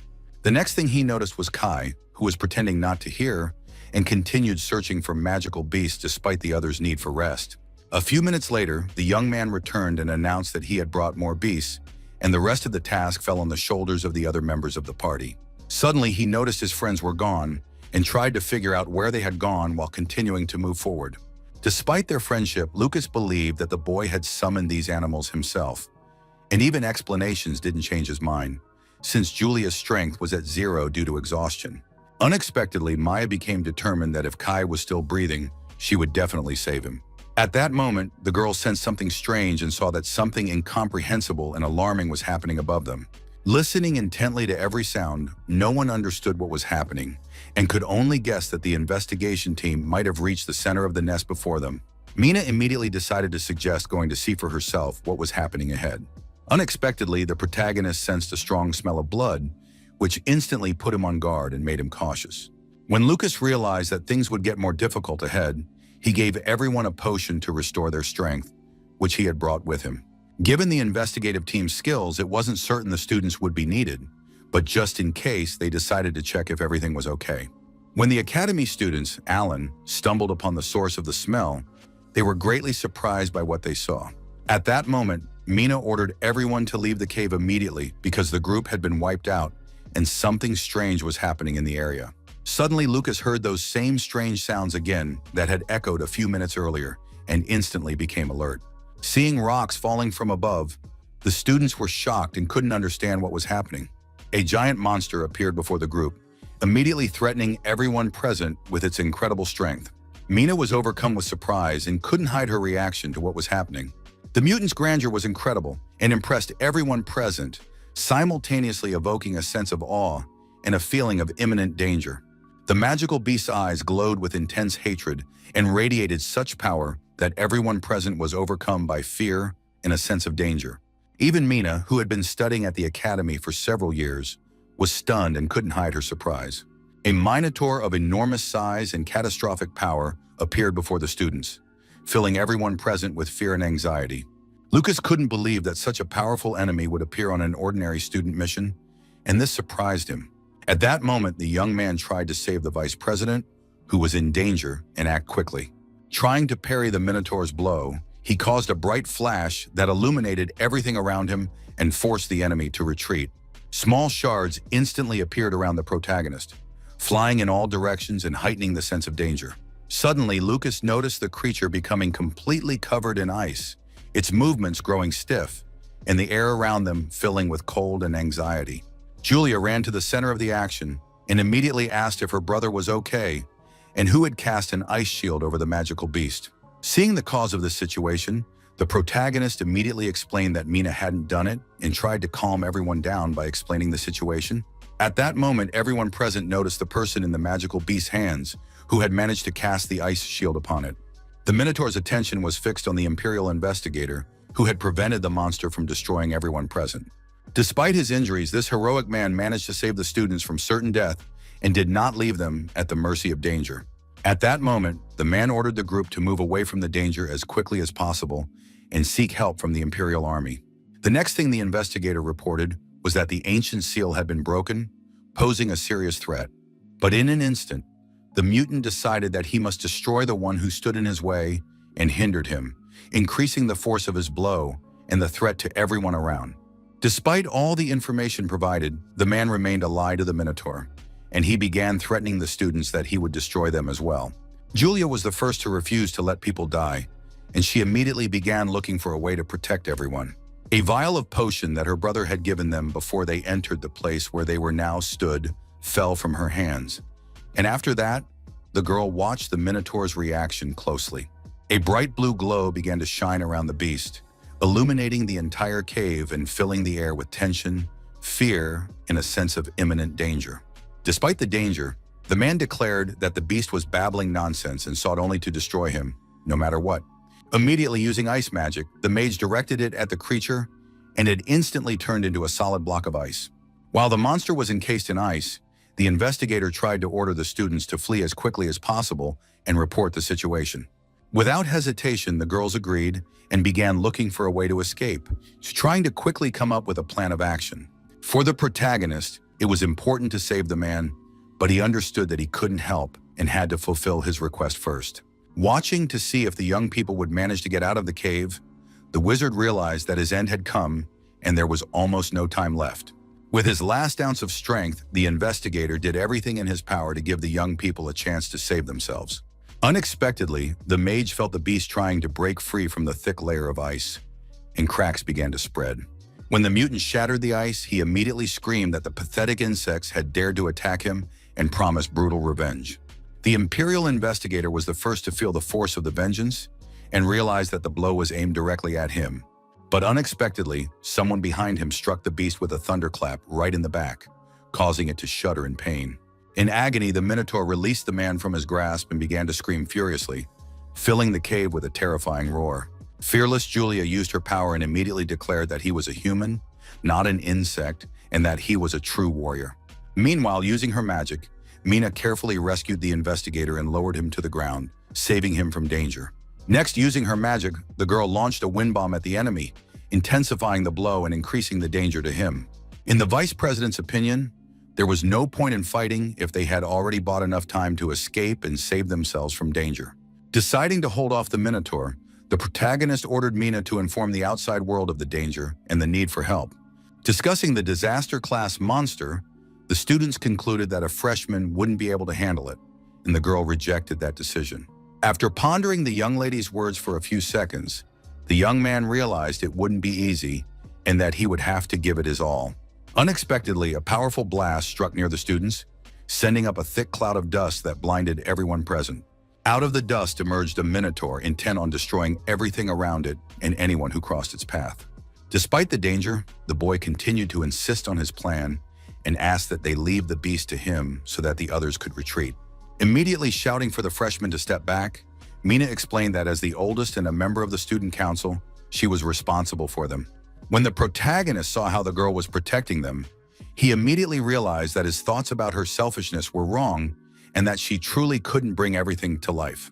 The vice president's reaction was surprising, as she didn't know that Maya possessed the magic of communication, which allowed her to contact Kai and ask for help.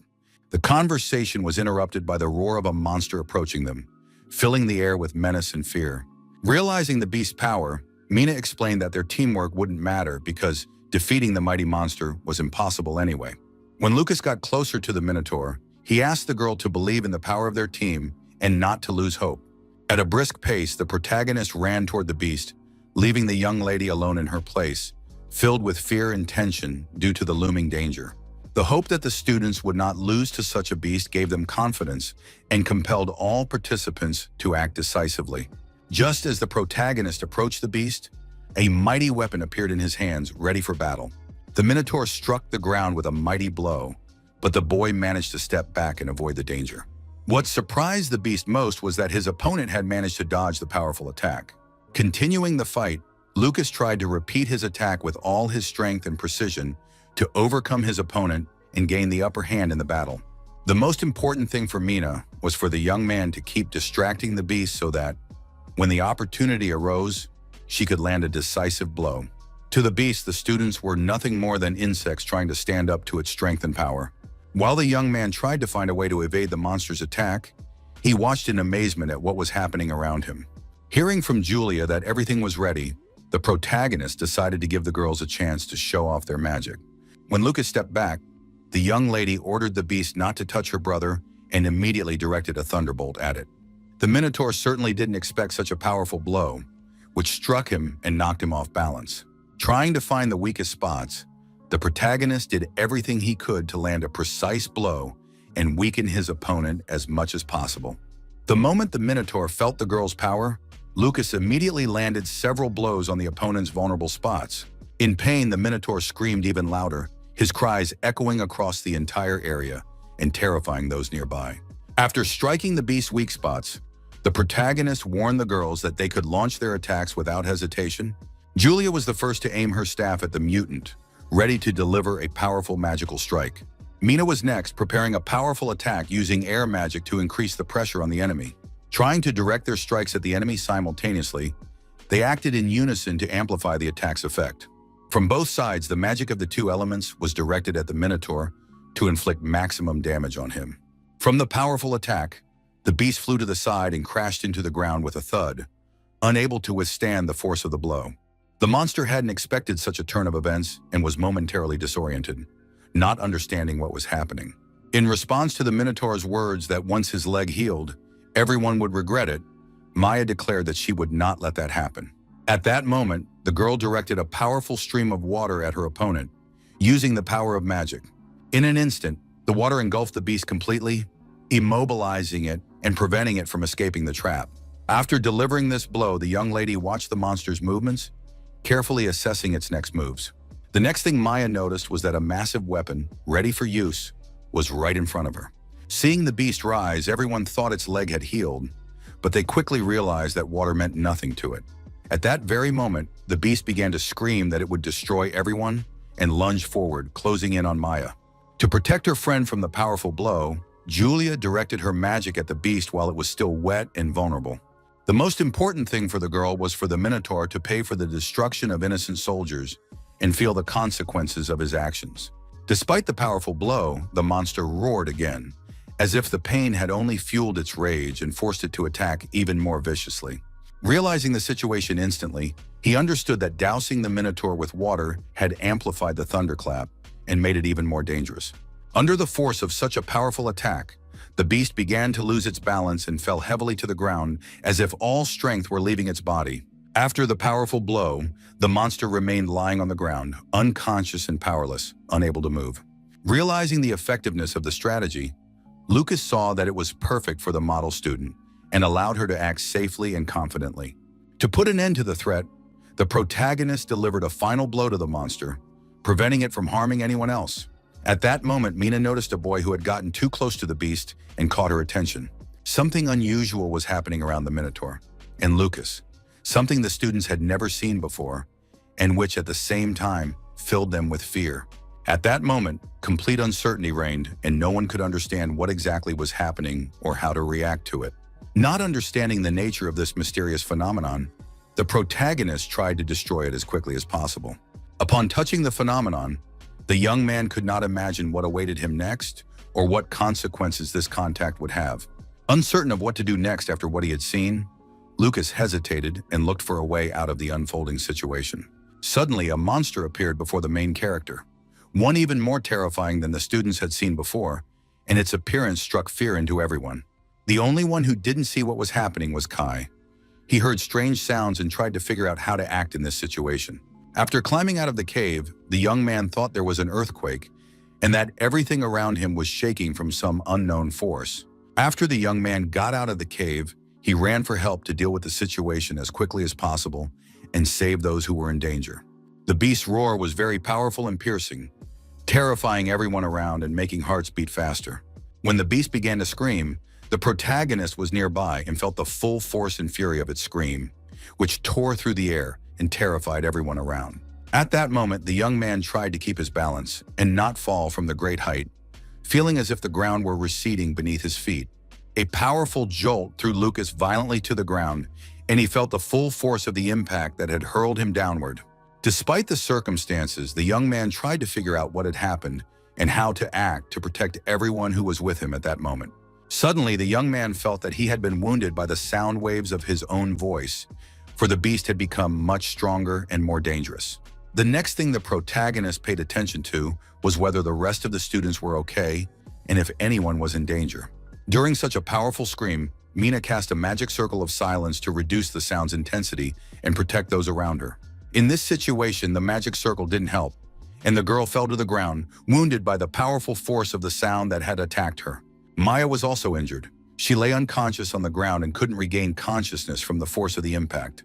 It came as a real shock to him that his sister was in the same condition as the rest of the students. After assessing the situation, the protagonist realized he wouldn't let it go and was ready to take decisive action to rectify the situation. As his next move, Lucas decided to use his powerful aura to enhance his abilities and turn the tide of battle in his favor. The monster did not like the young man's actions and reacted to them with obvious displeasure and anger, ready to attack at any moment whoever dared to provoke him. With a mighty blow, the young man tried to strike the Minotaur, putting all his strength into breaking through its defenses and forcing the enemy to retreat. Despite the fact that the monster had grown stronger, the student tried to destroy it and save the rest of the people.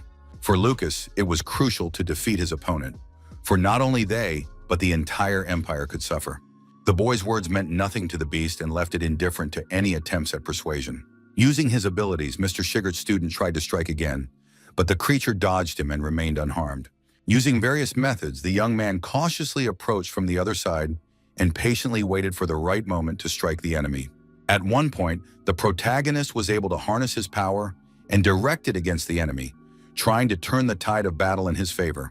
Wounded, the beast tried to act in such a way that his opponent could no longer harm him.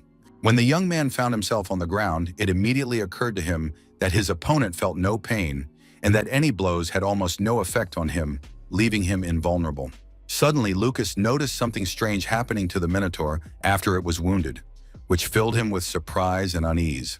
Something strange was happening to the monster's arm, and the protagonist was witnessing this phenomenon for the first time, which filled him with intense astonishment and inner tension. Suddenly, the young man saw that the monster's arm had regenerated right before his eyes, which surprised him and forced him to rethink his actions. Unexpectedly, the mutant began to attack the boy fiercely, and every one of his movements was filled with rage and a threat to his opponent's life. With every burst of air, Lucas began to cough, and in doing so, he underestimated the extent of the damage caused by that roar.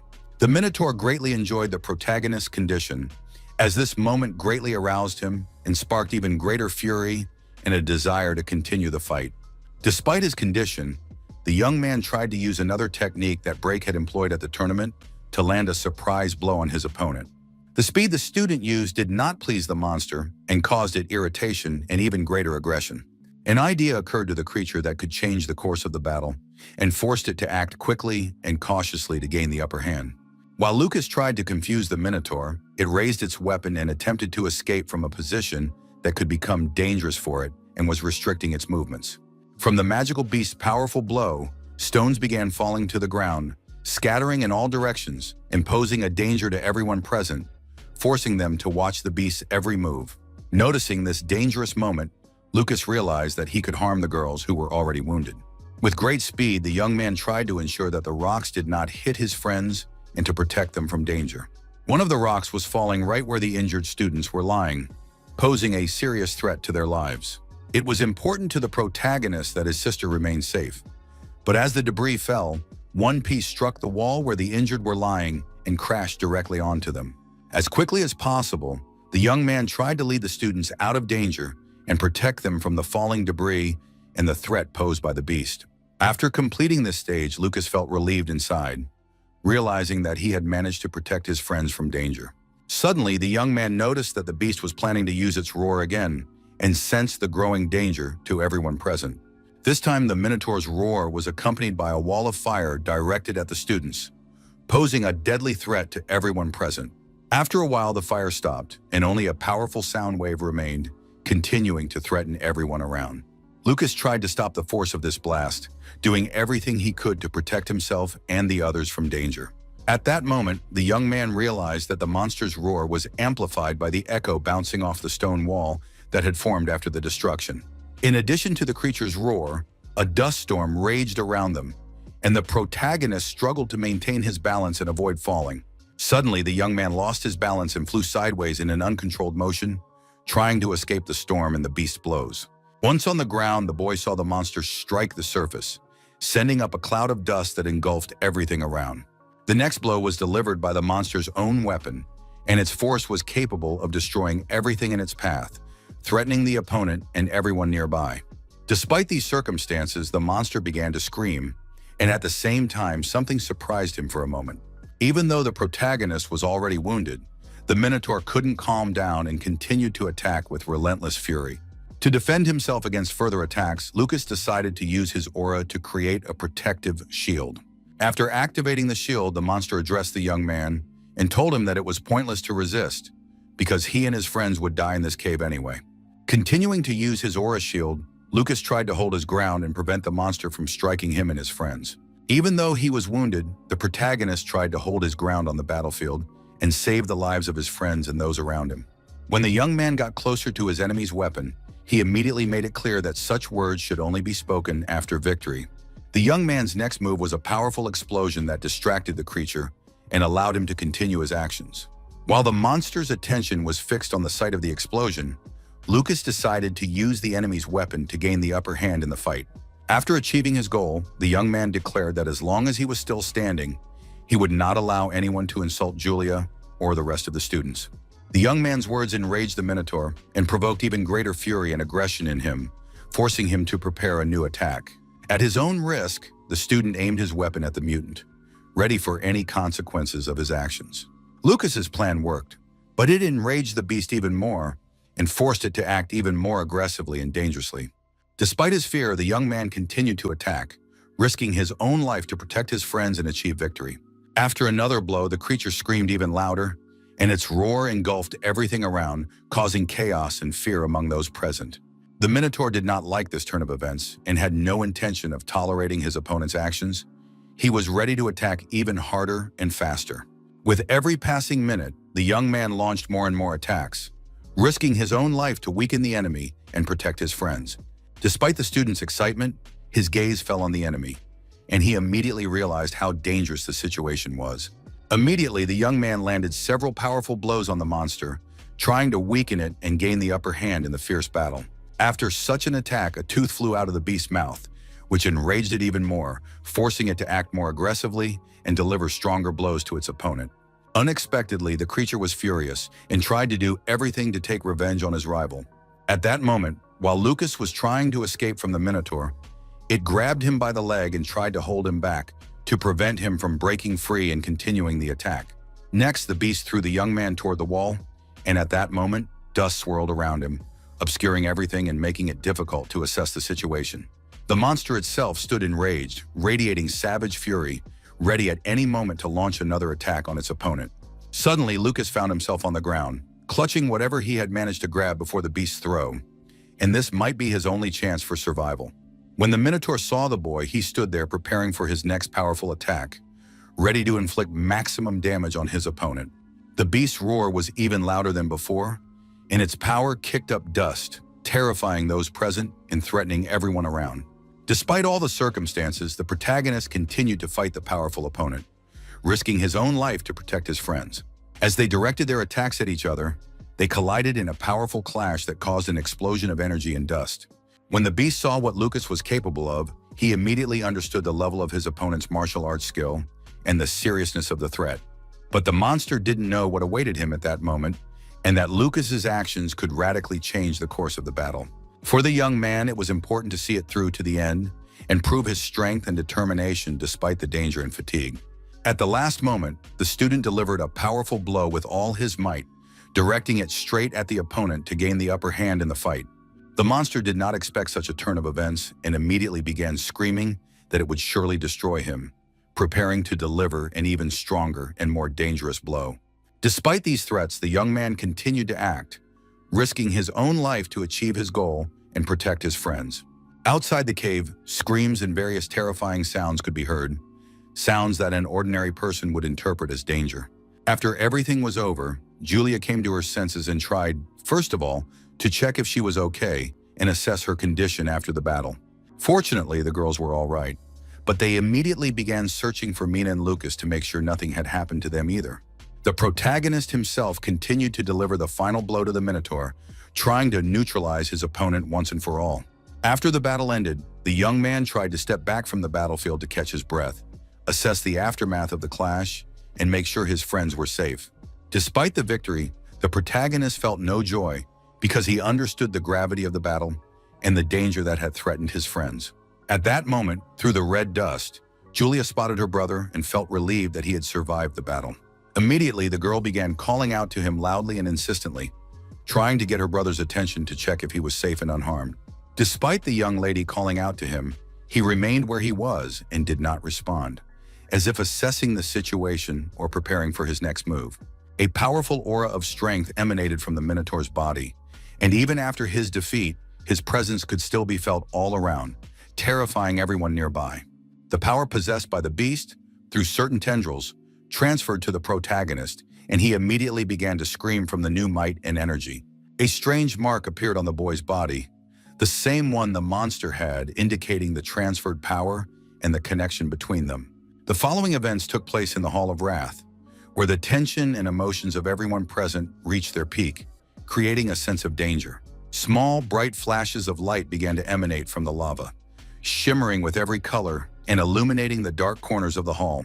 Despite the fact that the small particles were scattered throughout the hall, the sense of danger did not subside and increasingly engulfed the entire building. A gigantic, powerful hand emerged from beneath the bench, rising into the air as a reminder of the danger and power hidden within the hall. In the center of the hall stood a magical beast that radiated power and menace, forcing everyone present to watch its every move with caution. The mighty monster began to roar that he had finally returned to this desecrated world and was ready to restore his power and dominion over everything around him. It was difficult for the demonic lord to endure the presence of the god of war, as his power and presence exerted pressure on mind and body, subduing even the strongest. At that moment, Valsava vowed to himself that he would do everything to destroy his rival and leave him no chance of victory. The beast's thoughts were interrupted by a woman's voice, which informed him that his hopes were far too naive and reminded him of the true power of those present in the hall. Next, the demonic lord of envy, Verseda, told him that her acquaintance had awakened due to the brilliance of the key they had raised. The beast pondered the woman's words and stepped closer to her, gauging her intentions and the danger emanating from her presence in the hall. When the demon lord of wrath sat down in his seat, he immediately asked if the protagonist had enough potential to handle the trial and withstand the threat. At these words, Verseda smiled but said nothing, keeping her thoughts to herself and watching the reactions of those present. Watching the boy's actions on the screen, the woman explained that even at that moment, Lucas had managed to break free from his control and act on his own. The protagonist's shout was powerful and echoed throughout the hall, demonstrating his determination and willpower to his opponent. Despite his condition, the student tried to strike as quickly as possible to weaken his opponent and gain the upper hand in the fight. After the fight ended, Lucas stood watching to see if there would be any reaction from his opponent, ready to respond immediately to any threat. Suddenly, Julia ran to her brother and began begging him to come to his senses and feel alive again after the chaos they had just experienced. Maya came to the girl's aid, using water magic to try to calm the boy down and help him come to his senses. At that moment, the magic student explained that her friend should run away from her brother, as he was still enraged and dangerous after the fight. Maya's words proved true, and suddenly the young man tried to strike the Minotaur, seeking to take control of the situation. When Julia saw the state her dearest person was in, she immediately burst into tears because she was so worried about him. Suddenly, deep down, the boy sensed that something was wrong and decided to stop, listening to his inner voice to avoid danger. At that moment, Lucas remembered how his sister had run to him to hug him, and her voice floated up in his subconscious, reminding him of her care and support. Despite all the circumstances, the protagonist didn't understand what was happening to him, as his mind and body were overwhelmed by mixed emotions and a strange energy. A powerful explosion occurred where the young man had been standing, sending dust billowing up and enveloping everything around. Not understanding what was happening, Maya and Julia stared intently at the site of the blast, watching the dust and debris as they tried to figure out what had happened. Through the smoke, the girls tried to see if the young man was okay and tried to reach out to him to make sure he was safe. The young man's subconscious couldn't distinguish between reality and the battle with the beast, so the world seemed distorted and filled with fear and chaos. Julia approached her brother cautiously, deeply concerned about his condition and trying to make sure he was safe. Despite his condition, the student immediately apologized to his sister and asked her to give him a moment and step away from him for her own safety. At that moment, the young man took a deep breath to complete the return of his subconscious and regain full control over his thoughts and actions. The protagonist's aura radiated a powerful energy that reflected his determination and willpower, making his presence palpable to everyone around him. The energy the young man had harnessed was released, and he directed it upward in a powerful strike. On the protagonist's back, the symbol of his power gradually faded, leaving behind a faint sense of emptiness and anxiety. At that moment, Maya and Julia approached the young man, concerned about his condition and wanting to make sure he was feeling well. With tears in her eyes, the protagonist's sister said that his behavior had frightened her, but after a hug, he promised not to do it again. In the Hall of Wrath, the demons continued to watch the young people and learned that Kai had come to their aid. Versita approached Valsav and told him there was no need to rush, as this key had to pass several trials.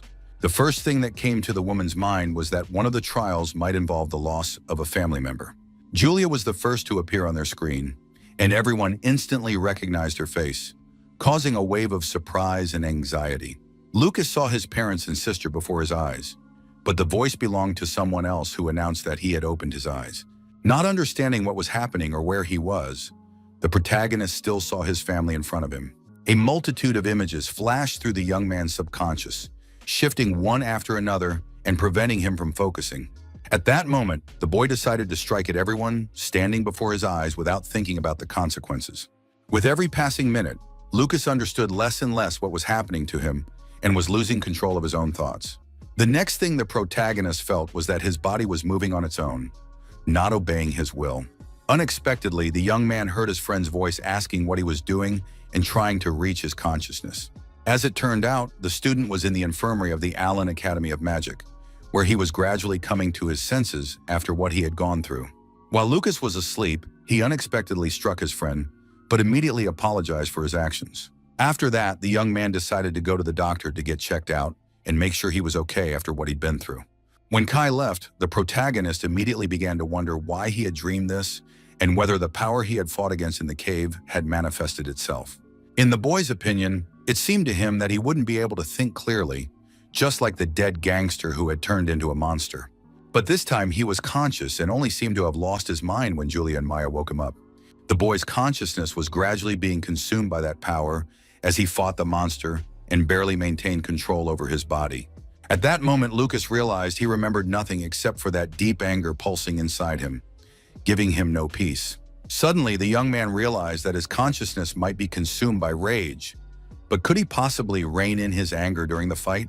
The next thing the boy thought of was to ask someone to be by his side during the fight so they could stop him in time. At that moment, the protagonist pondered this idea, but wasn't sure if he should put it into practice. After thinking long and hard about the situation, Lucas couldn't make a decision and felt only confusion. With so much information coming at him lately, the young man's head was spinning and he couldn't focus on anything specific. Realizing that the only ones who could go on the mission with him were the local students, he knew it was too dangerous to ask them to stop him during a berserk fit. It was important for the protagonist to find a way out of this situation, but he didn't know what to do. Unexpectedly, Lucas realized that in this situation, only he could help himself, and no one else could replace his determination. Teacher Shigert walked down the hallway of the academy's hospital. His footsteps echoed through the empty room. As the man walked by, he heard two women talking about Mina's condition. She was already fine, but they couldn't figure out how she'd been injured.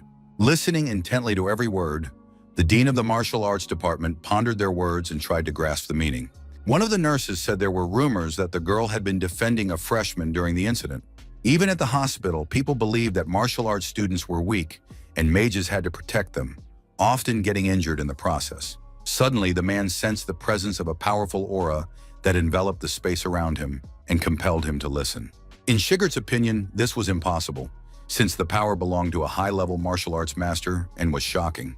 The nurses themselves didn't understand where this draft was coming from, since all the windows were tightly closed and there couldn't be any airflow. After that, the women realized it was all over and saw that only an empty bottle remained where the man had been standing. In the ward where Lucas was lying after being wounded, something unusual was happening that made him listen intently to every sound. Having finished what he had started with a smile on his face, he realized that everything had ended well, and he could breathe a sigh of relief. It was important for the young man to handle the situation on his own, so he decided to use the cloning technique. After finishing the clone, the protagonist realized that, according to the old books in the library, the clone's power was, at best, half that of his main body. If there are 3 copies, they are distributed evenly, and each one's strength is only 1/6 of Lucas's abilities. In the boy's opinion, this wouldn't be enough to stop him during a fit of rage, but at the very least, it might buy him time to escape.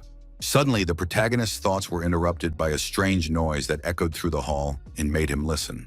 When Lucas turned around, he immediately noticed his teacher, who had come to check on him and was walking cautiously through the ward. This visit surprised the boy and at the same time caused a slight flutter of excitement, as he hadn't expected his teacher to drop by right now and so unexpectedly. The first thing the man said was that ever since the entrance exams, the taming of magical beasts, and the student mission, strange events had constantly surrounded the young man. For Sigurd, the most important thing was to tell it like it is, without hiding the truth, even if it seemed uncomfortable to his student or might surprise him. At that moment, the mentor asked who the protagonist really was, and why even he had decided to come to this school to find out the truth about him.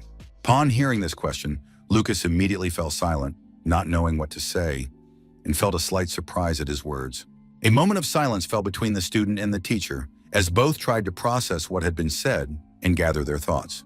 With a smile on his face, the young man said he didn't understand what was being discussed, since his goal in enrolling at the Iran Academy was to become stronger and master the art of weaponry. Unexpectedly, the head of the martial arts department attacked his student, leaving him no chance to react in time to the attack.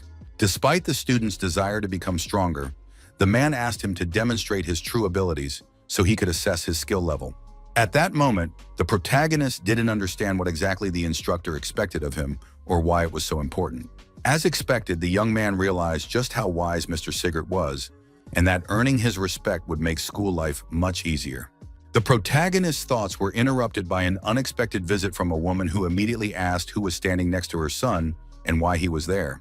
Having completely forgotten about the holiday, the man remembered that security lets everyone in without checking and that he could easily walk inside. The first thing Catherine said was for the teacher to step away from Lucas, but her daughter tried to explain that he was an academy employee. He explained to the mother that the man standing before her was Mr. Sigurd, the head of the martial arts department, and that he had come to check on his student. Suddenly, the man realized that the young man had sensed his mother's approach long before she entered the room. But the boy himself continued to explain that he had been taught who to stand with in battle and who not to. At that moment, Catherine suggested that since it was a holiday, why not go relax and put all their business aside, at least for the day, to recharge a bit. With a smile on her face, the woman decided to ask if she was telling the truth, but the man took her words as a request to leave the room.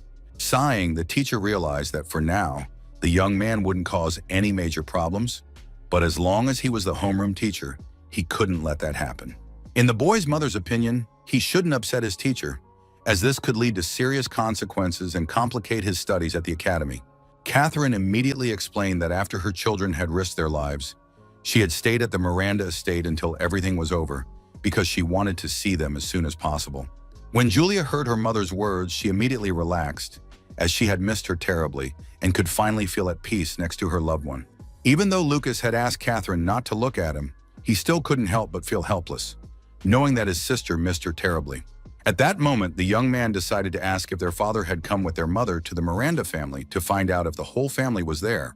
It seems that the situation at the front is far from ideal, which is why the man immediately headed to the front lines after bringing her to the estate.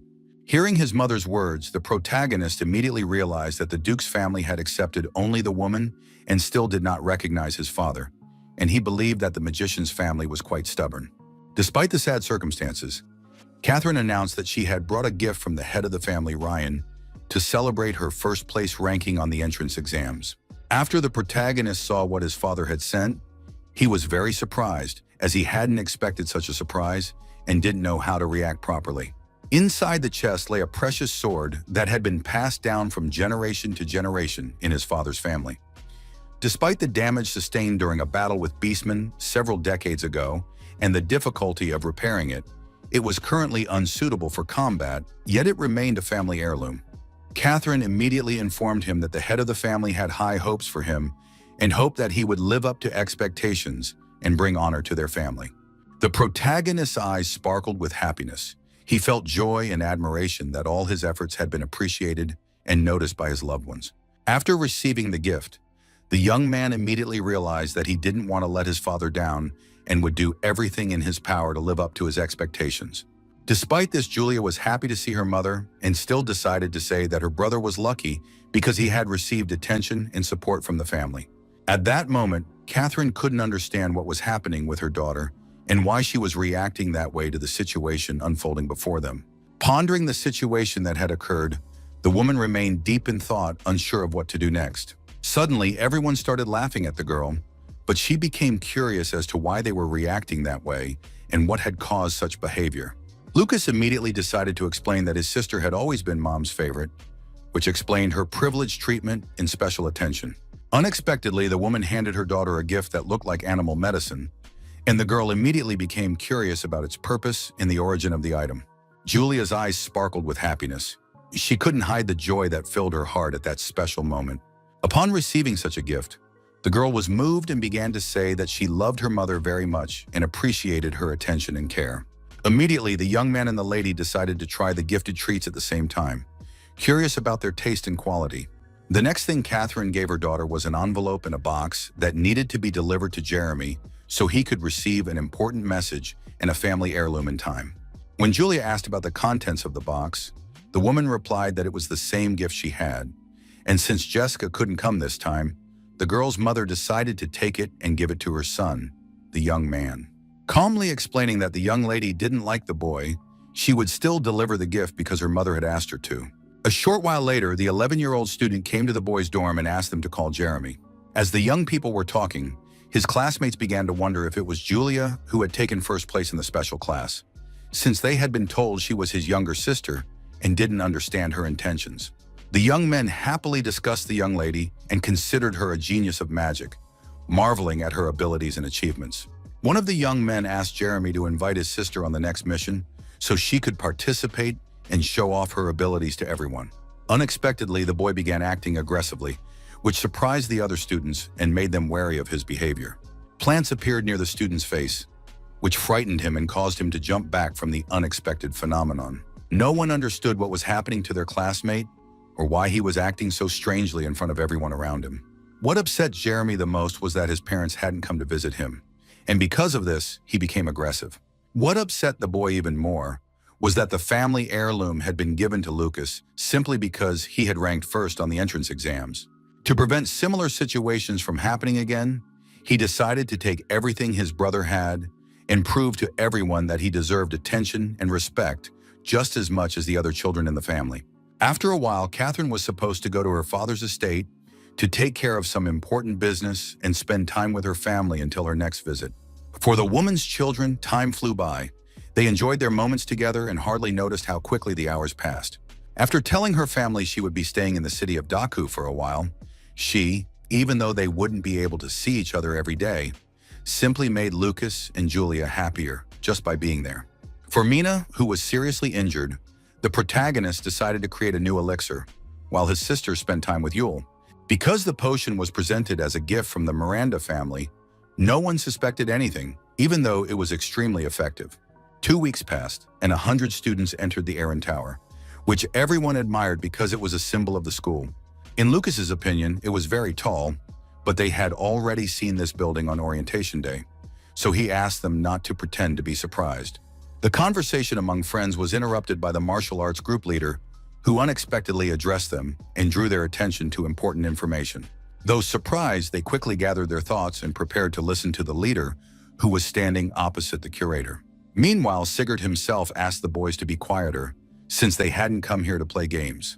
The next thing the man asked was for his students to take their seats and prepare for the start of an important test at the academy.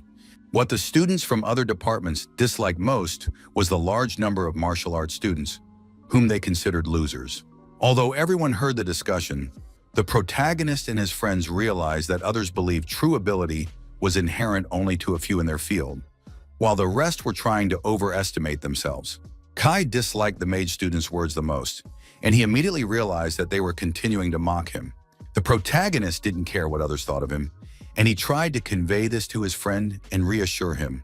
As expected, the martial arts department didn't go unnoticed when they entered the tower, since the other students believed they had stumbled into the tournament by sheer luck. Some of the first-year magic teachers even dared to claim that the field Lucas was studying made no contribution to the Empire's development.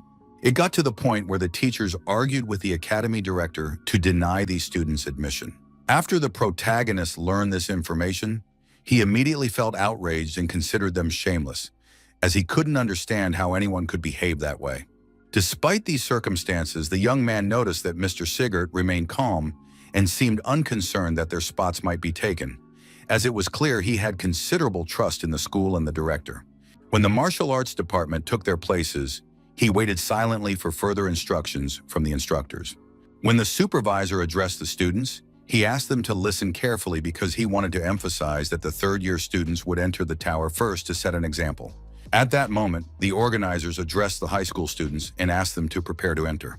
Holding the magical instrument in his hands, Jeremy eagerly awaited the start of the trial. The young man had been waiting for this moment for 3 whole years, and finally just now, the opportunity to enter the tower he had been waiting for so long had opened up before him. The boy's behavior surprised his classmates, as he believed that making it into the top 100 was quite difficult. Unexpectedly, Julia called out to her brother, who was a junior, to wish him good luck. Instead of her brother, his friends turned around and immediately noticed that she had also come to the exam. They were surprised that she was among the top 100 as well. With a smile on her face, the young lady wished her brother good luck and watched as he prepared for the exam. Jeremy's classmates also teased him, joking that his sister was rooting for him and he shouldn't let her down. The boy's reaction surprised the girl, since she was only worried about him out of respect for her own mother. At that moment, the students began preparing to enter, and one of them hoped they would be placed in the right location. Despite his sister's support, Jeremy asked her not to worry because he's been lucky lately and he'll outdo Lucas. The 3 students headed toward the building's entrance, hoping to pass the test successfully and demonstrate their abilities. When the boys found themselves in the hallway, they were instructed to place their sticks in front of them and close their eyes to prepare for the test. At that moment, Jeremy heard a voice that seemed familiar to him and felt a thrill run through his entire body. On the big screen, Director Austin watched the students inside the tower and monitored their actions. With a smile on his face, the man realized that they were finally beginning the test and were ready to demonstrate their abilities. In the principal's office stood a large magic orb that could disperse magic and control its flow within the room. The man's entire body was enveloped in a powerful aura that radiated strength and made those around him feel his greatness. In an instant, the power Austin possessed spread throughout the entire office, causing everything around him to tremble at its might. The energy went beyond the tower and spread to everyone present, making them feel its incredible might, captivating everyone and subduing the space around them. Seeing how strong the combat aura was, The protagonist immediately realized that there was someone stronger than Mr. Shigard at this academy. With a smile on his face, the young man understood why his teacher was confident that their group would enter the Iron Tower. The main reason was that the person capable of opening the doors to the building was the strongest martial arts master. On the academy grounds, the academy director, Alan, and others were sitting and discussing an important matter among themselves. One of them mentioned that recently, the calls to ban admission to the martial arts department had grown louder and asked what this anomaly was all about. Pondering his interlocutor's words, Austin fell silent for a moment and began to analyze what he had heard. A few minutes later, the man replied that there had been no anomalies recently and no losses had been recorded either. The only thing the professor asked was that everything remained status quo, and only if his colleague adhered to this would he open the tower.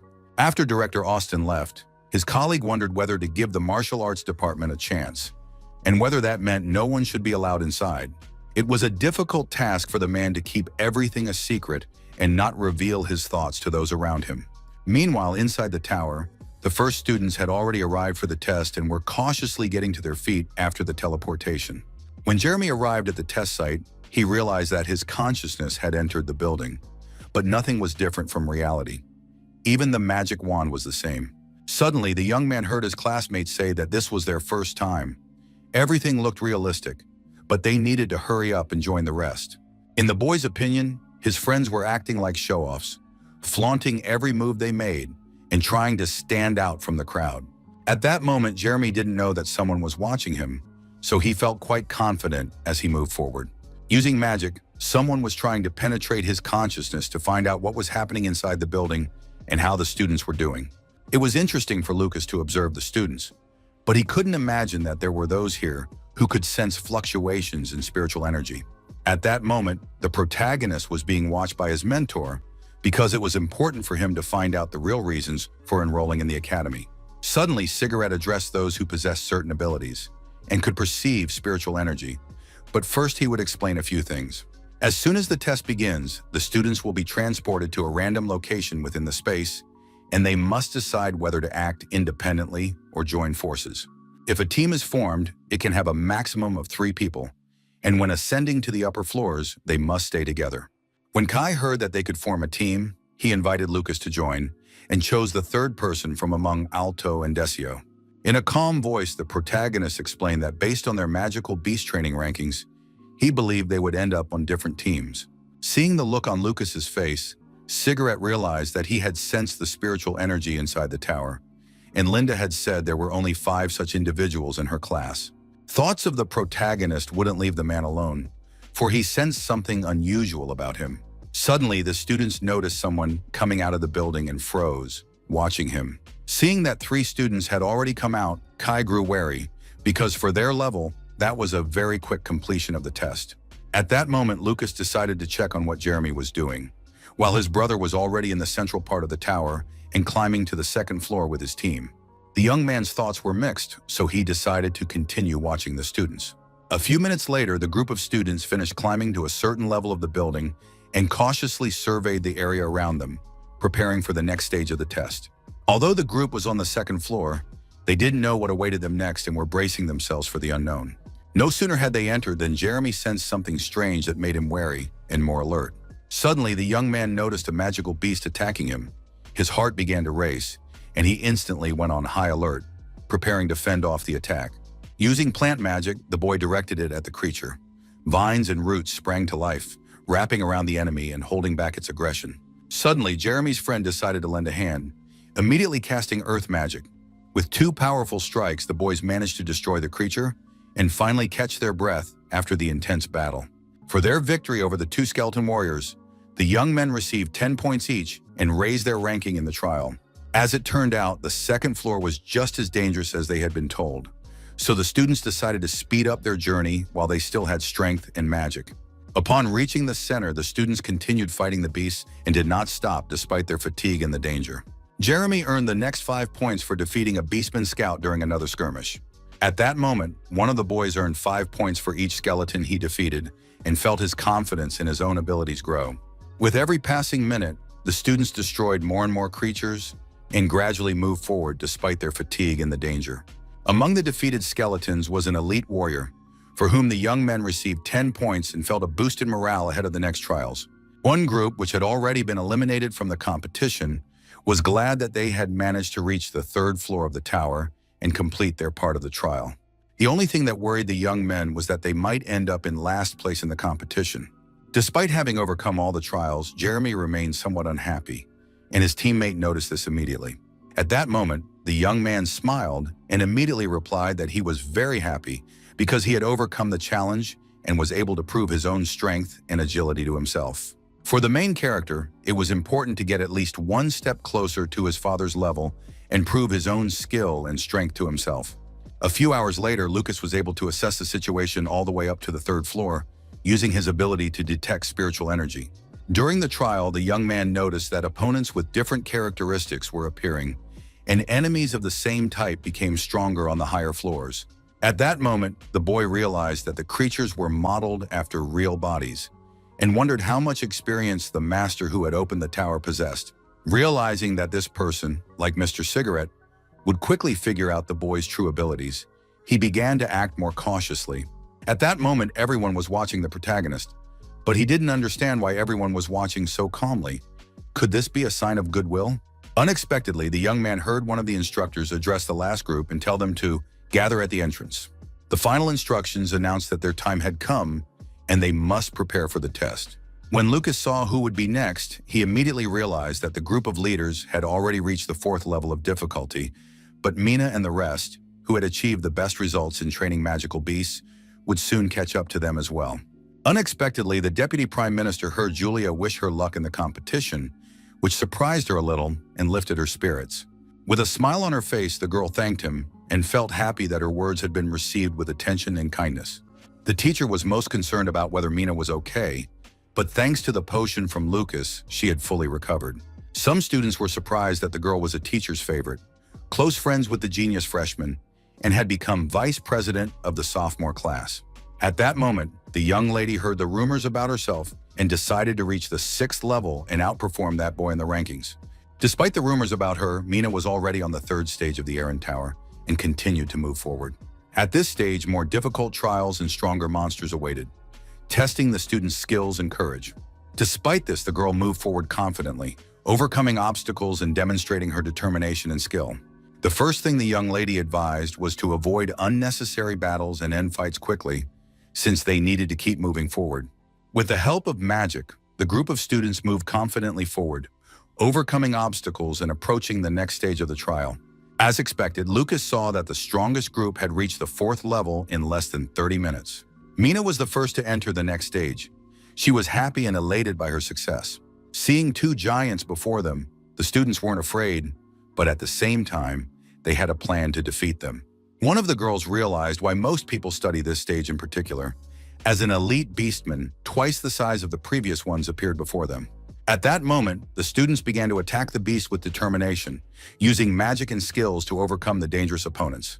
For defeating this beast, the team received 80 points and felt a surge of excitement and confidence in their abilities. Surprised that Mina had dealt with the beast so quickly, her classmates noticed that her strength had increased significantly since the last mission. In the girl's opinion, these beasts should be destroyed instantly to save time, and compared to the Minotaur, they were practically worthless. At that moment, the young lady explained that her friends were responsible for clearing the area, while she would fight the other creatures and find the entrance to the 5th floor. Getting straight to work, Mina earned another 80 points for 2 beastmen and continued on her way. Despite the fact that not much time had passed since she was wounded, the girl instantly destroyed the beasts and earned another 40 points. With every passing minute, the young lady earned more and more points and confidently strengthened her position in the trial. The moment came when, in the 4th stage, the students cleared the path to the next peak and prepared to move on. Mina was the happiest of all because it was important for her to achieve a high score and improve her skills every day. Upon reaching the 5th floor, the vice president sighed with relief and allowed herself a moment's rest after the strenuous climb. Meanwhile, Mr. Sigert noticed that 3 students had already reached the 5th stage, which was a better result than last year.